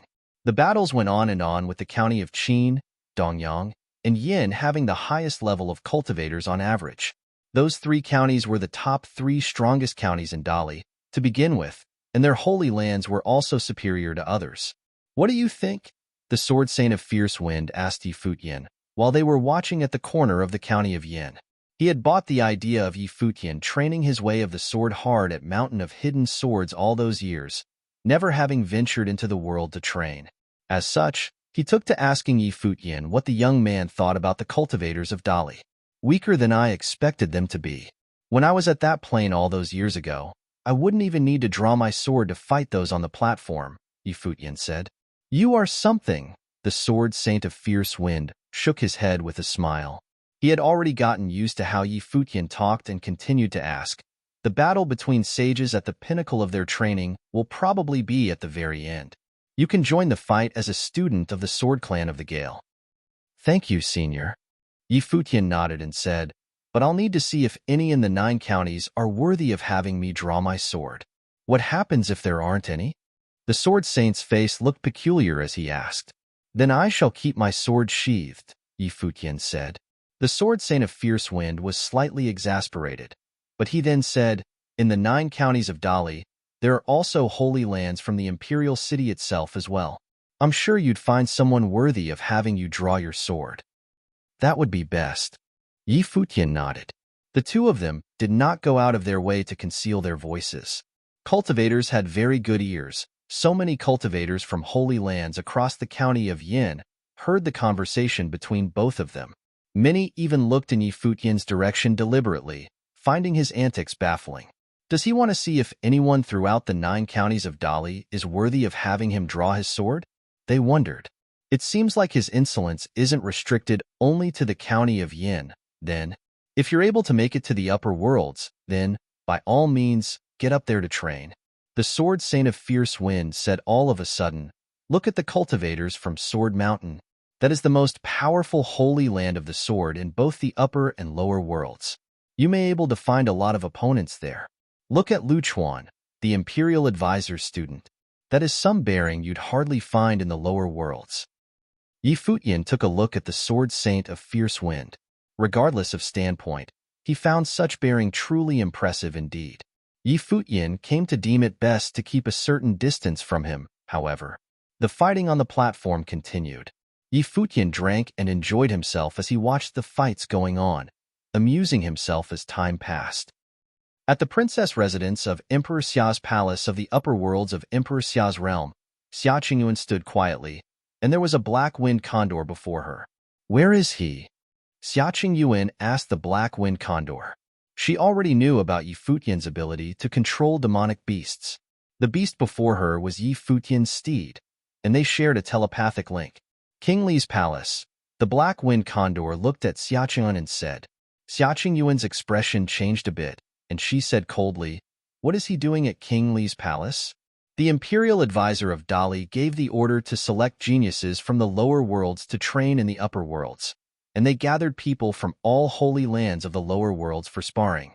The imperial advisor even sent his student down to the lower worlds.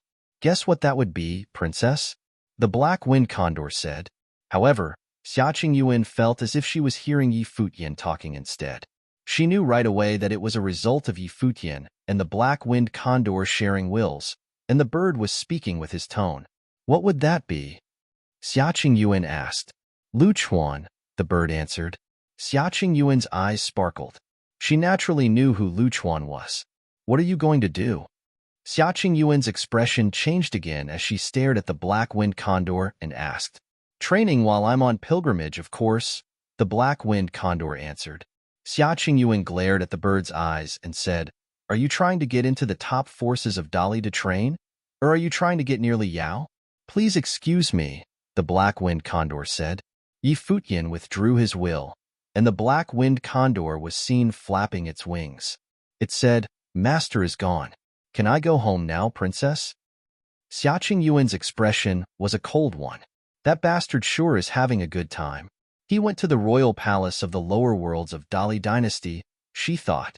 "No, you are not to step outside the residence for even a single step," Xia Qingyuan glanced at the bird and said. The black-winged condor blinked his eyes.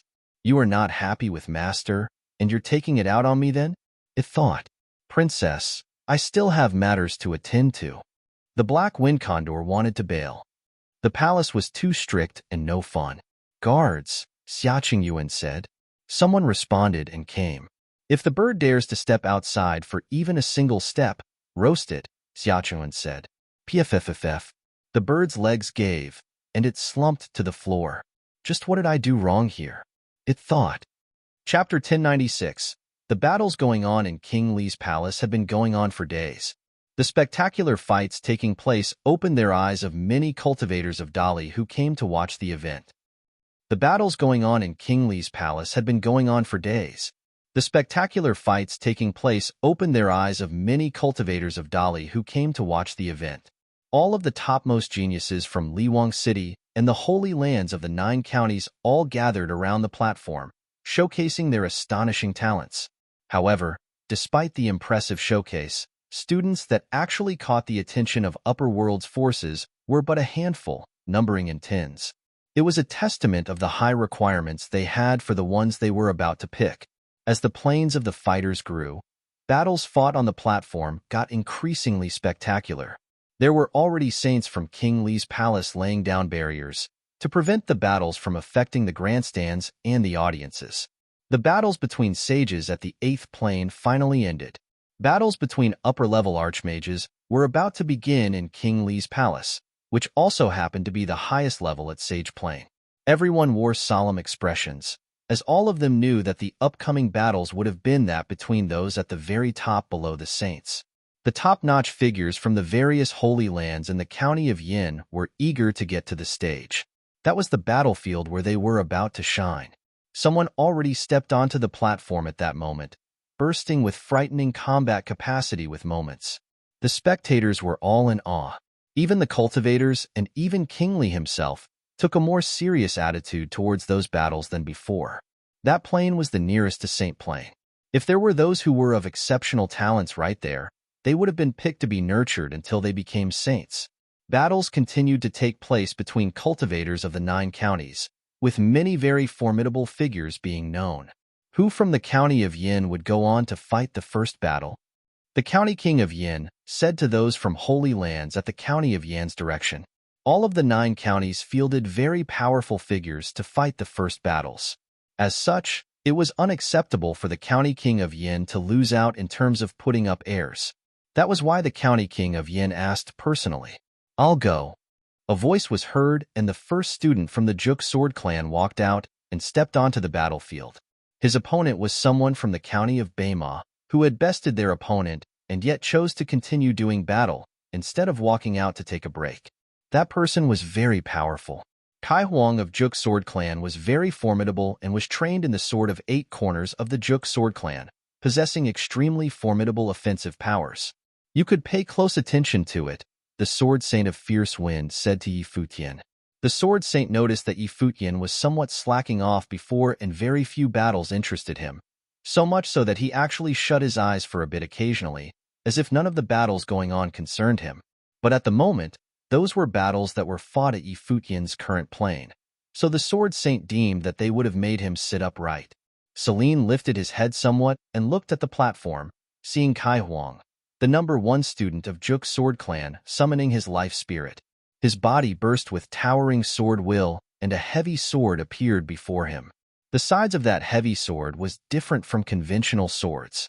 The edges were serrated, making it not only heavy, but sharp as well. He was seen dragging his sword with both hands as his sword will built up. Dazzling shadow of the sword appeared around the blade, pulsing with frightening sword will as he thrust at the enemy. His surroundings resonated, and the heavy sword burst with sharpness, as if it was an extremely ferocious beast charging at its opponent. Power of rules coursed about his opponent, who then summoned a golden stone wall in front of them. The huge sword was pierced into the wall with a boom, bursting through it. The sword will on the blade, however, dissipated altogether.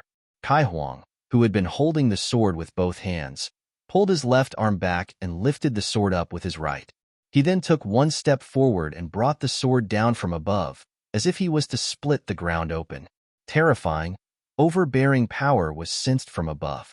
Multiple shadows of the huge sword flashed as they came down alongside Kai Huang's body. The blade burst with terrifying aura as it cut through space. Some overwhelming swordplay indeed. The minds of many mighty ones from the 9 counties trembled for quite a bit, as if that sword was being brought down onto they themselves.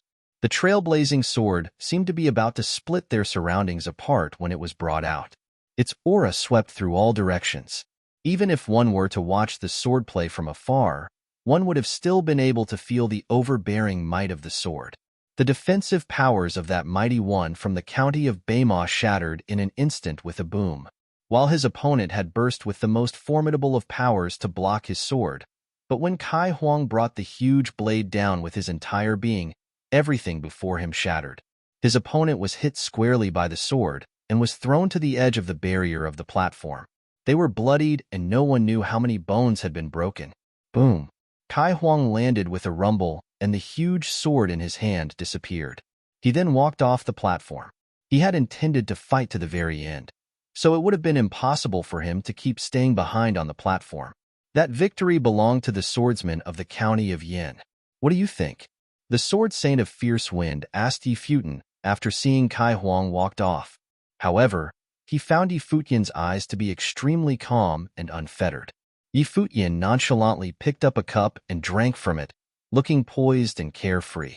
He then asked, "You like an honest opinion, senior?" The sword saint of fierce wind looked rather puzzled and answered, "Of course." Too weak, he took 3 strokes to deal with his opponent. "If it were to be me, one attack was all it would have taken," Yi Futian said. The sword saint of fierce wind's eyes froze. If Yi Futian were to point out Kai Huang's other weaknesses, he probably would not have felt surprised. However, Kai Huang's sword was extremely heavy. The way of the sword of 8 corners was one that raised everything in all directions. Its sheer force was overbearing and unforgiving. Yet, Yi Futian said that it was too weak. Many from the county of Yin looked at Yi Futian and looked just as puzzled. Did this guy really just take down Ye Yun with one attack? No matter how they saw it, they found Yi Futian to be one who brags a lot but has little to show. Kai Huang being weak? Many around him snorted. "I'll look forward to seeing you in action then," someone from the Juk sword clan said to Yi Futian coldly. Yi Futian smiled and said nothing as he continued to watch the battles. Many others stepped onto the platform later. There were also one swordsman from the county of Yin after another walking up to the battlefield. Lin Ya of the Sword Clan of the Storm caught a lot of attention when he stepped onto the battlefield. His Sword of Storms was not only fast, but also overwhelming. His thundering sword was so unbridled and ferocious that he took only 2 attacks to overwhelm his opponent. What do you think? Lin Ya actually went up to ask Yi Futian after he returned to the Sword Clan of the Storm's corner. It was apparent that he was doing so due to what Yi Futian said about Kai Huang before. He wanted to see how Yi Futian would have assessed his abilities. Lacking in explosiveness, Yi Futian answered calmly. Lin Ya smiled and said, "I look forward to seeing your sword at work." Those from the county of Yin were speechless yet again. Lin Ya's swordplay was known for its explosive power, and Yi Futian should have been able to see that much. Yet he claimed that Lin Ya's swordplay was lacking in explosiveness. Everyone was beyond baffled by then. A lot of swordsmen from the county of Yin that stepped onto the platform afterwards would have asked for Yi Futian's opinion regarding their swordplay. However, Yi Futian simply shook his head and did not even bother saying anything to most of them. As such, Yi Futian became the one that all swordsmen from the county of Yin wished to see in action without exceptions. They looked forward to see him at work more so than Li Hanqing from the Ziwei sword clan and the 2 princesses. However, Yi Futian remained unfettered and showed no signs of wanting to do battle. He continued to eat and drink, enjoying himself very much. After a while, the county king of Yin turned to look at where the ones from the sword clan of the Gale were at. When the two princesses of the county of Yin walked onto the platform and said to Yi Futian, seventh swordsman, "I'd like you to assess how both of them are doing." Many looked rather baffled at how even their county king wanted to hear Yi Futian's thoughts. It seemed to have become something seen only among those in the county of Yin. The seventh swordsman was indeed like no other. He reached new heights with being pompous. The county king of Yin smiled and added when he saw Yi Futian was about to speak, "I want honest opinions." "All right." Yi Futian nodded unapologetically. Yin Qingyi and Yin Zi both fought like a single entity, and as such, they were fighting against two opponents as well, and those two were also very powerful cultivators. However, both Yin Qingyi and Yin Zi seemed to have turned into mirages.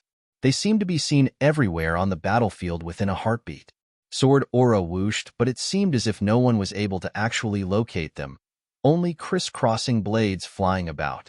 When they both finally stopped, they returned to where they first stood, while their opponents were all bloodied but sustained no serious injuries. It was apparent that the princesses went easy on their opponents. At that moment, many at the corner of the county of Yin turned their eyes at Yi Futian. The county king of Yin then asked, "Well?" "They are doing all right," Yi Futian said. The eyes of many sparkled. "So the guy stops bragging in front of the county king of Yin then?" Finally some decent opinion. But they were still too slow and they were too fancy. All fluff and no punch. What Yi Futian said next made the eyes of many froze, before silently turning around. No one else looked at him anymore, as if none of them know him. The girls might not be top-notch with their art, but they are doing quite all right, I'd say, especially how their way of the sword synchronize with their movements. While it is not to say that they're unbeatable when they join hands, but they do fine for their planes. Why would you have such opinions, seventh swordsman? The county king of Yin asked curiously. Even he became curious as to how capable Yi Futian would have been. If the princesses were to take on conventional cultivators on the platform, their powers would have naturally sufficed, making it easy for them to take down their opponents. But if they were to take on truly supreme swordsmen, they probably wouldn't have been able to stand around for long, Yi Futian answered. Supreme how? Someone like you then? The two princesses walked by and heard what Yi Futian said, and one of them asked. Yi Futian turned his eyes at both of them and said with a smile, "It is totally fine for you to think that way." Swordwell emanated from Yin Qingyi after she heard his reply, wanting to test Yi Futian out right there and then. However, the county king of Yin interjected, "Qingyi, I was the one who asked for honest opinions from him. Just sit back and watch the fights." The sisters glared at Yi Futian coldly before returning to their seats. Yi Futian saw how similar their movements were with each other, so much so that they even had to fight together and felt it to be peculiar. However, he did not dwell on the thoughts for long. He deemed it to have something to do with them being twins, and they have trained together since a very young age. He then continued to watch the fights on the battlefield. No other swordsman from the county of Yin that fought the subsequent battles asked for Yi Futian's opinions anymore. They have had enough of him. That guy really has skin as thick as a wall. Better not ask to be insulted instead. Even those from the sword clan of the Gale felt rather embarrassed and wondered what was their lord thinking. Yi Futian did not care for any of that. He had an easy time with none of them asking him anything, and he simply continued to watch the battles in silence. As the battles raged on, many suffered defeats. The ones who stepped onto the platform had gotten increasingly powerful, as it was the clash of the titans between winners of previous battles. Chapter 1097. Countless looked at the battlefield in King Li's palace, watching two people fighting on stage while the spectators were unusually silent. Countless looked at the battlefield in King Li's palace, watching two people fighting on stage while the spectators were unusually silent. Everyone was drawn to what was happening in the battlefield. Some power indeed. Many gasped. With battles getting that far, it was almost exclusively clashes between titans at the pinnacle of their training. All remaining mighty ones were frighteningly powerful. There was only one person who took to the air in the battlefield, whose palm was infused with the might of the great path, booming in the air and down on his opponent. The one at the receiving end was unable to hold out for long, and was quickly thrown off. 18 consecutive victories. Many were astonished at the scene happening before them. A lithe figure clad in golden, elegant robe was seen on the platform. His eyes were condescending as he stood tall in the air. 18 consecutive victories. That young man had fought round after round without breaks, regardless who he would have been fighting. It was confidence like no other indeed. Furthermore, there was already top-notch forces of the upper worlds extending their invitation to him. That man was from the county of Shangqin, named Qinsong. Qinsong finally turned around and flashed, returning to the county of Shangqin's corner. Many sighed a breath of relief. There were many who found themselves utterly incapable of showing their prowess with him around, as they would have probably just ended up being overwhelmed. Unsurprisingly, Qinsong might have actually been one of the strongest persons below St. Plain and Dali. Spectacular. Even King Li came to praise him by then. Many nodded in agreement. Qinsong was indeed very powerful and had already touched the Great Path. His Void Walk and Madra of the Void techniques were also extremely formidable, and there were hardly anyone capable of fighting him. His 18 consecutive victories made the massive number of spectators around the platform in King Li's palace silent. What do you think? By then, the Sword Saint of Fierce Wind, who had not been speaking for quite some time, asked Futian. He knew that Futian had already been able to touch the Great Path. Finally, someone who you'd find worthy of fighting, no? He's okay, Futian said plainly. He watched Qinsong fight as well. Qinsong was the first among the fighters who fought to have touched the Great Path. Cultivators like that were but a handful, even if one were to look throughout the entire lower worlds of Dali. That was prowess at the pinnacle right below St. Plain after all. Being able to touch the Great Path unaided meant that they were having half of their being breaking into St. Plain. The Sword Saint of Fierce Wind smiled, finding it amusing that even someone as powerful as Qinsong was only able to make the young swordsman say he's okay. Just how powerful the mighty ones needed to be in his eyes. Yet another person emerged on the platform at that moment. Many gasped in shock, as it was apparent that many recognized the one who walked out. Zhuozhangdao of Dongyang, many said. He was indeed Zhuozhangdao of the county of Dongyang, and he was very renowned in his home county indeed. Is he really that famous? Some asked curiously. It was only natural that not all from the 9 counties of Dali knew of Zhuozhangdao. He was known to be the #1 figure below St. Plain and Dongyang. Some sported solemn looks. Zhuozhangdao walked onto the platform after Qinsong walked out. It was apparent that he intended to fight Qinsong sometime later. Those two mighty ones would have probably fought at least once later. Many mighty ones hesitated somewhat seeing Zhuozhangdao being of such renown.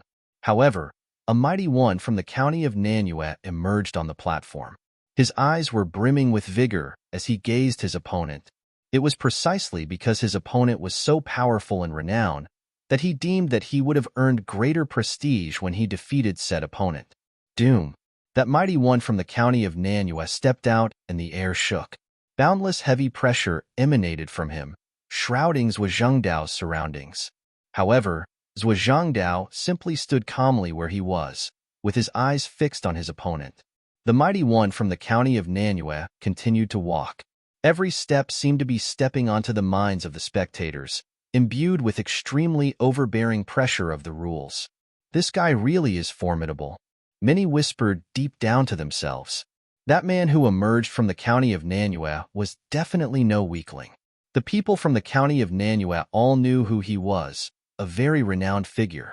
That mighty one from the county of Nanyue walked step by step diagonally above Zhuozhangdao, like some kind of celestial god and looking extremely overbearing.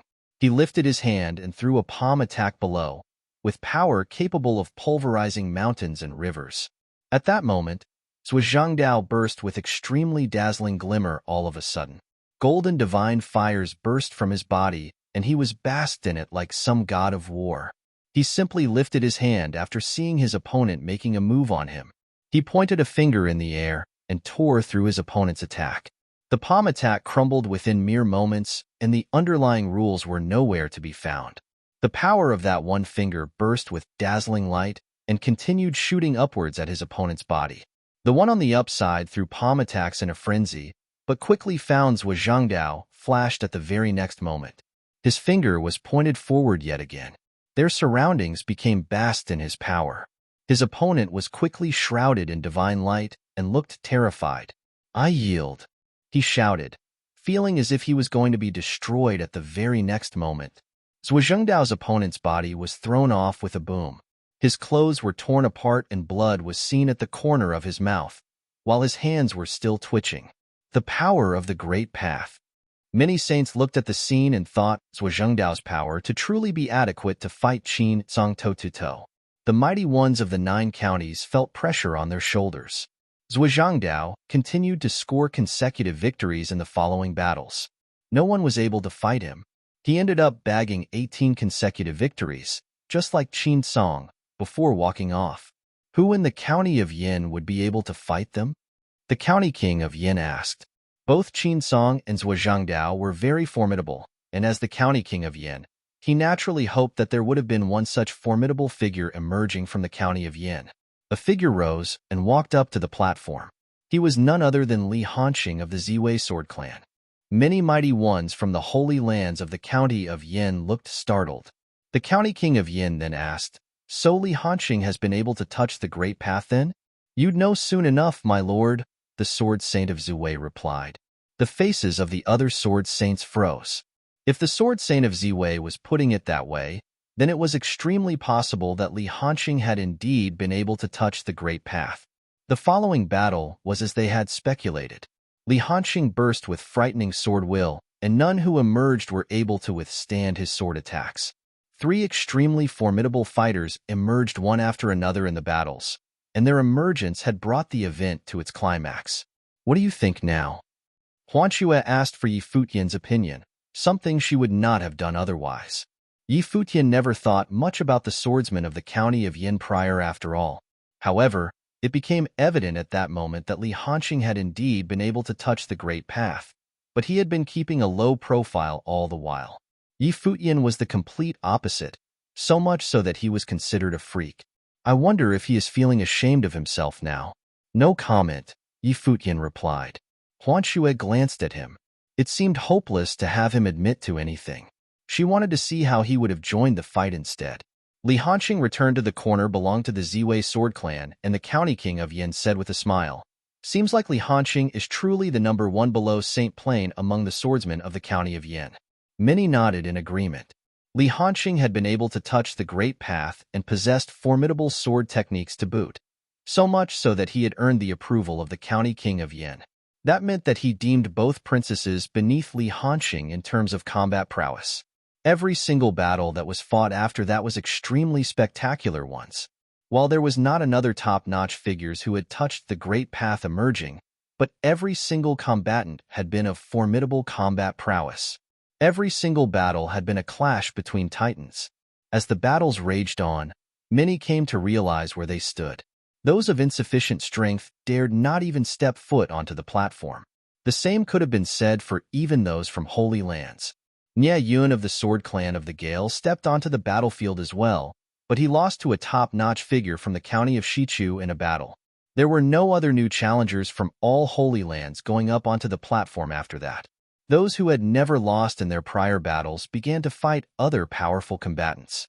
Other than to fight for the chance to train in the upper worlds, they were also doing so to hone their own martial will. Qi Xiao and Qi Yao from the Crimson Phoenix Sword Clan lost one after another. Kai Huang of the Juk Sword Clan lost afterwards as well. As the battles continued, Li Hanqing became the only one among the swordsmen of the county of Yin who had yet to lose a battle. Even the 2 princesses had lost to the most powerful figures from the county of Changhe. However, Li Hanqing quickly stepped into the battlefield to avenge the princesses and defeated the ones who won over the princesses. That act earned him some points with the swordsmen of the county of Yin. Li Hanqing became the only hope for the swordsmen of the county of Yin by then. "Splendid," King Li praised. There were hardly anyone who stepped onto the platform by then. Zhuangdao was standing tall on the platform, and it seemed as if no one dared to challenge him. Li Hanqing eventually rose from the corner of the county of Yin. He moved alongside his sword and stepped onto the platform, standing opposite Zhuangdao. Loud cheers and roars were heard in the King Li's palace. Is the battle between fighters at the pinnacle about to begin? Even Lu Chuan and the other top-notch figures from the upper worlds came to pay close attention to the battlefield, looking forward to the upcoming battle. Who do you think would win this battle, sir? Princess Liu asked Lu Chuan, who was at his side, with a smile. Zhuangdao seems to have better chances. But then again, Li Hanqing has a fair chance as well, Lu Chuan replied. Li Hanqing has exceptional talents, and if he were to train in the sword mountain of the upper worlds, his way of the sword would definitely be able to reach higher heights. Liu's smile looked gentle and pretty. The battle on the platform began. Zhuangdao was basked in divine light like a golden divine furnace, looking indestructible and invincible, and his fingers seemed to be swords themselves. Li Hanqing's sword will of Ziwei seemed like the stars, and every sword will was imbued with supreme offensive powers. Both figures fought on the platform. Violent auras swept through the place, and the King Li's palace was surprisingly quiet. Everyone was paying close attention to the clash of the titans on up there. Both men traded blows using pure offensive skills and clashed untold amount of times. Li Hanqing's sword finally broke with a boom. His body was thrown behind and blood spilled from his mouth. Zhuangdao's shirt was torn at the same time as well.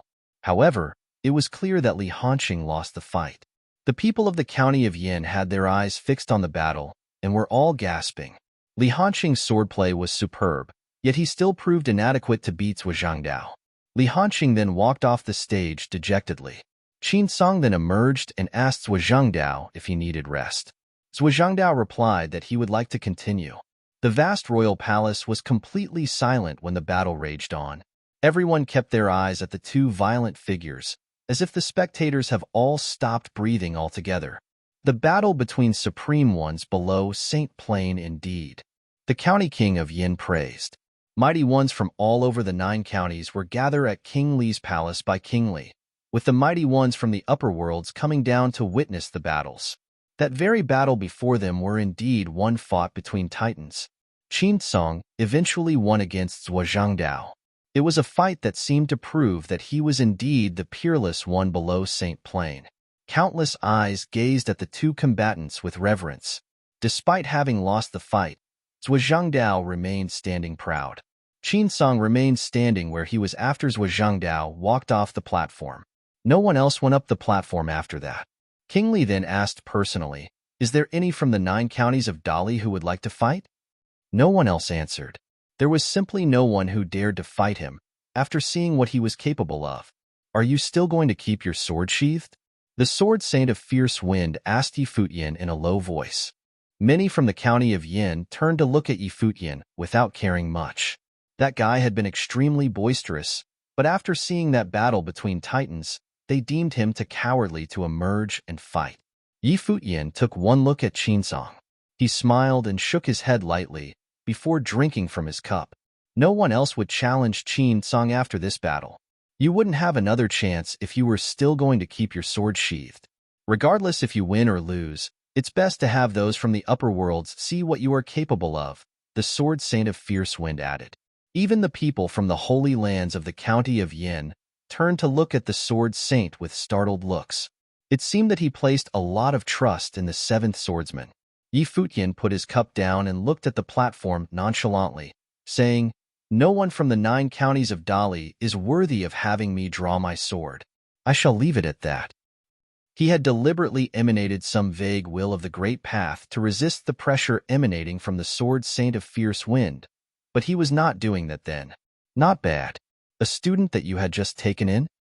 The county king of Yin turned his eyes away and asked the sword saint of fierce wind. No. The sword saint of fierce wind shook his head and elaborated.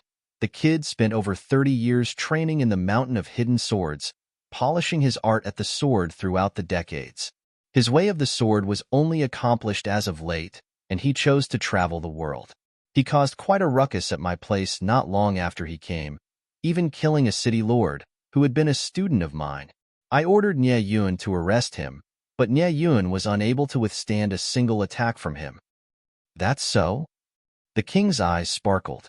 While he knew well that Futian would have been someone exceptional, he never expected that Nie Yun, the #1 student of the sword clan of the Gale, had not been able to take even a single attack. Among the 5 holy lands of the sword in the county of Yin, The sword saint of the Gale was ranked last. Nie Yun was probably somewhat inferior when compared to the other top-notch figures from the Holy Lands of the Sword. However, there were actually only about one or two among them who were able to completely overpower him, which was why he was able to make it to the top 10. The mention of only one attack surprised many. The County King of Yin was not only the other one who was gauging Yi Futian, as every sword saints present were doing the same. Needless to say, the top-notch geniuses were doing the same as well. All of them naturally knew each other, and there were many who have fought each other before. But this seventh swordsman guy, did he really just appear out of nowhere and brought down Nie Yun with a single attack? You spent decades polishing your art of the sword, you said? That will of yours was indeed commendable. So tell me, seventh swordsman, what kind of art of the sword have you been studying all these years? The County King of Yin asked. The sword of blazing sun, the sword of freezing ice, the sword of raging storm, the sword of blitzing thunder. Throughout my 30 years of study of the way of the sword, there was no art of the sword that I was unable to wield. Yi Futian said calmly. Everyone had their eyes on him at the moment. No art of the sword that I was unable to wield. He really has a big mouth indeed.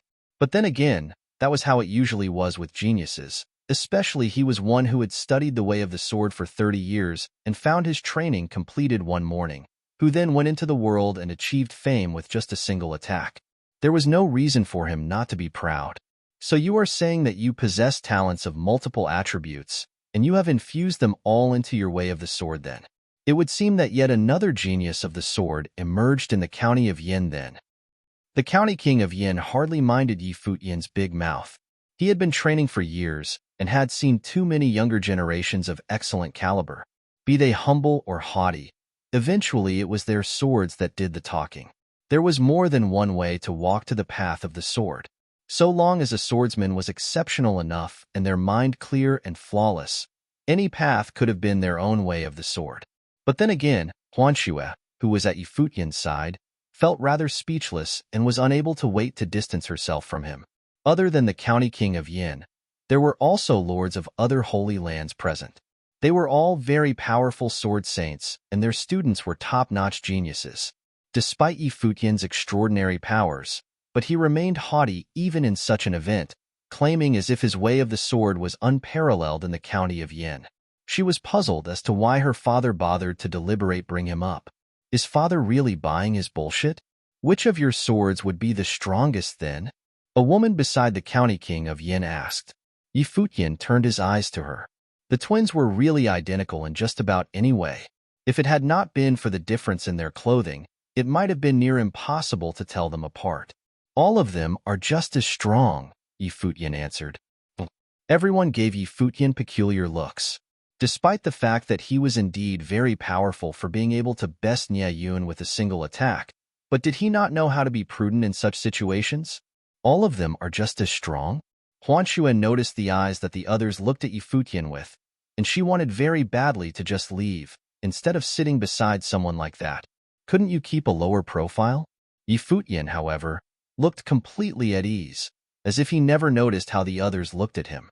That was the seventh swordsman, unbridled, free, and going about things as he fancied, yet nonetheless possessed talents of the sword that were peerless. Such a swordsman would have pulled anything, and there would have been hardly any reason to be surprised. The princess who asked before was at a loss for words after hearing Yi Futian's answer. One should have a focus in the arts they practice, and more so when it comes to the art of the sword. Picking up too much would render one's way of the sword impure. Despite your supreme talents, you should still have an art that you majored in. Li Hanqing of the Ziwei sword clan looked at Yi Futian and said, The great path connects all. Knowing one would open the path to knowing all. That is the same with the way of the sword. Yi Futian did not bother to even look up. He added calmly, Having spent decades to polish my art, no one knows the purity of my way of the sword better than I would. Any ways of training with the sword touched only on the methods. What a swordsman truly studies is the sword and nothing else. So you are saying that you have developed complete mastery of the art of the sword then? Kai Huang of the Juk sword clan asked as well. There are many senior sword saints with us today. Please ask the seniors if any of them dare to claim that they have developed complete mastery. Yi Futian continued, one's journey on sword training has no bounds. None of the others said anything else and simply looked at Yi Futian. Regardless of how good he is with a sword, but you have to give it to him. He really has a way with words. All of what he said made everyone else speechless. Splendid. The county king of Yin smiled and said, after seeing the banquet falling into awkward silence, the great path is interconnected and knowing one grants access to all. One's journey on sword training has no bounds. Being able to comprehend that much at such an age, it was no surprise why you have been able to accomplish so much with your sword. While there were few who performed rather admirably, but he did not see any supremely powerful figures that H wished to see. But then again, those handful would have emerged to be extraordinary cultivators once they were further nurtured in the upper worlds. What are you doing following us? A voice was heard below the steps. Many turned around and saw quite a number of swordsmen of the county of Yin heading towards the direction of the ones from Sword Mountain, led by the county king of Yin. Li Hanqing was among those swordsmen as well. However, there was an unusually handsome figure walked behind those swordsmen, seemingly heading towards the same direction. Yin Qingyi's brow twitched seeing that, and said to Yi Futian, I'm not following you, Yi Futian replied plainly. The county king of Yin turned around to look at Yi Futian. Kai Huang of the Juk sword clan then jabbed sarcastically, you didn't even dare to fight in the prior battles, and now you actually have the gall to come right behind us swordsmen from the county of Yin? Yi Futian glanced at him and remained standing where he was. He looked straight ahead of him and ahead of the swordsmen of the county of Yin. He saw a group of people who stood upright quietly somewhere, as if they were all swords. Those people were from the Sword Mountain of the upper worlds. My name is Seventh Swordsman. I have heard that the Sword Mountain was the holy land of the sword in the entire Dali dynasty. As such, I came to ask for a challenge, Yi Futian said with a brimming voice, which pierced through the space like a sword.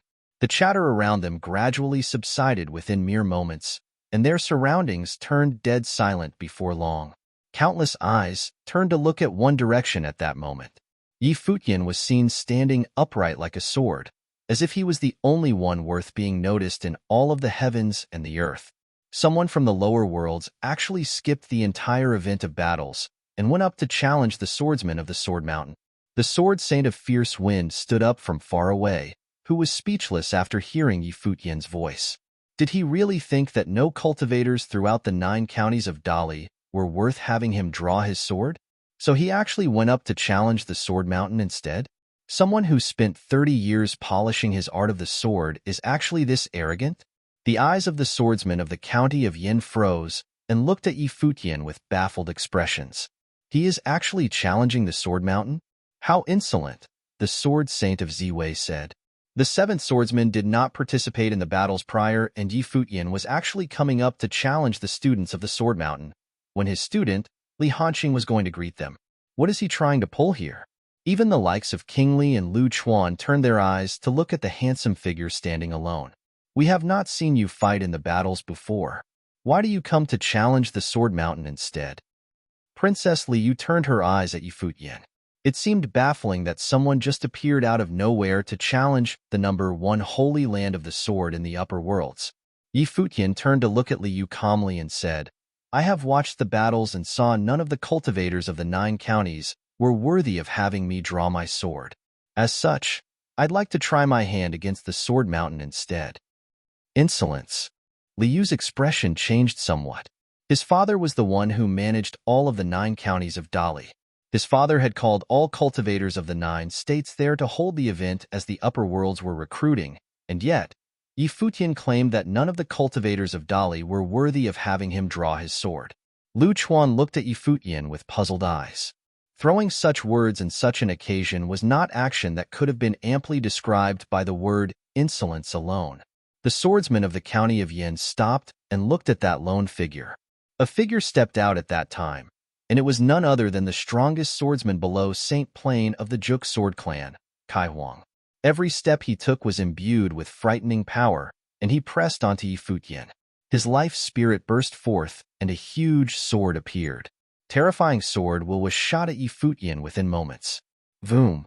Kai Huang stepped into the air, and heavy swords lined up around him.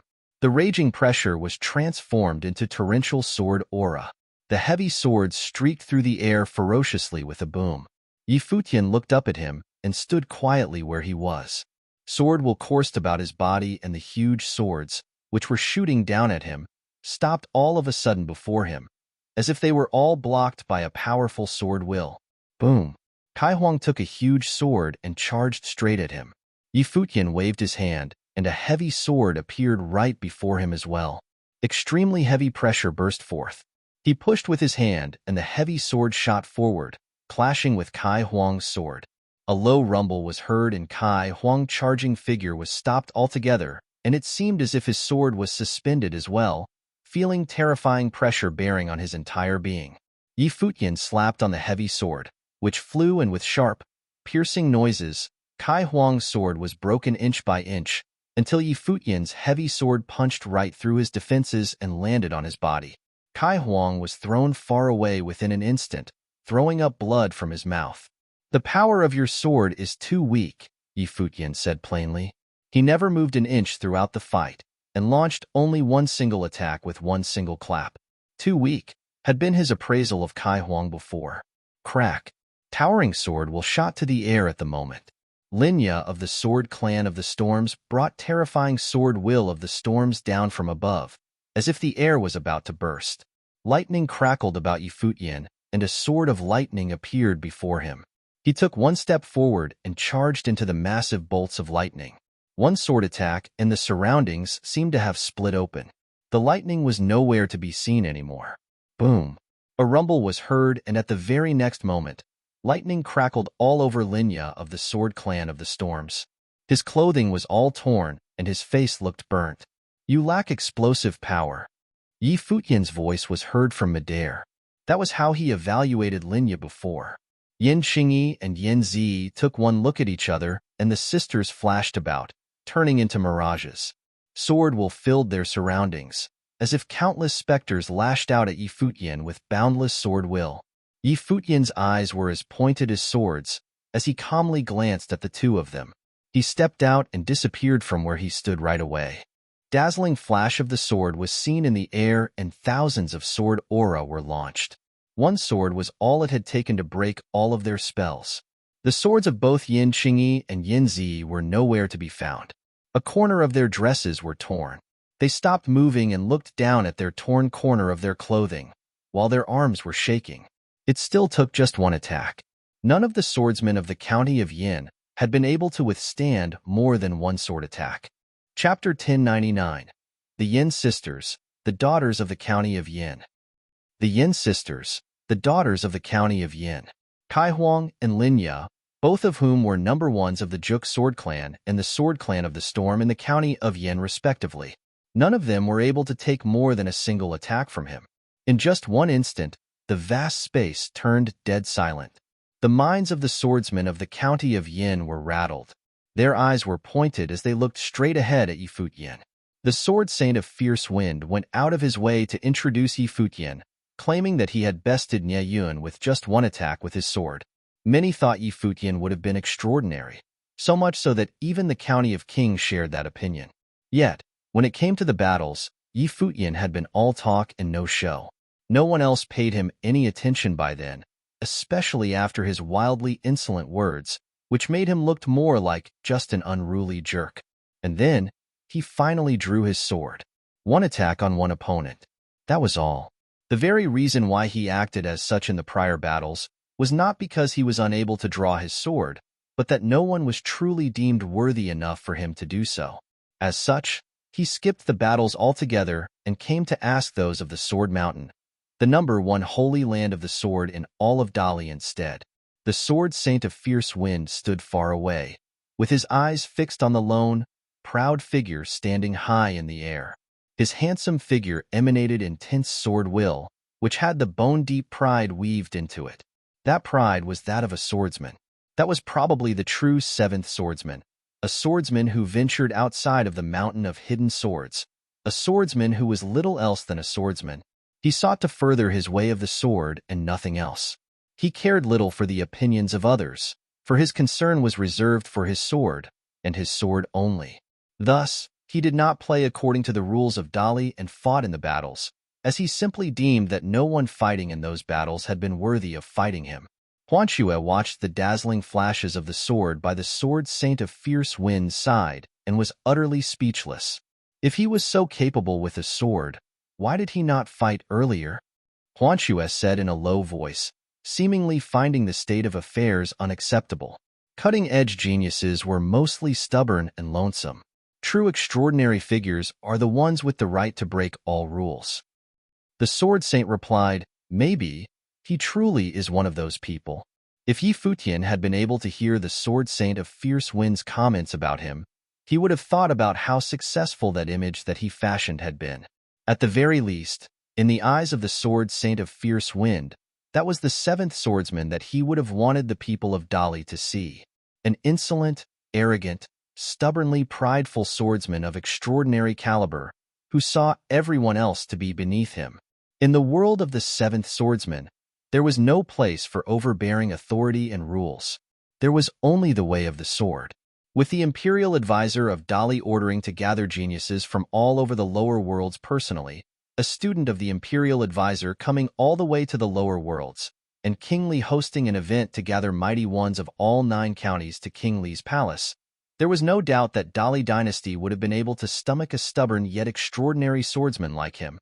All of you, stand down. A elder of the Sword Mountain said to the people of the county of Yin. The county king of Yin led the swordsmen and stepped aside, except one. The one person was Li Hanxing of the Ziwei sword clan, who was ranked 3rd in the battles prior, and was taken in by the Sword Mountain to be their own. So you skipped the battles altogether and challenged those from the Sword Mountain, because you thought that none in the 9 counties of Dali were worthy of having you draw your sword? A saint of the Sword Mountain asked Yi Futian. Indeed. Yi Futian nodded. Yet, the few moves that you have just showed remained inadequate to have the students of the Sword Mountain accept your challenge. That sword saint gazed at Yi Futian and said, if he intended to break the rules, then he needed to bring corresponding prowess for doing so. Li Hanxing walked up to Yi Futian as soon as the saint finished talking. Li Hanxing was 2 from the 9 counties of Dali, but Yi Futian claimed before that none were worthy of having him draw his sword. He glanced at Li Hanxing and sensed the sword will on his would-be opponent.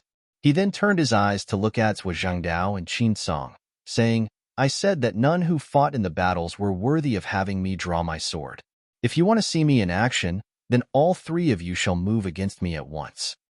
Everyone was speechless after hearing that. The 3 he meant were naturally the top 3 strongest figures who fought in the battles. Qin Song of the county of Shangqin, Zhuo Zhangdao of the county of Dongyang, and Li Hanxing of the county of Yin. All 3 of them were figures at the absolute top who had been able to touch the Great Path. They were the 3 strongest figures below St. Plain in all of the 9 counties of Dali. Even at that very moment, Yi Futian still claimed that they were not worthy of having him draw his sword, and he had all 3 of them gang up on him instead. His unbridled nature ignited the blood of countless. They thought before that the battles were already over when Qin Song proved invincible in all of the 9 counties of Dali. No one would have expected that the 7th swordsman, a nobody at that moment, emerged out of the blue and challenged those from the Sword Mountain. Qin Song, Zhuo Zhangdao, and Li Hanxing all looked at Yi Futian. All 3 of them have already proven that they were the strongest in all of the lower worlds of Dali. At that moment, Yi Futian walked out. Is he trying to just step on us to prove his superior talents? Li Hanxing took to the air, and a sword appeared in his hand. Stars dazzled and the skies were lit up. Sword will circled around him, and the will of the great path strewn about. Countless sword flashes of the stars rained down on Yi Futian like swords of meteors, whooshing loudly as they bombarded the ground from above. Yi Futian gave him a cold look and burst with terrifying sword will about him, emanating the will of the great path as well. Interesting. King Li chuckled. The 7th swordsman only emanated the will of the great path at that moment, as if none of the swordsmen from the county of Yin before were worthy of having him do so. The light of the sun seemed to have burst from behind, emanating scorching heat like that of the sun as well. A scalding sword of blazing sun appeared before him, pulsing with the will of burn everything down. At the very next moment, their surroundings became covered with freezing ice. A sword of freezing ice appeared right after. Storms raged after that and howled in the air. As the sword of raging storms appeared, lightning flashed about like the light of calamity of doomsday, as the sword of blitzing thunder appeared. And finally, the heavy sword of the stars materialized with powerful might. The 5 swords lined up and hovered right before Futian. The swordsman of the county of Yin was astonished once again. The pupils of the sword saint of fierce wind dilated. Futian claimed in the county king's residence that blazing sun, freezing ice, raging storms, blitzing thunder. There was no art of the sword that he was unable to train with. Those big words have proven true after all. Li Hanqing's expression changed somewhat when he saw all that.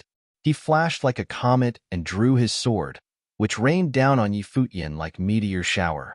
Blazing Sunday. Futian's will merged with his surroundings, and the sword of blazing sun shot out as he willed it. It seemed as if the light of the sun dazzled in the air, devouring the stars, and within an instant, the rain of swords burned. That sword continued its way forward, charging through the rain of swords and headed towards Li Hanqing. Countless swords, which had been raining down, merged into a single blade and clashed with the sword of blazing sun, intended to destroy it from within. Freezing ice. The second sword was launched, emanating cold that was seemingly about to freeze souls. The sword of freezing ice streaked forward, conjuring frost as it went along. The flow of sword wheels around it slowed down, and Li Hanqing seemed to have been covered with a sheet of frost. Li Hanqing's body spun, and through a dazzling flash of the meteor, countless sword will in the air melded into a beam of dazzling light as it tore through space. Futian remained standing where he was silently. He moved his hand and had both swords of raging storm and blitzing thunder shot out. They streaked through their air. The sword of raging storms cut right through Li Hanqing's sword, and the sword of blitzing thunder closed in. Li Hanqing's face turned pale. Boom! A rumble was heard as his body seemed like it was about to explode. The lightning flashes consumed his body, and that mighty one from the Ziwei sword clan sported startled looks. However, Futian's sword did not destroy Li Hanqing, and had simply sent him flying far away. He then spitted quite a bit of blood. Futian, on the other hand, never budged throughout the fight. Zhuangdao made his move right afterwards, turning into a beam of burning golden light, heading towards Futian like a god of war. His moved like a bolt of lightning and was emanating overbearing will of the great path throughout his body, intending to crush everything in his path. The 4 swords appeared, and yet Zhuangdao did not flinch at all. He turned into golden lightning and continued to streak through the air. The swords came soon enough, and the wills of the great path from both sides clashed. The space was rattled, and Zhuangdao looked like a true god of war, with the swords seemingly incapable of breaking through him. He actually intended to take Futian's swords head-on. That scene excited countless. Zhuangdao might have proven capable of fighting Futian toe-to-toe after all. However, at that moment, Futian finally moved. He stepped out, and the air seemed to rattle as he did, with his immediate vicinity shrouded in his might. Many saw Futian took one sword with both hands and descended from above. The heavy sword was brought down as their surroundings howled. Zhuangdao felt the looming pressure, and his expression finally changed. He roared angrily and turned into a golden god of war, continuing to charge into the air. Futian's sword came. Boom! A stifling rumble was heard, and as expected, Zhuangdao's body dropped from the sky. Boom! The platform was shaken as Zhuangdao's body hit the ground below, feeling as if his internal organs had all been ruptured as blood came spilling from his mouth. Qin Tsang took to the air, and his body disappeared from where he stood right away. He appeared right above Futian at the very next moment, shooting out with his palm attacks right onto Futian. Futian threw his hand at the attacks, cutting through the palm strikes as if his hand was a sword itself. However, Qin Tsang disappeared right away and appearing somewhere else again, throwing down his palm attacks. It all happened in an instant, and the spectators saw the space being filled with Qin Tsang's silhouette everywhere. Every single attack seemed to be imbued with the power of the Great Path, tearing the air apart as they flew at Futian. Return. Boundless sword will circled around Futian, capable of tearing anything that had gotten near apart. His body spun at the very next moment.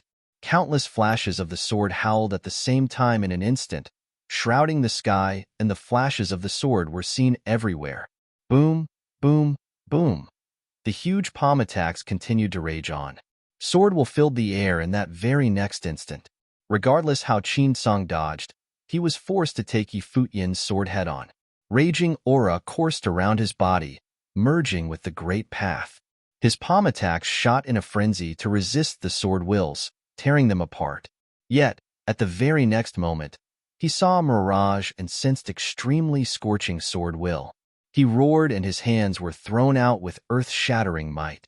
A sword was lashed out, cutting through space and shattering the palm attack. The flash of the sword emerged and his face was frozen with shock. His heart raced, and he felt as if he was about to asphyxiate. The flash of the sword came and went before him in an instant. Time and space seemed to have been halted. Qin Song's body shuddered as he extended a trembling hand, touching his brow from top to bottom, finding a shallow gash. The sword was not brought down on him. Qin Song took one look at the streak of blood on his fingertips and looked up at Futian. He thought that he had been invincible below St. Plain in all of Dali. He also proven that with his efforts in the battle. Yet, there was an extraordinary swordsman appearing out of nowhere right before him. None in all of the 9 counties of Dali are able to take on your sword indeed. Qin Song turned around and left, looking somewhat dejected. Countless eyes gazed at that handsome swordsman standing in the air at that moment. None in the 9 counties of Dali were able to withstand a single attack from his sword. Futian did not concern himself with the opinions of the people. He turned his eyes at the ones from the Sword Mountain and said, I, the 7th swordsman, wish to challenge the Sword Mountain. The 7th swordsman seemed to have seen nothing but the way forward with his sword. You're tuning in to the Warrior Lore YouTube channel. Don't forget to subscribe and join us on this journey to catch the most captivating stories.